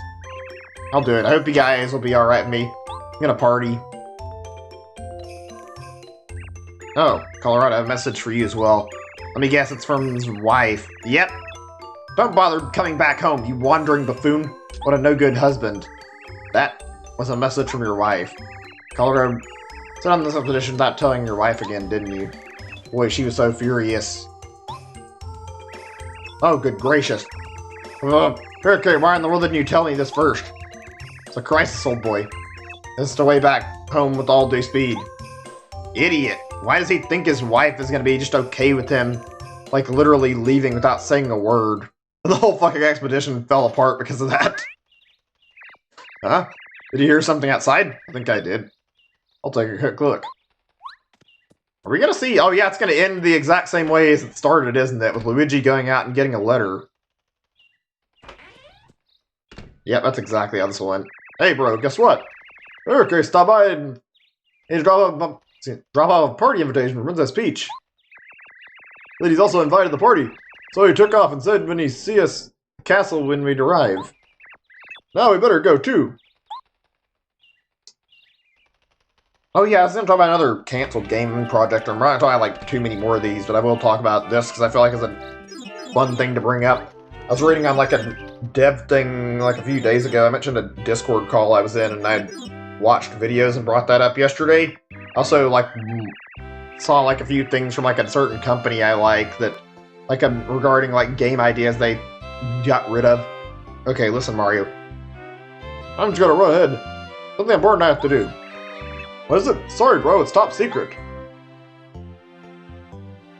But yeah, it was an RPG by like Valve, aka the company I've talked about before. Like they do a lot of like FPS stuff. Like they were trying to make an FPS inspired by like several games. I wish I could remember what all of them were, but oh wow, the save block's gone. I guess it doesn't matter too much. Whatever. But yeah, it was a thing from Valve, and it was like an RPG, and it was very neat. Like honestly, they were talking about how they wanted to take inspiration from like, I believe, what was the games I can think of? I think World of Warcraft might have been one of them. They had like a Nintendo series as well. I think it might have been like, oh, they had Monster Hunter as one of their things. I think Fire Emblem might have been on there. I'm not certain. There was like a lot of stuff that was there for inspiration though. Mario, welcome to the castle. The speech should be here very shortly. And now Princess Peach. Very, very big entrance. Only for the end of the game. That's fine though. Greetings to all of you. So glad everyone here could be be here on this very special day. Star Ride stolen by Bowser has been returned to its rightful place in Starhaven. Once again returned to the Mushroom Kingdom. Above us the stars shine with more beauty and power than ever before. Yet they're sending us their thanks. Mario, Mario, Cooper, Bombette, Karakuri, Bao, what? Sushi, Lucky Luster, everybody across the lands of the Mushroom Kingdom. Gain peace because of all your efforts. Thank you very much indeed. Appreciate it from the bottom of my heart. I hope the Mushroom Kingdom will enjoy peace and prosperity for a long time to come. Perhaps forever. It's my heartfelt wish. So, let's celebrate. Enjoy the festivities, everyone. There we go! There, it's finally ended. Really great game. Say happily ever after, but obviously not since Thousand Year Door happens, and obviously Paper Mario is still going. Oh, I remember this part's good. Luigi going and like, hey, guiding this whole parade at the end. They make the staff credits actually really good in this. Oh, this part's great. I love it. Let's see, what was I had another topic if I can remember it. It was a big thing. I don't know if it's that big of a deal that it really matters right now, but still. Oh, this is some good stuff. What was it again? Shit, why can't I remember it for the life of me right now? Director of Game Design, Roto Kawade, is that what this says? Well, when I'm not going to read all the names, that'd take forever. I'm the type of person who usually skips them if I get the chance to. I don't care much for game credits overall. I mean, it's nice to see the names, see who worked on this stuff, though. Get an idea of what went down throughout the development process. So, what are your guys' like favorites out of like game credits you can remember? Like favorite endings in game credits, best ones that you can remember. I'm curious to hear what people's opinions are. Not a big deal if you don't want to participate and say anything, but I have a lot that I like. I'm not sure what my all-time favorite is. Super Mario RPGs is really good, and I remember it perfectly. I remember it being really fun to watch. Yoshi's Island is nice too. Oh man, I could like rewatch credits for a while, but they're always really, really fun to check out. So many good ones, and I love stuff like this where it's like animated really well, and you get to see a lot going on. I remember when we were beating like, yeah, the Somnium Files on like, I think it was Monday or whatever. Yeah, I remember that credit sequence was fucking incredible. The whole giant musical going on in the background. I wish more games were willing to do crazy stuff like that in their credits. That'd be cool as hell to see. I would love to see that. Oh, you know, I forgot something. I glanced over it when I was talking about like the achievements thing. I don't know why Nintendo is like afraid to put achievements in their games. Like they don't do it to any of their stuff. I wonder why though. It seems like it wouldn't be that big of a deal. They just don't put them in their games. I was thinking about this like too. Like I figured, like I was thinking like Clubhouse Games, and I was like reminding myself like you know, one thing that'd be nice about Clubhouse Games to add to the title. If they decided to put in like an achievement system, I would think that'd be really cool. I don't think it would happen anytime soon, because I don't think Nintendo will change their structure for their game development. Like they're probably not going to add achievements anytime soon. If they do, they're not a bad thing. They're really fun. Like I would love to see something like that happen in Clubhouse, because Clubhouse is great, but it's literally just a multiplayer game when you boil it all down. With like there's like some objectives you can do in the single player, like trying to unlock the Mario cards that you can get for like Hanafuda and whatnot, and also try to get like all the difficulty settings on each game, but that's not really what I'm talking about there. I think there's like more they could do with it. I think the game would like benefit from having like an achievement system in it. Have like a bunch of goals you could do. That'd be really fun. I even thought of some stuff that'd be really, really good if I can remember like what they were. I think the two I remember first were like chess ones, if I can even remember what the chess one was. Well, I had one that I thought of, and it was basically, oh yeah, the easy one would be beat a chess game in like the least moves possible. Another one would be like take your pawn all the way to the other end of the chessboard, upgrade it into a knight and then use the knight to get a checkmate on your opponent. That would be incredibly hard, even on the easiest difficulty setting. Oh man. You're gonna go to sleep? You're gonna go to sleep retired? That sucks.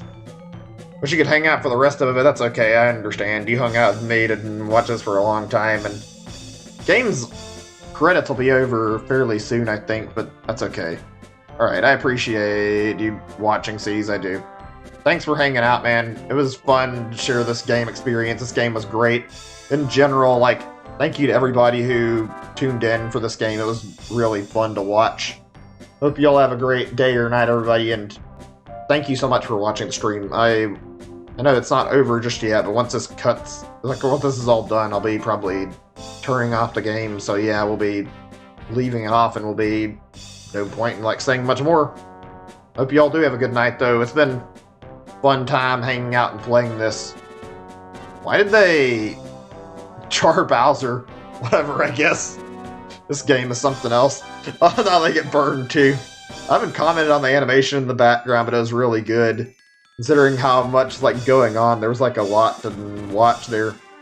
There's a Star Spirit for you. Cute. I think we're, like, right about to see the end of this. You know what I miss from credits, which isn't around in, like, newer games now? At least not very often.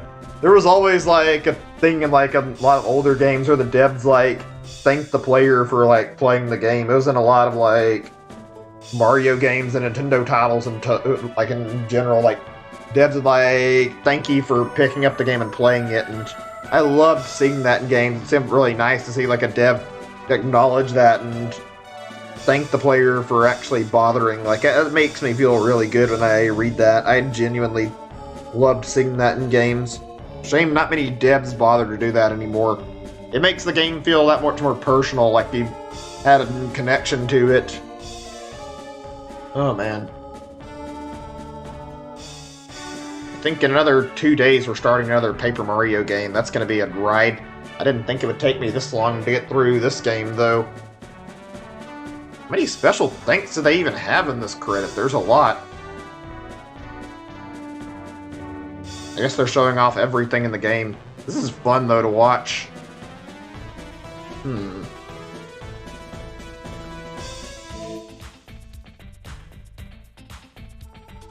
Oh, I have another topic I can talk about for a little bit. It's just related to, like, small thing that I wanted to talk about. It was, like, based on a certain type of game that I've seen. You know how people make, like, fishing games and, like, hunting games where you're, like, doing stuff like you'll go fishing? I never really cared for those games, and yet, I've got to say, something really fun about that stuff, like, whether or not you're fishing the whole time or hunting. Some of them are bad and not that interesting, but I feel like hunting games in particular have, like, a really, really neat little charm to them sometimes. Basically go and look for something and you have to go around and keep hunting for it and do your absolute best to find it. A lot of them are really good, a lot of them are really bad. I like seeing the way they create things, seeing how the interactions work with, like, the animals. In general, I feel like seeing, like, NPCs in games is cool, seeing, like, what people code their AI or, like, their code, like, the things that, like, the computer controls to do. Also, AI has come a long way since, like, back in the past. Yeah, smarter and smarter. Sorry if I'm not, like, talking about the most interesting topics right now, just trying to keep conversation going still. I'm actually, I remember trying to think of what the dumbest AI I can remember is. Maybe Counter-Strike. Like, Counter-Strike Source had, like, some really stupid moments. There's something really charming about seeing dumb AI, too. Little firecracker, that's cute. And yeah, there's the end. Finally beat the game. Alright, yeah, that's gonna be enough, I think. We're probably about to just stop. I'm glad we reached the end. It was a fantastic time. I don't think it'll probably transition past this scene. I think it's gonna keep playing the fireworks.